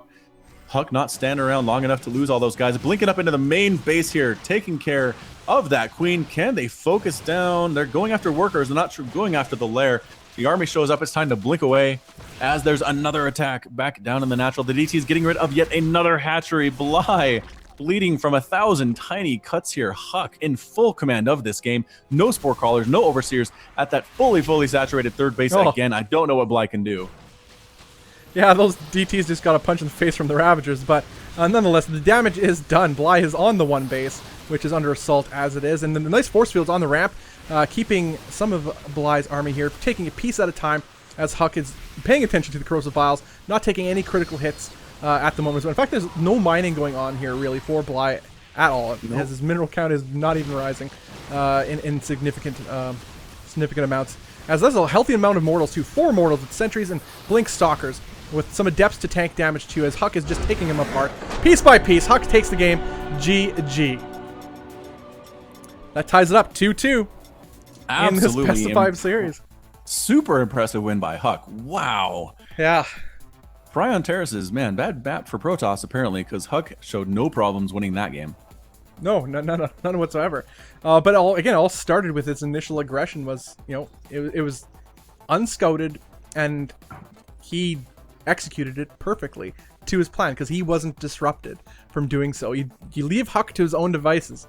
You may as well just type GG and leave, uninstall your game, because He's one of those guys that just once he hits his groove, you have to be one of the best players in the world to stop him. But if you set him off his game, then that's how you win. And Bly's shown that. He's done that a couple times already. You be the aggressor. You set Huck off his plan, and then Huck, because Huck is an improviser. He says he doesn't do builds per se. He just does what he feels he should be doing. So if you set that off, you make that feeling, then he loses track of what he's supposed to be building, what his next tech choices, when he should be attacking. Sets his timing off, in a matter of speaking. And we've seen that before, but Huck, yeah, beautiful game by Huck, ties the game, series rather, 2-2. This is the Monday Night Gauntlet. I'm Bobby Awesome with Falcon Paladin, and this event is sponsored by C-Tone and the Gauntlet crew, guys. Follow them on Twitter at Gauntlet SC2. The event is brought to you by ESL, Next Recall, and Falcon Paladin. Event, yeah, pretty awesome to have events like this on this wonderful Monday, wherever you are. Monday late afternoon here, I suppose. So good times indeed. We're going to be heading to game number 5 right away, folks, of Huck versus Bly. Remember, the winner will face Nerchio in the finals for all the marbles. $300 on the line, $200 to first place, and second place gets 100 bones. It's a lot of money there, Falcon, and these players want it. I mean, Bly, this is an online event. This is his paychecks. Show. Yeah, this is what he does. Huck is trying to take that from him.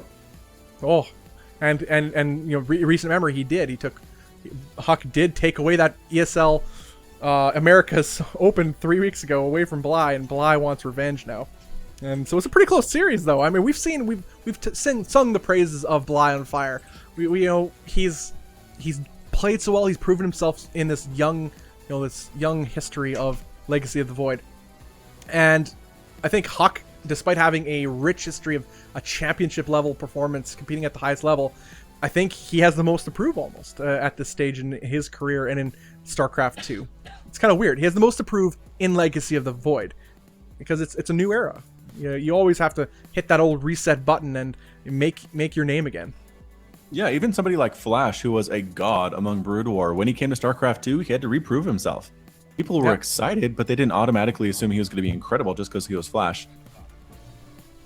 Yeah, I mean, there's some people who could always assume just because he has strong mechanics, a good practice regimen, an excellent team house, that he has those advantages towards him that he could then therefore become a world champion, which he did eventually become. He did win the IEM Toronto last year, I believe, or yes, now 2 years ago, roughly. So, but yeah, he never achieved the levels he did in Brood War. But yeah, it's a different game. Legacy of the Void is so different from Heart of the Swarm and Wings of Liberty. Anyway, guys, we are in the game right now on Laralac Crest. To the south, we have the Red Zerg player. Hashtag Bly on Fire. It's Bly. And to the north, we have the Teal Protoss player representing the nation of Canada. It is Huck. Oh, yeah. And now they are also on the, not cross spawn, so same side of the map on the right side. Both players. How that matters, we're yet to find out. But I like this for Huck, just due to his style. He will enable him to get his aggression out there a little bit faster, get those adepts that he likes to pump out of the 2 gateways to his opponent a little bit faster. And that, I think, is key here for Huck, is getting off his early aggression successfully. Sets the tempo. And when he's in his groove, then he's a dangerous player. Indeed he is. So we'll see if Bly can do a little bit more disruption in the early game, as you said. He did get the Lings inside the main base, but did surprisingly little damage in game at number 4. And so here at the ace match, hopefully Bly is going to be more on his game, going to be more ready to do some more of that disruption. But instead, goes for the 3 hatch here. So 3 hatches early, no gas. He is going to be able to get some Lings out, but not as much minerals available for 8 or 10. He's going to get 6. And they're going to do what they can. The Overlord scouting in the correct location to see where Huck is. And we'll see if he can make it there to do some more terrible damage to Huck's base. Yeah, Huck finally scouts Bly's base. He's not going to see anything he hasn't seen before. As you will see, a very fast 3 hatch. These Lings do pop out too. Again, what we've seen from Bly time and time again. Both these players playing to their strengths. So stuff that has worked with them more than it hasn't. And we'll see how those styles collide, as, again, Huck is getting... Oh, actually, he's getting chronoing out a Zealot this time. That's a little bit different. I think maybe perhaps I think seeing those Lings out as fast as they were, he realized his Adepts aren't out quite quick enough to deal with them without losing a couple probes. So maybe that's why he's going for the Zealot first, and then Adepts to follow it up, as 2 Adepts are now being about halfway done. Yeah, so the Zealot just kind of playing zone defense, trying to make sure that the probes are not at risk here. These probes, there are enough of them to actually take care of themselves against 4 Lings. A couple more Lings coming up here, though, into the natural base. The Mothership Core should help very much with those as well. And the Adepts are now out, so Bly should end his harassment. Nonetheless, though, he still loses 2 probes. Yep. Yeah. That's a little bit unfortunate. Again, he had all the elements to not lose a probe at all, but he ended up losing 2 nonetheless. A little bit unfortunate for Huck, but not the biggest of deals. But these sort of things, especially so early in the game with such low counts of probes, or workers rather. See, again, very carbon copy of the last game. What is he doing? He's throwing down 2 pylons here. Adept's going to try to shoo away this queen. Ooh, I mean, the pylons are placed to where, I mean, they're good, but not great. I don't know. Here comes double photon overcharge, though. That queen is going to die. Bam. Other queen backs on up. Does not want any part of this at all. They can't actually reach the hatchery, but they can kind of cover the Adepts. Reinforcements coming down to try to deal with the Adepts killing their workers at this base are met by the photon overcharge pylons. I kind of like the strategy from Huck. Yeah, the difference between this game and the last game was the second queen wasn't there to defend, as it was so far away and had to walk off creep. There was only 1 queen. They couldn't start picking away at those pylons, so Huck had a little bit more free reign here. Now there's 2 more queens moving down towards the creep. Huck has to be careful with his Mothership Core not to engage these queens, as they are taking it down to its health. Photon overcharge does go down. We'll get some damage down. In fact, get a queen kill for sure, but this Mothership Core will die by the looks of it. Yeah, there it goes. But not without losing a queen and getting 1 down very low. These Adepts, in fact, will kill this queen. So that's 3 queens down so far for Bly, and that is a pretty big hit. That is a lot of minerals. He's also forced a bunch of Zerglings, which are now largely useless. They will not be able to do any damage to Huck on the other side of the map. Supplies are about even. Worker count slightly ahead for Huck, but that'll change very shortly as Bly is droning up. So again, a very successful little push here by Huck. He did what he needed to do, and those queen kills are important. They nullify the creep spread, less larvae with injects, and that's more money not going to drones. Yeah, definitely a bit of a snowball effect there. Some Lings try to come up here and try to get inside, but an excellent wall. Good Sim City here from Huck. Doing those Lings away. You're not getting inside my base at all, says our Canadian player. Getting that Resonating Glaives upgrade. Once again, he wants to make his Adepts that much more effective. +1 attack also coming up for the Adepts, and a robotics facility for Huck. Yeah, actually nice to take out this Overlord inside the main base with the Photon Overcharge, so pretty smart play by Huck just to eliminate any potential scouting and set Bly as far behind as he can. Bly is ahead in workers. Huck is taking that 3rd base. Going to take down these rocks as well to eliminate any potential run-bys. And yeah, both players on 3 base, so this is actually pretty decent for Huck. His 3rd base is about 1/3 of the way done, whereas Bly is running on 3 bases, so he's a little bit behind economically on paper, but he does have a pretty decent force here that will start poke in here and look to get some drone kills. And as we said previously, these Adepts are really good versus light units. Oh, but the Roaches are now in the field. Nice force fields though by Huck, and we'll get a Roach for free, as well as a Spore Caller. Sure, why not? I'm not sure if that's enough Roaches to actually challenge that, but I don't know. Huck apparently disagrees with me. He's going to head back on out. Going to wait for some Immortal support, which are on the way. 3rd Nexus going to complete. +2 attack. Now underway for Huck as well. He loves himself some upgrades, and Bly is getting Glial Reconstitution and 12 Roaches on the way, immediately starting to work on these rocks. Yeah, he's going to try to apply pressure to the 3rd base of Huck right now, but Huck is really well prepared. He has the Mothership Core in place, a couple Stalkers, and the Sentries all moving down there. If Bly decides to push in, he could very well be force fielded in segments. So pretty risky here, but and it looks like he's going to try to do it. He's morphing in rather a bunch of Ravagers towards the 3rd base, looking to take it out. No, decides to forego it and move up towards the natural of Huck. Huck is a little bit out of position here, moving down his army, not keeping tabs on where Bly's army is, as Bly moves right up towards the natural base of Huck, as the Corrosive Biles go down, take out a Photon Overcharged pylon. 2 more Photon Overcharges go down on additional pylons for Huck. Oh no, Corrosive Biles goes right down on most of Huck's army. Huck losing quite a bit of units here. this push is still continuing on as Bly is sending units across the map. Yeah, the Immortals in the back, again, just wrecking everything. Even though the Ravagers are not armored, they still hit pretty hard to do those Immortals. More Corrosive Vials down. A small group of Roaches going after the probes here at the third base, sneaking away from the rest of the group. They will get cleaned up by this army, but can the Immortal hold off those Roaches all by his lonesome with that Mothership core as well? The answer is no. The Immortal's not even going to try to do it. Immortal's taking down a pylon. Another Photon Overcharge coming on up. The Roaches going after workers, slowly whittling down this worker advantage that Huck had. It's now 51 to 41. Total workers. Bly is in the lead here. Sentry helping to clean up those Roaches as well, and Bly keeping to his side of the map for now, but 12 Roaches in production.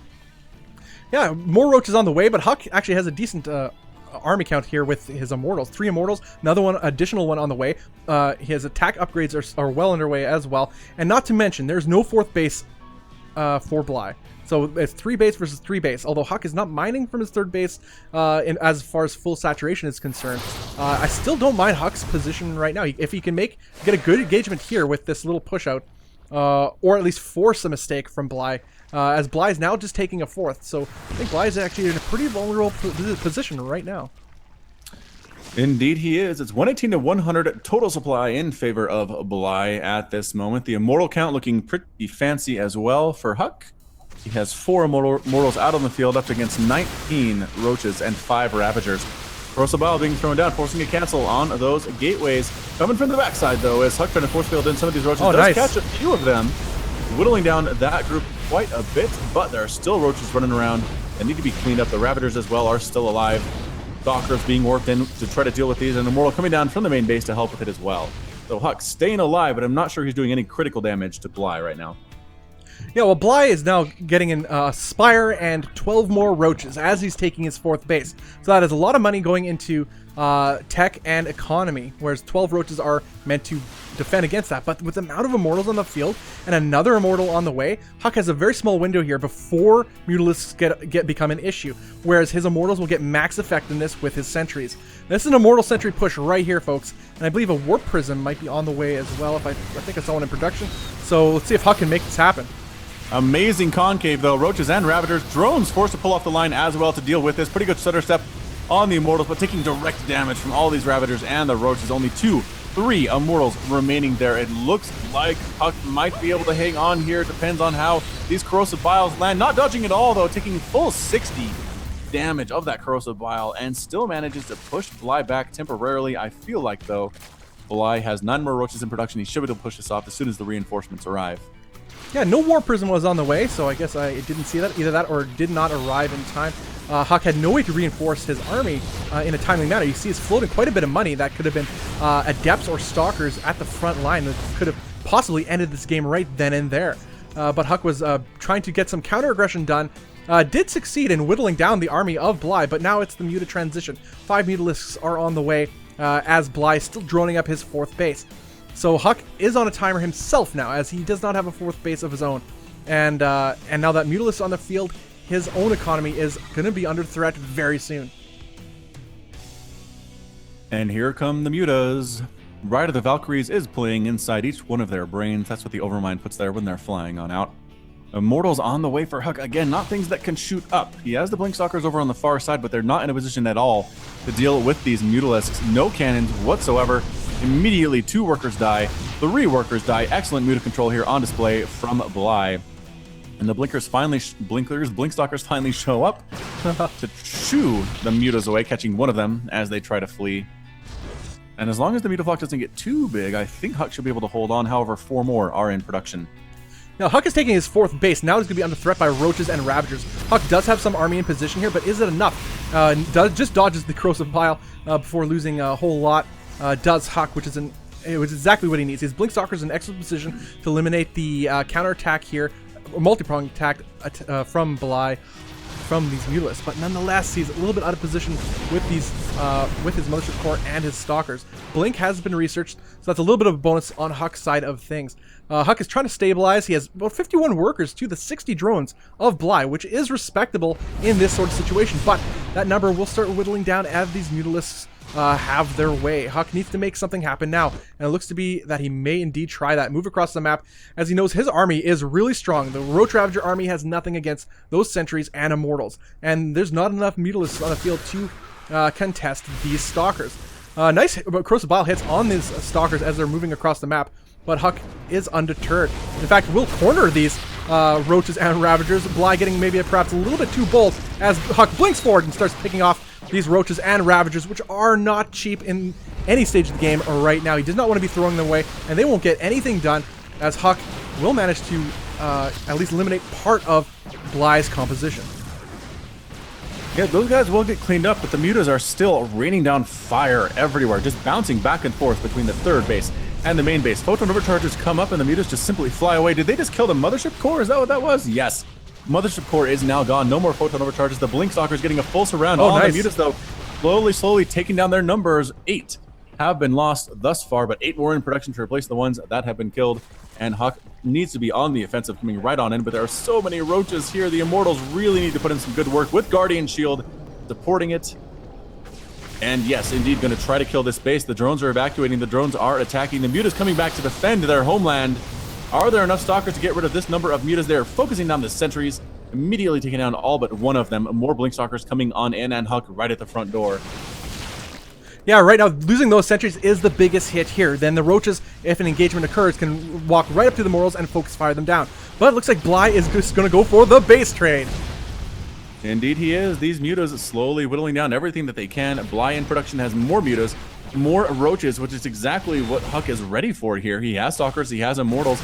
The Blinkstalker is on top of that 4th base. Going to town on it. Is there attacks going on? Yeah, there's a Stalker here at the 5th base as well. So continually, this is 100% base race, as you said. Drones running all over across the map. Again, this is the ace match. Ladies and gentlemen, whoever wins will make it to the finals. Do play against Nerchio. Give it up for Huck if you want to see him win. And let's hear it for Bly in chat if you want to make this work as well. No. The Immortals just crushing through all of these Roaches time and time again. The Mutas need to take them out, and they are making a priority target of them. Finally, the Immortals look like they'll fall, but not before killing a couple more Roaches on their way back to the afterlife of Protoss. It's interesting how he had those Immortals. He sent those Immortals back home. In fact, deciding to forget about the base race and sending his Blinkstalkers to take care of Bly's army, believing he has the superior force. And with Blinkstalkers, he does, but he did a blink forward, which is a little bit risky. You want the most cost-effective engagement you possibly can, but right now the supplies are largely even, but the composition of Bly is crazy. Of Huck, rather, is crazy, with the probes moving in to help tank some of the damage against these Roaches. Oh, the Immortals, such bosses, as they tank some damage. Oh, yeah, and they're so strong versus these Roaches, too. Who wins that one? I actually didn't even notice them. Yeah, they kind of snuck in at the last second there. This base under fire. I think Bly's in a lot of trouble here. I think so. I mean, the Mutas, again, are being kind of cute and flying around and killing workers, but the Blinkstalkers can take them in a straight-up fight. Another hatchery falls for Bly. Bly has enough money to replant a hatchery somewhere. The Immortals on the ground absolutely taking to the Roaches, and again, the Stalkers just take out individual workers, and that's it. Yeah, from Bly and Huck. Oh, man, Huck makes it happen. 3 games to 2 will go into the final. We have a PVZ finals, everybody. Oh my gosh, guys, for these of you just tuning in, this is the Monday Night Gauntlet series. I'm Bobby Awesome with Falcon Paladin. Holy cow, sir. Okay, let's take stock of what just happened here. Okay, for starters, why does he have 3 Immortals here by themselves? They're picking apart some of the Roaches, which is fine, but there's Mutalisks there, and they eventually clean them up. You just threw away your Immortals that could have been with your army, but he already had 2 Immortals with his army that then moved up from the other side of the map, and he eventually was able to meet up with his Blinkstalkers with those 2 Immortals and then crush whatever Bly had. It could have went either way again, but, you know, again, Huck knew what he was doing and responded accordingly. That was the second pseudo base trade game of that series. What an insane series that was. Insane, absolutely insane. Nothing else to say about that for sure. All right, guys, just so you know, guys, this event is brought to you by the ESL Nexus Recall and Falcon Paladin. The event is sponsored by C-Tone and the Gauntlet crew. Please do give them a shout out. Follow them on Twitter at GauntletSC2 for updates on future events. Also, hit up that follow button right here on Twitch TV so you get updates and whenever we go online. I'm Bobby Awesome. With me is Falcon Paladin. Joy to be here. As always, we're going to be heading into the next series, I think possibly after a very short break. I'm not entirely sure. We'll see what the admins have to say. But man, so much StarCraft we've had today, and we still have a best of 7 to go with, and it's the dream finals. Like I just knew Nerchio was going to make it to the finals, especially if he, like Firecake could have been a problem there, and it was close, but I just knew Nerchio could do it. And Huck, I didn't think he would be the one to be there. He's my favorite player, but I just didn't think it would happen. I hoped as a nerd fanboy, of course I hoped, but yeah, and there he is. Win or lose, I don't care. He's in the finals, and I get to watch it, and everybody here gets to watch it with us. Absolute pleasure to do so. Yeah. So, yeah. Again, also both these guys, the finalists here, Huck and Nerchio, guaranteed money. Second place gets $100, and first place gets the $200 prize. Pretty awesome stuff, Falcon. So. Can't argue with that. Do you think that we know that Bly and Nerchio are excellent Zerg players? They're teammates. They're powerful European Zergs. Do you think we could take something from that series and apply it to this next one between Huck and Nerchio? I think we talked about this earlier and how I believe Nerchio is a superior player to Bly, but they've been both playing at almost an equal level right now in Legacy of the Void. It's hard to judge who is truly better. I think perhaps Nerchio is better in the other non-ZVZ matchups, like in ZVT and ZVP. But now we have Huck, who just squeaked by Bly. What chances do you give him for against the Nerch? Honestly, he's playing pretty well against Zerg, especially those last 2 games in the series. Just absolutely performed well in situations where there wasn't Prion Terraces or Lorena, which are 2 maps that people are not very fond of when playing against Zerg. So we'll see if he can hold off those particular maps, if he can get in situations where he feels more comfortable, more able to do his more aggressive style with the Adepts, with the Immortals, just hold on against Mutos that are definitely going to come his way. And if he can do it and hold it off, he could be our champion today. Yeah, absolutely. I mean, obviously, part of me is biased in that case toward I want Huck to do well, but I love StarCraft so much. I don't care. We're all winners just for seeing this high-level foreigner play. And I mean, we've seen what Bly has done to a variety of other players, and to see Huck compete at that level too, in wonderful, spectacularly exciting fashion, that's encouraging for the future of the foreign scene. And for fans of Huck, Bly, Nerchio, Firecake, all the guys participating in today's event. And yeah, I want to give a shout out to everybody else in this event. Previously, like the fallen players, Kelazhur, Firecake, MaSa, and Beastyqt, Mana, and of course the recently fallen Bly. Big shout out to them. Of course, to Huck and Nerchio for participating in this event. So really, I mean, without the players, you have no event. So it's pretty awesome to have them as well, being so gung-ho to do this sort of thing. And looks like they're just setting up vetoes right now. So there's doing their old veto thing, as players like to do. I personally never veto maps. I say if it's a terrible map, I may as well get used to it. That's my motto. There's always going to be bad maps out there, right? Oh, yeah, always a map that your playstyle does not feel. Yeah. I don't just call them bad maps. I just like my playstyle doesn't match with this. I don't utilize the advantage this map can have, and therefore I'm behind because I'm not using those. It's not my playstyle, and yeah, that's definitely. I don't know. I just don't personally care because I love maps. I just like mostly the design of maps too. I feel this should be appreciated in some way. Like some of the maps in the current map pool are just wonderful to look at. Like excellent design. Map creators don't get enough props. I think they are a staple of a solid esports scene for creating balanced and exciting maps. So definitely excited to see what maps come out this year as well. As Blizzard has been stepping up support too of the third-party map scene. So sky's the limit for what can be done there. All right, so it looks like we have map order set for the entire series here. Both players kind of went back and forth with it. Looks like Orbital Shipyard is our game number 1. We do have Prion Terraces in there, and Olrena will be the last map. So maybe Huck can avoid playing that entirely if he plays well enough. That would be nice. Also, before we head into this next and final series of the night, guys, of the Monday Night Gauntlet, Falcon, tell us a little bit about yourself and your channel. Yeah, so I'm Falcon Paladin. I do daily Legacy of the Void uploads to YouTube every single day of the week, 2 per day, including Saturday and Sunday for 14 pro GM level casts. And I also do a Bronze League Heroes type cast every Friday night. It is called Into the Void. You can submit replays to me at falconpaladin@gmail.com no matter what level you are and get casted by me. Again, that's youtube.com/falconpaladin. Right now I'm at 16 casts per week. Every single week. I've been doing this since March. I'm not going anywhere. Go ahead and check me out at YouTube, and I'll see you there. Awesome sauce. Also, guys, public service announcement. If you have any questions, comments, concerns about this broadcast, just shoot over an email to nexusrecall@outlook.com. That is nexusrecall@outlook.com. Also, if you have any replays, salty replays of your opponent raging out at your awesome skills and your awesome Bonjwaness, just send over those replays to sc2replays@outlook.com. That is sc2replays@outlook.com.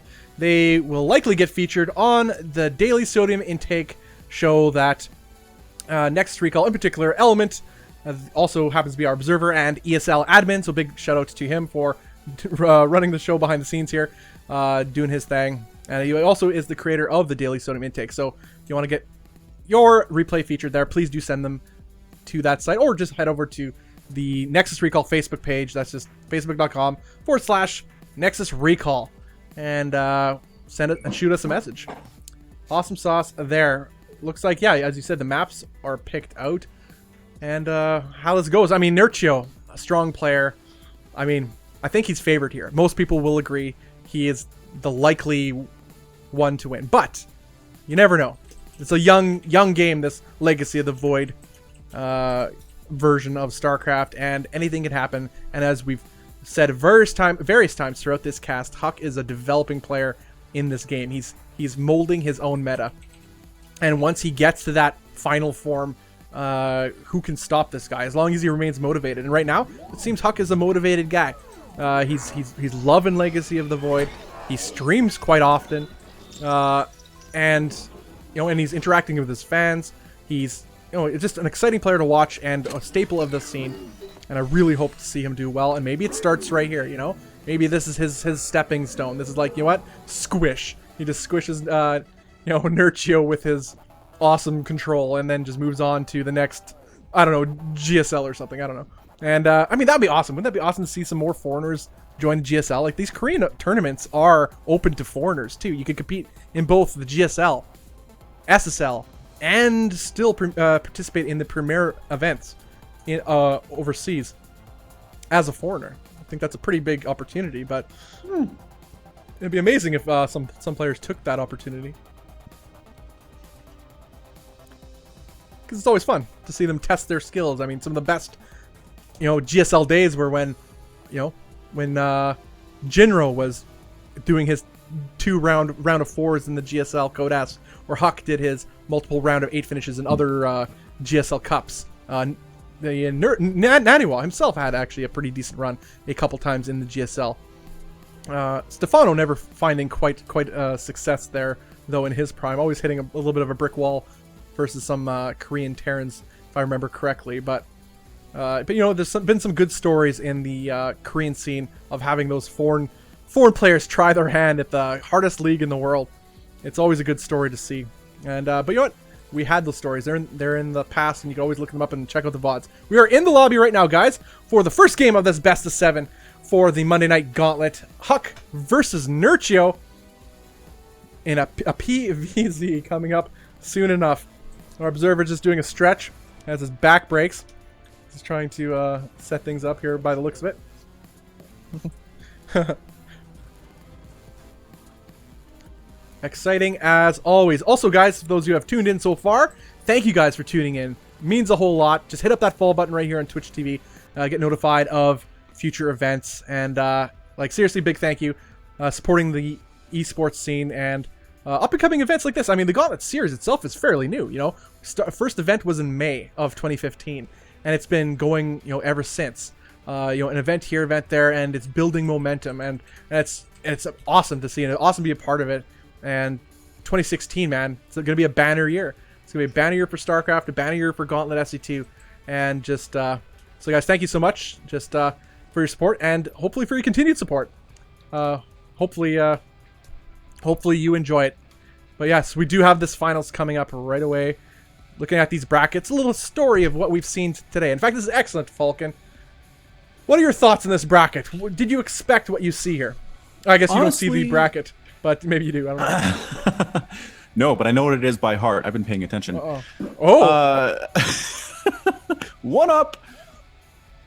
But yeah, I mean, I'm with you in that Huck has kind of overperformed here. I really like what he's doing, but again, I didn't feel like he was ready to go, ready to take all of these players head to head and make it all the way to the finals. Nerchio, as you said, has been making very strong showings in the Gauntlet Cups ever since I've been casting for you guys anyway. So again, for him to show up and make it to the finals, not a big deal. But in the end, you know, Firecake exited a little bit earlier than I expected. Might be a bit more on that kind of down streak that he's been showing as of late. Got to get out of that somehow. Represent the nation of France a little bit more strongly. Losing our Terrans early was kind of a bummer. Losing Kelazhur and Beastyqt that early in the game. We need more Marine Lord in here, that's for sure. Yeah, somebody just posted in the chat. Marine Lord should go to GSL. Wouldn't that be awesome? You don't see too many of the, these, like I mentioned before, not a lot of foreigners go to the GSL anymore, or even in recent history. But I'd like to see some of these high-end French players like Lilbo. I mean, there's such a treasure trove of talent there. Lilbo and have also, like I mentioned, Marine Lord, for example. These Stefano tried for a bit. He was mostly on the Pro League team, had GSL minimal success there, but it's a rare talent pool that Europe has right now, especially in France. I think they should exploit it to its fullest potential in events like this too. I think it'd be awesome to see them here too as well. I mean, we know the quality of the foreign scene is rising so fast, with North American mainstays like Huck being able to perform blow for blow with top rising stars in a way, such as Bly, who's really making a name for himself in Legacy of the Void, and Nerchio. And shots fired. Well, we have shots fired in the chat apparently between Nerchio and Huck. I think it was Nerchio. Who was it? Nerchio. Nerchio back talking to Huck here. So a little bit of sparks going on here, as we expected from these two players. Huck Huck doesn't take nothing from nobody, and then Nerchio, he's as frank as it gets. He doesn't beat around the bush, so to speak. If it comes down to it, he just says what's on his mind, and then just like, and what you gonna do about it, bro? Drops the mic. Pretty much. Yeah, drops the mic. Then hits you over your head with his mouse. Pretty much how it goes. All right, guys, we are in the game right now. As we have Nerchio versus Huck in the finals of the Monday Night Gauntlet. $300 on the line, $200 first place, $100 for second place. To the south, we have the red Zerg. It is Nerchio. And taking his game outside, it is the blue Protoss player, Huck.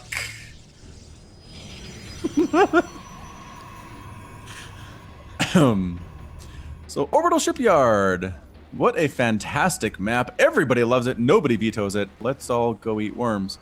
Yeah, just because you have the really safe expansion there that people like to take, especially Protoss and Terran. You have gold bases in the middle that nobody ever takes. A fairly solid third and fourth that make a lot of sense. And from there, it's just kind of these crazy ninja expands that are hard to defend, but worth it if you can hold it. And just turns into really, really nice macro games most of the time on this map. Looks like Nerchio's not trusting Huck's choice in YouTube videos, as you never know if it's a troll video or not. All time for go. Oh, great! They're gonna have a nice little chat with each other as utilizing their early game APM to wonderful endeavors of talking. Yeah, someone needs to cannon rush, man. All this chatting, someone's got to be proxying something. Stefano and Naniwa, Nerchio's top two foreigners. Okay, fair. Fair. How about okay? Huck says 345. Let's hear it. Okay, a little respect there. Snoot. There we go. I don't know why Nerchio putting himself on that list. Okay. Interesting. Some would debate this, but that's what order though? I think he did put him in order. Yeah. There we go. This is highly entertaining. This is great. More of this, people. More chatting in your games. So you number 3. Huck is gonna call him out on this. Yes. Yeah. Absolutely. And Nerchio's like, well, why not? Pretty much. That's pretty much what he's saying right here. Oh, the tables have turned. Oh man. All right. I think StarCraft is actually happening here. Oh yeah, it is. Definitely, we have a Summoner score about to finish, and Huck just doing a pretty standard opening as far as he is concerned. Nerchio taking that fast 3 base, very similar to what Bly has done over and over again. 2 Adepts are on the way for Huck. They should be ready to deal with these Lings when they show up, although in the past few games... Whoa, Huck. Easy, Huck. But that's exactly it. We were talking about that. He's busy in Korea in the GSL, and where was Nerchio? That's a funny point, actually. And he was Kodas. Huck was a mainstay there. In fact, he was the longest. He was the foreigner the longest in the GSL. So that's something he could always put to his name. He That's was there pretty the good longest. bragging rights. Yeah. Yeah. All right, Lings get absolutely shut down. No scouting for you, Mr. Lings. Adepts are heading out across the field using that psionic transfer ability. And how many Lings are here to deal with this? There are maybe enough, depending on the micro here by Huck. Gonna get in here, maybe try to kill a queen, go after some workers. There are no workers to kill. Might as well try to kill this queen with their ability. And gonna be very, very close, but Sonic transferring out. No canceling the Sonic transfer. They really want this queen to go down, but Lings pop out. Surprise, Lings! And the Adept does end up falling. Gonna get some Ling kills here. Nice positioning, definitely by the Adept, and does end up falling. So again, not the most effective use of Adepts. 2 Adepts were killed in exchange for approximately 2 or 3 Lings. In the end, 3rd base is up for Huck, and that's what matters. Yeah, Huck has the 3rd base. He's ahead in workers right now, but for how long? Actually, there are no drones on the way for Nerchio. This is all Lings. He has 12 Lings just popped out right now, in addition to the Lings that are ready running across the map. Huck is actually could be in a little bit of trouble if he underestimates this, but he does warp in a couple extra sentries to deal with this. I think he may know what's up. And a warp gate is about to finish too, and this 3rd base is going to be under heavy assault. The key is if Huck can defend this 3rd base, he'll be in an excellent position, but if it falls, he will be significantly behind. Yeah, this is so many speedlings. Photon Overcharge can only do so much, one-shotting Lings left and right. A full surround on the Nexus, enough speedlings to actually do this. The sentries coming on out and just get surrounded and massacred. One of them dies. 2 of them gonna die as well. Pretty good force fields though, pushing out a bunch of the Lings. And is the 3rd base going to live? Well, there are no more Lings running across the field, and I don't think he has confidence in the fact that he to take down that 3rd base. He's gonna poke around a little bit, see what he could do, pick off a probe here and there. But yeah, that 3rd base will not go down.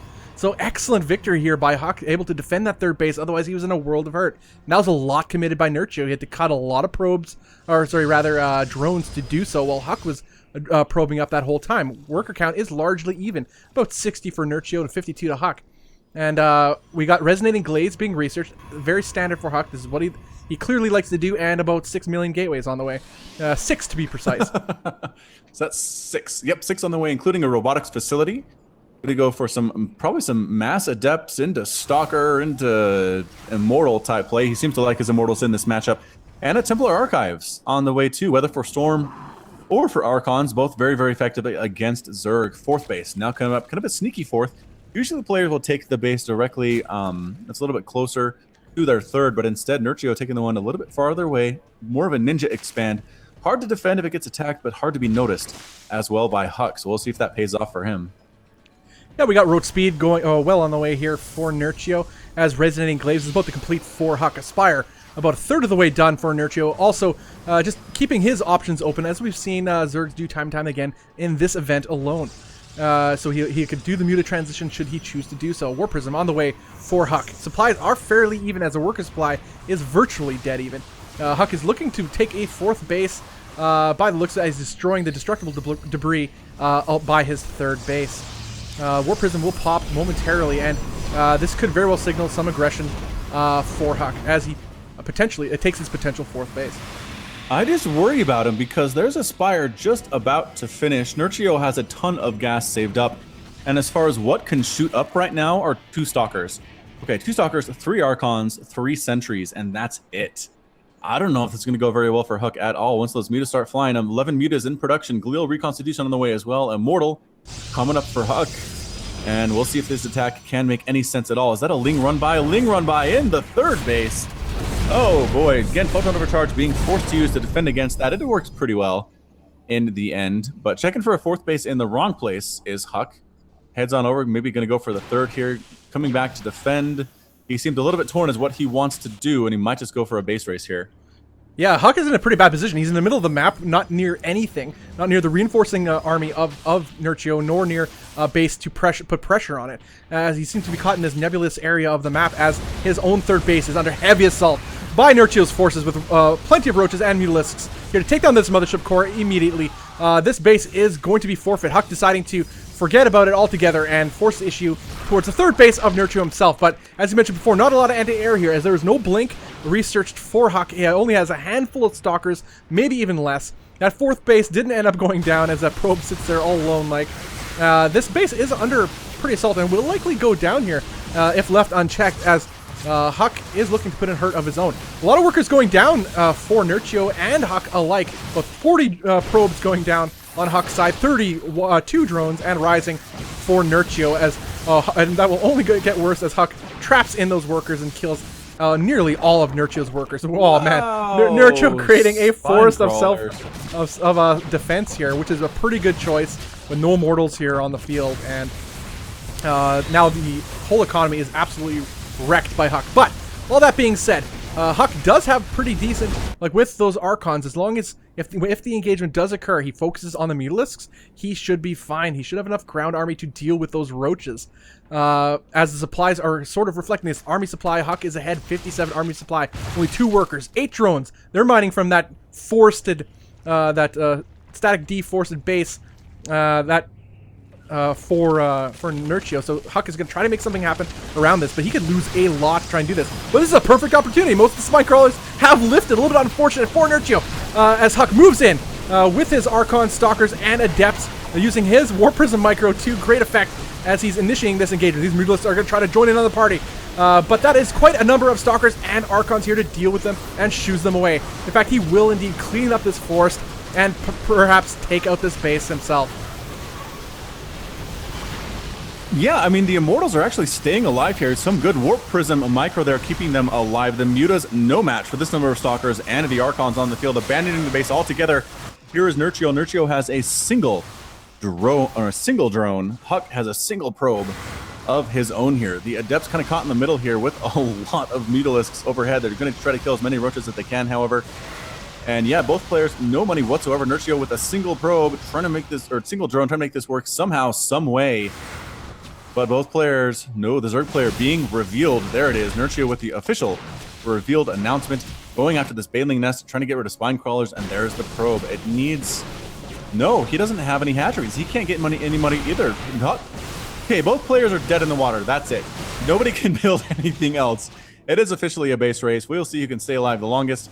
And put your money in chat now. Press 1 for Nerchio, press 2 for Huck. Oh, right. Well, Huck is still pushing the issue, killing that fourth base. I should say it was his third base in this case, and pushing away these roaches. Mutalisks are largely useless against this composition that Huck has. Huck trying to trap in some of these roaches as they're retreating with those Adepts and their Shade ability. Nerchio cannot directly engage this army. If Huck decides to split up his army, that may be a different issue. In fact, he is splitting it up a little bit, and I think Nerchio might try to take advantage of that, as these Stalkers are away from his Archons right now, towards the middle of the map.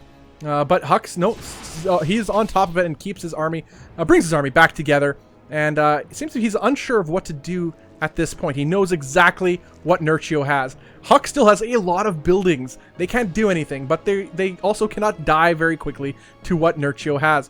So I think Huck is just going to try to look for some windows to do some building damage, and he is going to do that right now. Yeah, we're officially at the point where we need to be watching the units tab. Here he comes, Nerchio going for it. Archon splash damage on top of all the Mutas running for their life, and the Archon does end up falling. The sentries are gone as well. All that's left for Huck are 6 Stalkers and 5 Adepts. Can they do this? A lot of roaches on the ground. I think the Adepts need to tank, need to do some tanking here, and just pretty much A-moving at this point. The Stalkers slowly getting focused on down. The Adepts trying to kill as many roaches as possible. And I think Nerchio has this. That many, and Nerchio with the offensive hee-hee. I cannot believe this. GG and what? Out. Why did he do that? That is oh my gosh. I'm not entirely sure what just happened. Huck just threw that game. That's exactly what happened. Wow, there's no way. I mean, let's look at that. We could see the composition. Huck clearly knew. There was no surprise here what Nerchio had. He knew what he needed to do, but he still split his army to take out the that one building, the one extractor. But he split his army, which is the one thing I said that could cause him to lose. Therefore, the Mutas came in and took care of that. There was only one Archon there, and it didn't even have full shields, I don't think. And whatever handful of adepts that were there as well, and yeah, cleaned it up completely. And there's nothing left, not enough stalkers to deal with all that army either. He didn't focus fire the Mutas. Moves up a ramp, so now the splash damage from the Mutalisks is now actually effective in that little choke going up the ramp. So he just made it worse on himself over and over again. Wow, that's one for the books. Well, congrats to Nerchio taking game number 1 of this best of 7 for the Monday Night Gauntlet. I'm Bobby Awesome. With me is Falcon Paladin. We're gonna be heading into game number 2 right away. I cannot believe this. I just want to see. Looking at chat here, Huck, just go kill him. Yeah. As there's a slight delay on our stream here, so seeing the results of what happened a couple minutes ago. And yeah, he goes up the ramp. Why? I mean, it's not even the ramp thing is the biggest issue. Biggest issue was him splitting his army. He could have just moved it together and never died. There's no way that our army could have killed what Huck had. Oh, dang it. Well played by Nerchio, nonetheless. Definitely not taking anything for granted and not giving up at all. And his perseverance paid off, which forced a mistake from Huck, and GG was called. So yes, the Zerg player up 1-0 is Nerchio in this best of 7, guys. $200 for first place. Second place is guaranteed $100. So not so bad, Falcon. Not so bad at all. No. Yeah, chat's going nuts over that. Over that finale. Match fixed. Full NA. Yeah, pretty much. Kind of splitting forces happened. Yeah. Why did he, like... He had lots of... I mean, it's not like his buildings could have got killed in time. Like, he had lots of buildings left, did Huck. So he didn't have to worry about defending his own base. All he had to worry about was systematically picking off the buildings of Nerchio. Therefore, he only had one concern, was keeping his army together. I'm not sure what he was... Yeah, I don't know. I don't get it. Either way, it happened, and I'll have to rewatch that game to maybe get a better perspective of what happened. There's no other way. And all right. Apparently, there's more trash talk going on. Yeah, I'm excited to see more trash talk in the early stages of this game. Oh man, it's kind of embarrassing to lose like that though for Huck. So either way, guys, we're into Prior and Terraces. This is the map that Huck lost to Bly on in the previous series. So we'll see how Huck handles Nerchio on this particular map. It is Nerchio versus Huck in this best of 7 series for the Monday Night Gauntlet. I'm Bobby Awesome. With me is Falcon Paladin. To the south, we have the red Protoss player. It is Huck. Oh, there it is. And the south of Bryon Terraces. Wait, did we already do south? I'm not paying attention. I'm reading the chat. North.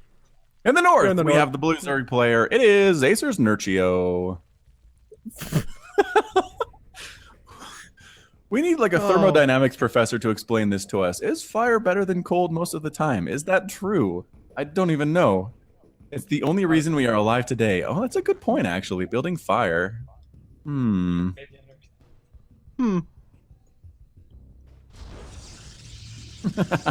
you could get philosophical on that and say it's because of the cold. It's how we know our true selves, you know, or something like that. But I don't know if Huck will say something like that. Either way, he is taking both guys taking their bases. Of course, the forward gold base for Nerchio as expected. Nerchio throwing out the your ancestors, leading me to believe he's an alien of some kind. Uh-huh. Because his ancestors survived without the aid of fire, apparently.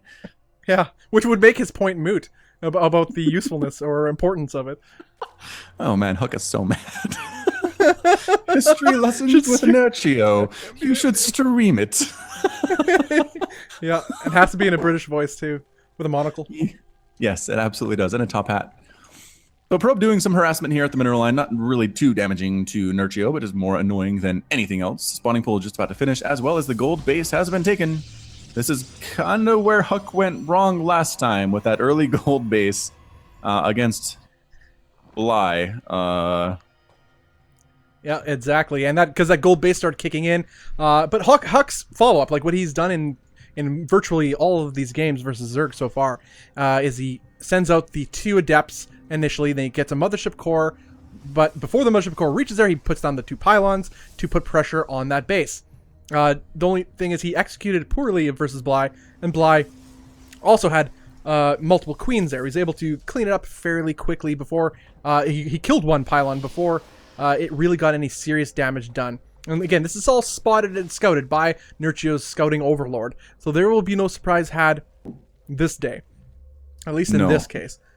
So here come the Lings, as is per usual. Going to try to get inside that main base. The Adepts are not quite finished yet, but they should be by the time the Lings roll in, because they're not actually rolling in this time. Instead, they're kind of sitting out, trying to catch any scouting probes. Check out maybe where the Adepts are going to head as well, although they're heading just straight across the map, so I'm not sure what the concern is there. And there's that 3rd gold base.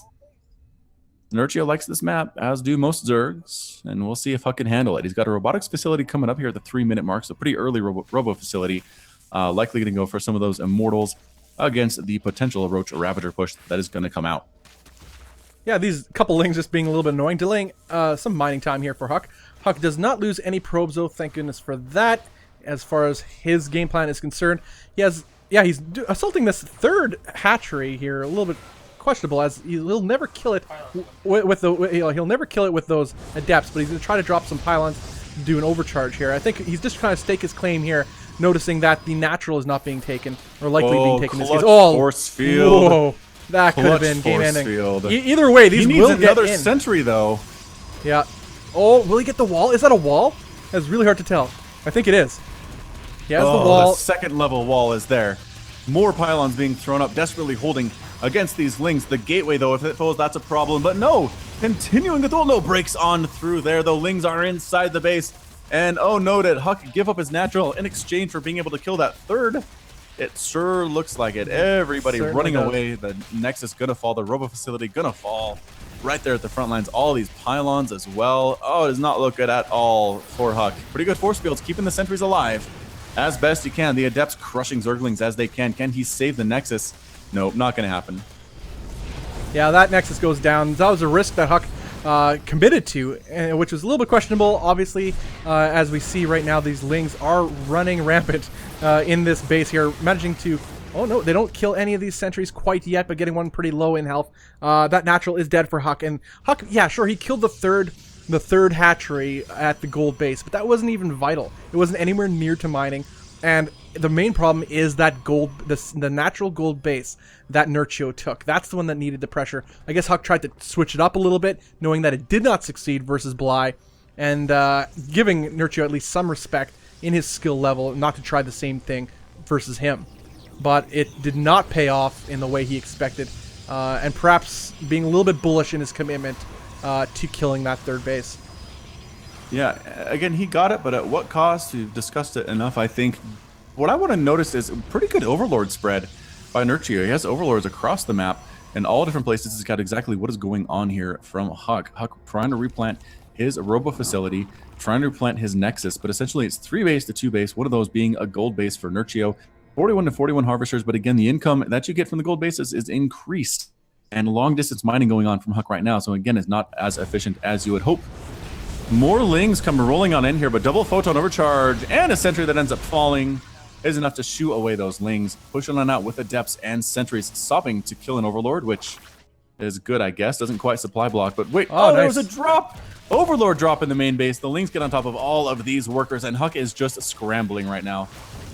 Yeah, Huck is barely mining right now at this point. Worker count is about even. But again, that gold base for Nerchio is paying dividends. His natural is now up as well, just starting to mine as we speak. This is just disrupting some mining time, picking off about 4 probes. Did Nerchio, but now this attack here, actually Huck losing a couple of units to these roaming roaches from Nerchio. Getting caught a little bit off guard is Huck. In fact, he will lose all these units to these roaches as they are not fast enough to retreat from the forces of Nerchio. Yeah, they're trying to run, but they're a little bit too slow. Pretty good force field's going to buy a little bit more time. Roaches kind of squeezing on through anyway.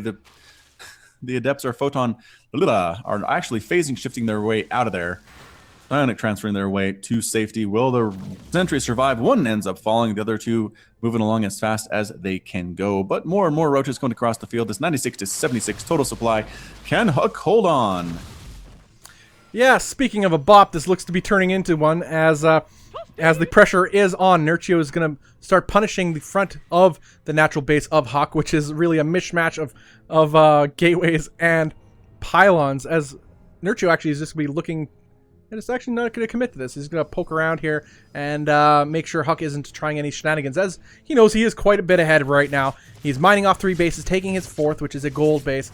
He shut down the potential aggression that Huck had tried with those sentries and adepts, which is a little bit ill-conceived considering the position Huck was in, but he tried to do something, but it was scouted way before it even got across the map. Yeah, makes sense to me. Wow. Roach is inside the main base now. Immortal's going to clean that up, no problem, but so many workers have been killed right now. Huck thus far has lost 12 probes, 4 drones have fallen for Nerchio's army. And it's 57 to 40 total harvesters. Just the income is through the roof right now for Nerchio. 1,800 to 800 in favor of our Zerg player. What can Huck do? He's going to try to drop. Looks like a Warp Prism is coming up. He has Immortals as well, and a Hydralisk Den coming up for Nerchio. Yeah, Mutalisks are heading across the field, and Huck is very ill-prepared to deal with this. His static D is at minimum, and he does have the Mothership Core and a lot of pylons, but no pylons behind his mineral line as natural, and that is key here. You absolutely need at least 2 pylons to at least shoo away the Mutalisks and buy time to warp in Stalkers or send Stalkers your way. And just as Huck moves out, the Mutalisk moves right in and starts ravaging whatever economy Huck has left, which is minimal to begin with. And this Mothership Core gets focused down right away, but it gets some Photon Overcharges down, picks off a couple Mutalisks, and Huck has to commit. He has to win with this army, but it is so small. That is 3 Immortals, which can do a lot of damage, but nothing else to support it. GG is called. Nerchio takes game number 2 and is up 2-0 versus Huck. Pretty early advantage for Nerchio. Yeah, very early. Mistakes were made, that is for sure. And, well, yeah, we saw you can't make mistakes versus Nerchio. The guy is too solid because he barely makes mistakes. So it is such a small window you have against this guy. He's such a solid player, and you have to take advantage of whatever you can against this guy. And you can't give those advantages to him and expect to come back. And we see that here. It just snowballed. The writing was on the wall right from the very beginning, if it wasn't already clear. But guys, we're gonna be heading to game number 3 of this best of 7. We have Nerchio versus Huck. Nerchio up 2-0. This is the Monday Night Gauntlet, part of the Gauntlet StarCraft series. I'm Bobby Austin. With me is Falcon Paladin. This event is brought to you by ESL, Next Recall, and Falcon Paladin. The event is sponsored by Ctone and the Gauntlet crew. Head over to twitter.com and follow at Gauntlet SC2. That is at Gauntlet SC2. Show them some love and get updates for future Gauntlet events. And there will be future Gauntlet events. Also hit up that follow button right here on Twitch TV. Get updates on events as they happen. Could be pretty awesome heading into this next series. I wonder if there's going to be any more smack talk, or has Huck been brought down to earth a little bit here? I'm not entirely sure. I think he has. He's shown he has what it takes to beat Nerchio. He needs to just do what he does. I mean, do what he does. Although Nerchio himself is has voiced his doubt of to why Huck is here. Like, how did he beat Blind Fire? He asks in part of his smack talk. Like, wow, that's shots rough. fired, man. Yeah, indeed. Yeah. That's harsh stuff indeed. But I think that, you know, Huck deserves to be here. He fought hard. He played some good players and won in spectacular fashion, if not very nail biting fashion. So I really stoked to see what happens. It's anybody's game series still. Anything can happen. It's just 2-0. Huck can come back for all those Huck fans out there. myself included.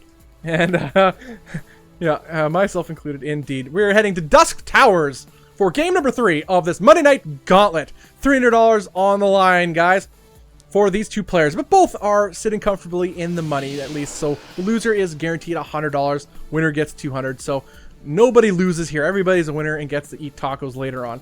But, yeah, we are heading into the map right now as we speak. It is Nerchio versus Huck in this Monday Night Gauntlet series. Guys, thanks for joining us. All those in chat, chatting it up. Really enjoy seeing your guys' feedback and just having fun. I really enjoy looking at that. To the south, we have the red Protoss player. It is Huck. And to the north, we have the blue Zerg player, hailing from Poland. It is Nerchio.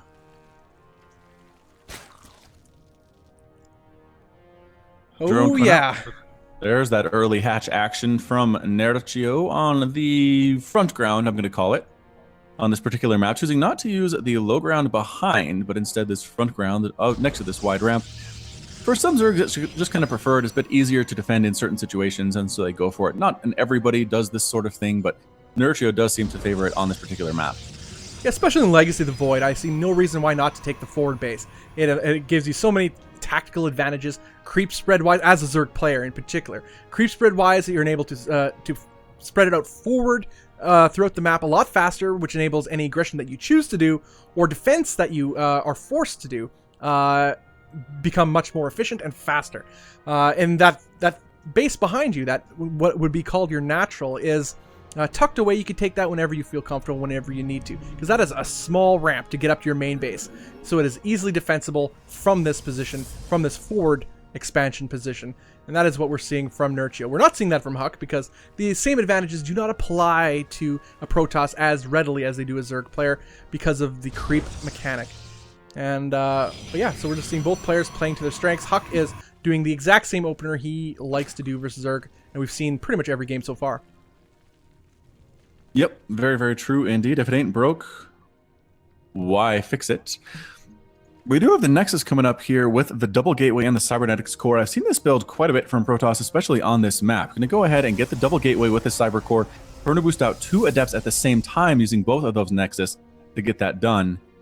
And yeah, that's going to be the strategy here from Huck. We can try to get those adepts out for aggression or for defense if necessary. They fulfill both of those roles fairly well. Interesting. He's getting a Stalker instead of another Adept. 1 Adept and a Stalker. A little bit of a change up here. Likely to pick off this Overlord, but this Overlord will get away in time by the looks of it. And no danger there. How in the world? That is... Oh no, actually stopped walking away. So Huck may get a free Overlord or 2 when it comes down to it. There are Lings running across the map for Nerchio, which seems to be a standard Acer Zerg protocol by the looks of it. Definitely very standard indeed. That Stalker holding the line should be able to do it fairly well, especially with the Adept picking up a couple kills for those Lings that are trying to get so hard to get inside the base. Wait, the Stalker moved. Stalker, wait, where are you? Why? All right, well, the Stalker moved. The couple Lings got inside. Not going to get too much information. They're going to see there's a second Nexus here, which I assume they probably already knew. Going to try to get some probe kills. More Lings are coming on in. Is Huck going to shut his front door? Is he going to leave that wide open to the Lings as well? Yes, there's an Adept plugging the hole, but... taking his 3rd Nexus and a drop. Drop Lord sneaking on in here to the main base with a total of 5 Lings on the inside. 6 rather. And here they come. Wow, that's just out of Huck's vision too. And these Lings will get a couple probe kills here as they start chewing away at the probe line of Huck. Huck forced to pull his probes, run them away. More Lings end up sneaking on through. So many Lings inside this base. The probes are forced to fight for their own lives, but 7 probe kills thus far. I imagine we are going to see more. These Lings are not going to go down quietly, that is for sure. But yeah, 37-30 total harvesters. Nerchio in the lead quite comfortably at this stage in the game. The Lings running around. Oh, force field almost catching him, not quite able to do it. Picking for more juicy probes at this area. They're going to catch this one, but not going to be able to kill it thanks to the help from the army. All right, let's take tabs of what happened here. We have Nerchio with a drone lead at 40 drones versus the 33 probes of Huck. Huck did take 7 probe losses in that engagement, all because he did not take out that 1 Overlord, which enabled the drop to happen. He did not scout around his base, to prevent that from happening. He did build that Stalker, and I totally thought that must have been the reason for it, but no, it was just to have that wall, and he even failed at that job to create a wall. That being said, Nerchio has 3 bases, took his back natural base, but Huck himself has secured his 3rd base. It is now up and will be running right now. So Huck economically isn't doing too bad, but at this stage of the game, it's only about 5 minutes in. He's down about 8 to 10 workers, depending on the drone pump, and which is you kind of want to be a little bit closer than that in Legacy of the Void as a Protoss player. But that being said, we have Resonating Glaives on the way for Huck, about a third of the way done. Actually, about halfway done now, which is standard for him. He does not go Blink first. He decides to opt for the aggression, with the mid-game aggression with the Adepts, preferably with a Warp Prism, sometimes just Adepts and Sentries, to kill drones. That's all they're for. They're suicidal even, just to kill as many drones as possible, get that lead, maybe even equalize out that worker count, and take a mid to late game lead army-wise. And that's what he does. He'll just overwhelm you with Stalkers, Immortals, Sentries, and Adepts. That's kind of what he does. We've seen it pretty much every game so far today versus Bly and Nerchio. It has worked when he's left unimpeded, but he did get, he did lose some probes, so if that could very well have set him off. It's hard to say at this stage of the game, though, as supplies are fairly even, with Huck a little bit ahead, and Nerchio being vulnerable, taking that exposed 4th base. So Huck's mid-game plan here that we're seeing move across the map right now could be put into action. Spire is just finishing right now. A bunch of Mutalisks are going to pop out, or start being made momentarily. Actually, no, look at this. We have a whole whack of Roaches being made. 14 in production. Roach speed and Roach speed being made, and +1 attack. Ravagers being morphed. Huck has a small window here before the critical amount of Roaches comes here. He has no Immortals on the field for this attack, so he has to do damage. Yep, Guardian Shield is up, keeping these guys alive a little bit longer. There are Roaches and Ravagers. And Corrosive Bile will destroy the force field that's forcing off the main base there. Again, nicely done. And again, wow, responding well here is Nerchio. Roach is still not able to get into this group at all. Ravagers hanging on out in the periphery, trying to kill as many of these Adepts as they can. A lot of drones are falling, up to 5 now. Roaches still stuck on that ramp. These sentries can eternally force field that ramp. The question is, the Ravagers want to allow it to happen or not. Adepts all the way back here in this base. Roaches and a Queen managed to clean them up very well indeed.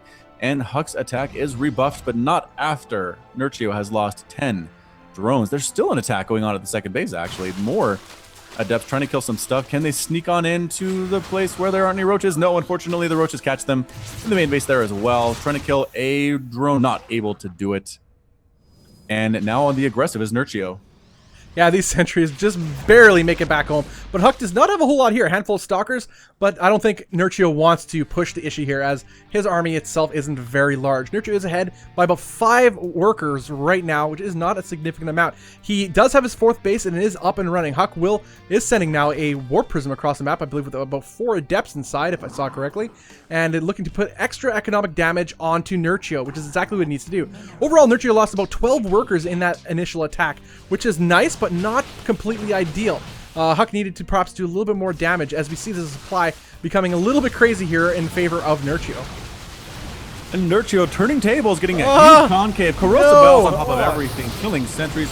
Force field trying to keep this army alive. Good force fielding there again, but a lot of Adepts here locking down all the mining in this base. 3 Roaches come out to try to deal with these guys. Are they going to be able to do it? I do not know. More Adepts everywhere, killing so many drones. This mass Adept harass is actually causing Nerchio just to go for it. He says, you know what, fine, kill all my stuff, I will kill all your stuff, and we'll see who comes out on top. Yeah, right now, Huck is in actually a pretty big choke point here, as these the Corrosive Bile lands right on his army.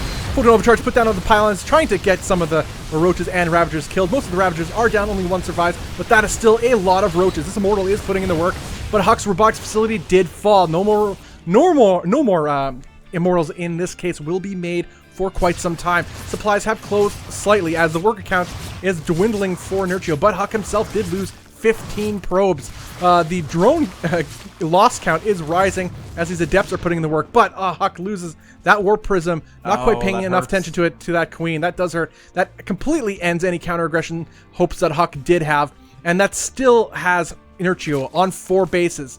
We have Hive being researched right now, and a 124 supply Zerg versus a 90 supply Protoss. Worker counts aren't that different, but With those 4 base production of Nerchio plus the Hive on the way, Huck is behind tech-wise with a lot of Stalkers. I don't think he researched Blink yet unless I missed something. And his robotics facility only halfway done to start building Immortals again. He is in a pretty tough spot. And here come the Roaches and Ravagers trundling on up that ramp. Stalkers trying to focus down what they can. Corrosive Bile being thrown down in random spots here. Double Photon Overcharge up here as well. Mothership Core moving out of range of those Corrosive Biles. Blinking forward though is Huck. Taking Corrosive Biles directly on the head. Trying to dodge as best he can, but not dodging all of them.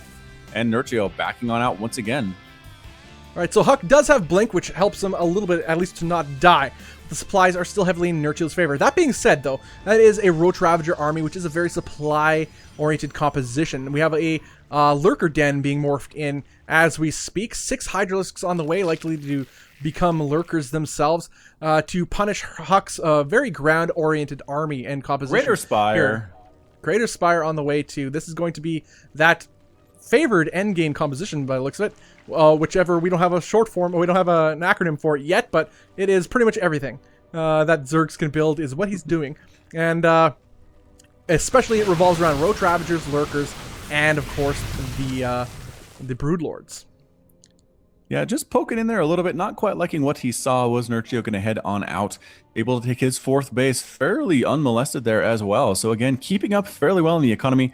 He is down about 20 workers to Nerchio, so again, not on fire necessarily, but not dead quite yet. Corruptors on the way here for Nerchio, ready to be made into Broodlords when the time comes. And a Templar Archives coming up for Huck. For Storm, perhaps, or just for regular old Templar. He needs something to deal with this incoming army. I think we saw this with the in the Bly series as well with Huck. That 4th base, he doesn't even attempt to punish it at all. More Corrosive Biles going down, shooing away Huck's army, just drawing a line in the sand that Huck cannot cross, as we have Ravagers, plenty of Ravagers, Hydralisks, and Lurkers now being morphed as well. But yes, as I mentioned, that 4th base is left largely uncontested.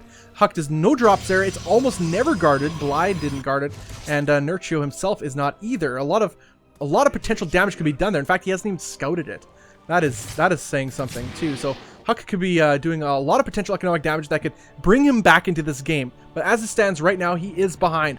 And especially with these Lurkers on the field, now that it's almost too little too late, as these Lurkers have just become into play, and he blinks right on top of them too, and gets fumbled too. Oh Blinks my on top God. of them, Corrosive Biles everywhere. Lurkers tearing through these Stalkers, doing extra damage versus the armored units. But again, blinking forward, he doesn't care. Huck gonna kill everything that he can. Are any Lurkers still on the ground? Hard to tell. Yes, definitely still 4 Lurkers in the back there, getting out of range of those Lurker spines. Hydras and Ravagers. Fungals on top of these Blink Stalkers, locking them into place as they get completely destroyed there. And the Broodlords are ready to join the party. Oh, Broodlords in the party. We all know how that one ends. Often it ends with 2 letters. They are the same. Hint, hint. GG. And nice fungal on these Stalkers, as that is pretty much the bulk of Huck's army right there. Sad to say.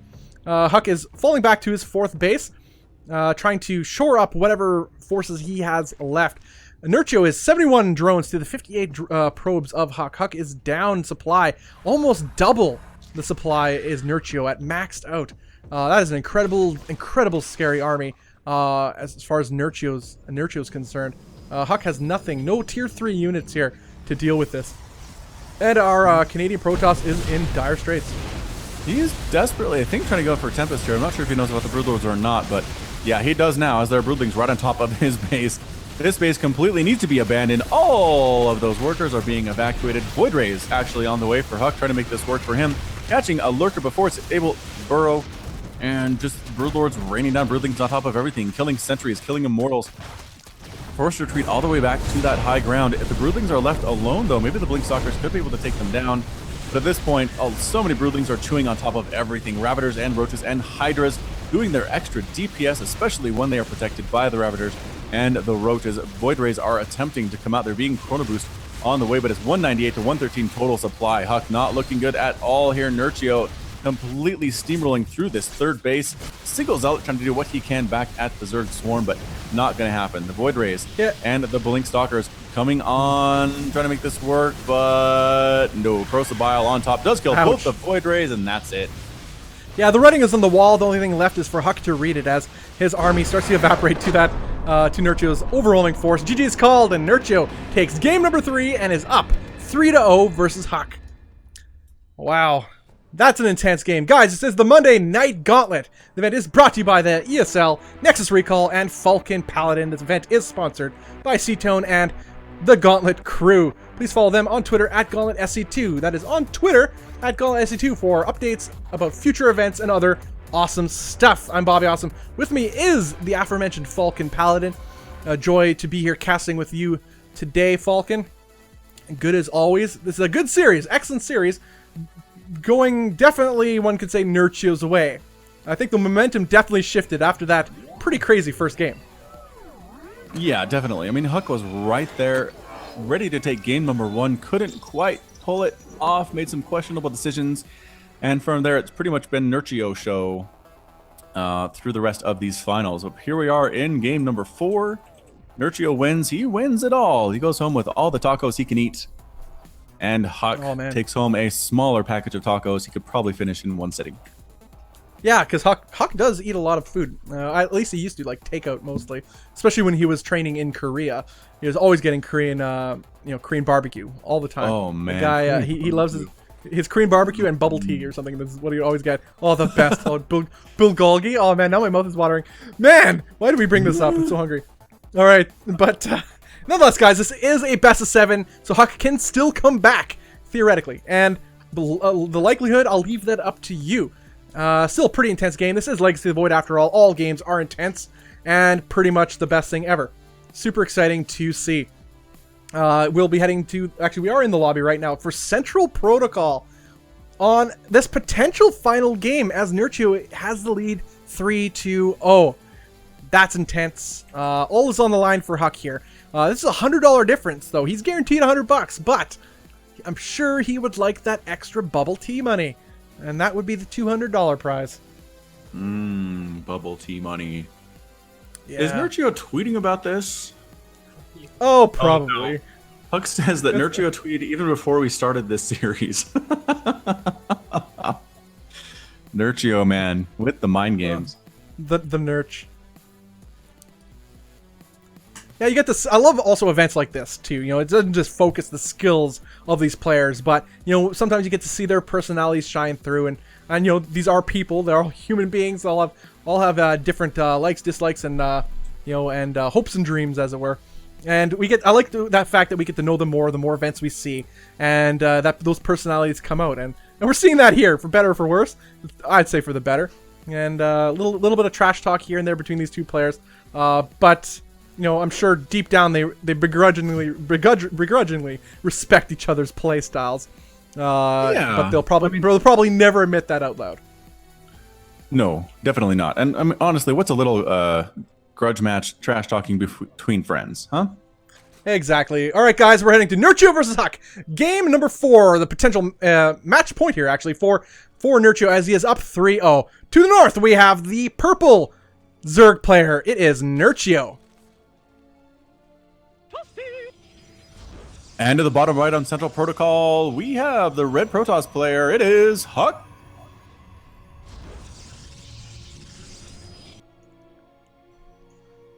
All right.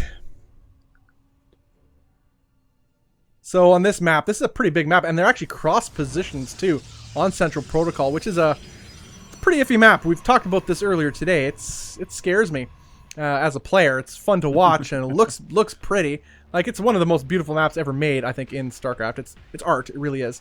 Yeah, aesthetically very pleasing. Yeah, but this map is a punch in the throat. It's, I mean, for most players, I think most people will agree. I don't know who loves this map. Who actually genuinely loves to play on this map? It's because it's so frustrating. Unless you're a 2-base all-in guy all day, then this is your map, I guess. But if you love three bases... Yeah, I guess so. But if you love 3 bases, then no. Then you probably hate this map. This is not your home. Nope. Exactly. And Protoss, in particular, are not fans of this map, despite this being a Protoss themed map. We have Zergs loving this map quite a bit. There's a very large ramp heading up to your natural. Plus, there are back rocks that are actually easily accessible because it's a wide open area outside those rocks. So you could assault those rocks and run away should your opponent come to contest you from destroying those, I should say, destructible debris rather than rocks, towards your main base. So it leaves a lot open to the Protoss or Terran player that Zerg can quite easily exploit, especially with Zerglings. So tough for Protoss to handle. We'll see what Huck decides to do to deal with it, but the Zelnaga Watchtower is taken by this link just to make sure nothing too crazy comes his way through that particular path. And the Adepts using their psionic transfer ability to scooch themselves across the map as fast as they can. Evolution Chamber coming up for Nerchio, actually. Where's Huck's? He's not getting a natural. I think that this must be all in here. He has a robotics facility on the way, and another gateway. Actually, more gateways on the way, and yeah, he's just pushing across the map here just to see what's up with his Adepts, but no Nexus. No, the Nexus just goes down just as I say that. This is quite delayed. So that's very delayed, in fact. So he prioritized that robotics facility first, unless he absolutely derped and forgot his Nexus. Highly unlikely. But this is curious. At least he's changing up his build. It's a modified version of his build. Now he's going to try to cancel this third base, but that is a lot of Lings here to contest this aggression by Huck. Huck does have 2 Adepts here to try to kill some of these Lings, but those Lings do quite a lot of damage, and those looks like these pylons will go down. Yeah, the proxy photon overcharge not going to work today, although good positioning from this Adept, keeping itself alive and killing as many Lings as Protossly possible. Overlord coming in for the scout as well, but both those pylons going to end up falling. Mothership Core just needs to retreat on back home. She'll be needed for defense rather than offense at this point. And holding the line is a single sentry to all of these speedlings. Indecision is real for Huck right now, as he had queued up a Warp Prism, then canceled it, and queued up a Mortal, then canceled that, and instead opted for an Observer. But we have the Ling drop as the elevator mode continues here, as it's a constant stream of, that's beautiful to see. That truly is. As the Lings are being paraded right into, or elevated rather, right into the main base of Huck. No need to break down the destructible debris, and Huck is in a world of hurt. Nerchio looking to take this series 4-0 right here, right now. He has a worker lead, and his Lings are left largely uncontested so far. I'm honestly surprised we don't see more of this in professional tournaments. Just the Ling drops into the main base so strong. You can do it so early, get so many speedlings right inside the main, which is exactly what Protoss and Terran players don't want to see. And it's incredibly strong, is all I'm trying to say here. Ling's coming around the front door while everyone's busy in the main base. Can they kill the sentry before the force field comes up? And the answer is no! Force field shoves them away. 2 more sentries come on in. Infinite force fields now available to keep those Lings out, and Nerchio just splits his Lings around, make sure there's nothing proxy he needs to worry about, feeling very confident in his positioning, getting a Roach Warren, and getting his lair. Yeah, more than anything, it was lost mining time on Huck's part. Huck did deal with it actually quite well, all things considered. All that being said, this is all just a buy time for Nerchio. Nerchio didn't plan to kill Huck here, just to keep Huck on his side of the map, and in doing so, he's succeeding very well. He's elevating dropping more Lings into the main base of Huck. Huck is going to be prepared for this, as he has a pylon, and Photon Overcharge will be available right away if he's paying attention. And does he lose it? No, he did manage to save his probe there and shoos away the Lings. 3 bases are up and running for Nerchio, as he's starting to drone up more and more. Actually, just stopped drone production and now is building roaches. 7 roaches on the way. 2 more queens being produced by Nerchio, as well as Huck is moving across the map with his 5 Adepts and Warp Prism to try to make something happen. And we all know the damage that Adepts can do, especially with a skilled hand with Warp Prism. But that is a lot of units. We have roaches already done, multiple queens, and a lot of Lings. Yeah, Roach's Lings. Force fields are going to be key here. If the force fields can keep the Lings off this army, they might be in a good spot. However, Ravagers coming in might negate the force fields. So here we are, force fields again, trying to keep a lot of these units away while the Adepts do damage from range, but the concave is real. Queens swinging in from the right side here, getting force fielded out of the way once again. And I think we might just see a retreat here. Warp Prism again picking up some units to get them to safety, but the sentries have no such luck, and they end up getting completely destroyed. We're rolling in here again, a lot of queens in the air though, picking up not a good place to land, trying to drop into the main base, but roaches absolutely responding to every single attempt to make this drop work, and Nerchio just completely shutting down anything that Huck is trying right now. Yeah, Nerchio is having absolutely none of Huck's shenanigans right here in this series, as he's shut down everything with with absolute authority. And Huck ended up losing more than he killed easily. He's behind in workers, he's behind a base, and now his front of his natural is under assault by the forces of Nerchio. And here comes an attack at the front door with Ravagers and with Roaches. Throwing down Corrosive Bile. Can they get the robotics facility? They do. Nerchio considers that a job well done.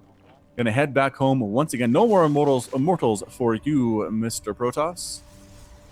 Gonna try to replant it back at a slightly safer location. But again, it's 61 to 44 total harvesters, 139 to 82 total supply. Both players spending the money fairly well. Nerchio floating some minerals here. Probably wants to expand at some point, but again, when you're defeating everything that Huck is trying to do, perhaps spending all your money isn't necessarily a huge priority for Nerchio. Yeah, I see the holes in Huck's game plan here are totally exploited by Nerchio's build order. This is just sort of Nerchio's style. He likes to get up to Roach Ravagers very early, especially in ZVT, and he's really adopted that, or rather adapted it, into his ZVP, and Huck's build is countered hard by that. Getting up those fast Ravagers and Roaches counter this adept play, and we're seeing that happen right now. And those sentries don't do any favors. This isn't Heart of the Swarm. They are easily countered by the Ravager's Corrosive Bile ability, thus nullifying the effectiveness of the push. And right now, Huck is gonna lose his Warp Prism to those 3 queens. He runs them right over there, not paying attention. And look at the supplies: 176 for our Ace of Zerg player, 292 of Huck. Huck is just now taking a 3rd base as a 4th going down for Nerchio. Nerchio is now moving across the map, realizing he doesn't want to play this game anymore, and going to go try to force a GG out of Huck, as we are here to witness it. More Ravagers being morphed in too. Army supply just way in favor of Nerchio right now. More and more Roaches and Ravagers getting morphed in all the time. This 3rd base is not long for the world. There are some Adepts here, a few Sentries, some Stalkers, a couple Immortals, but it's just not enough. Positioning here could be good. Force fields again, fairly good as always. Corrosive Bile thrown down on top of everything. The dodges not necessarily there. Getting rid of those force fields. Again, an excellent use of that ability. Coming around from the backside and the top side. Everything here for Huck. He's not even bothering to micro anymore. Army getting absolutely decimated. Trying to run for his life here. Photon Overcharge coming on up, getting a few hits off.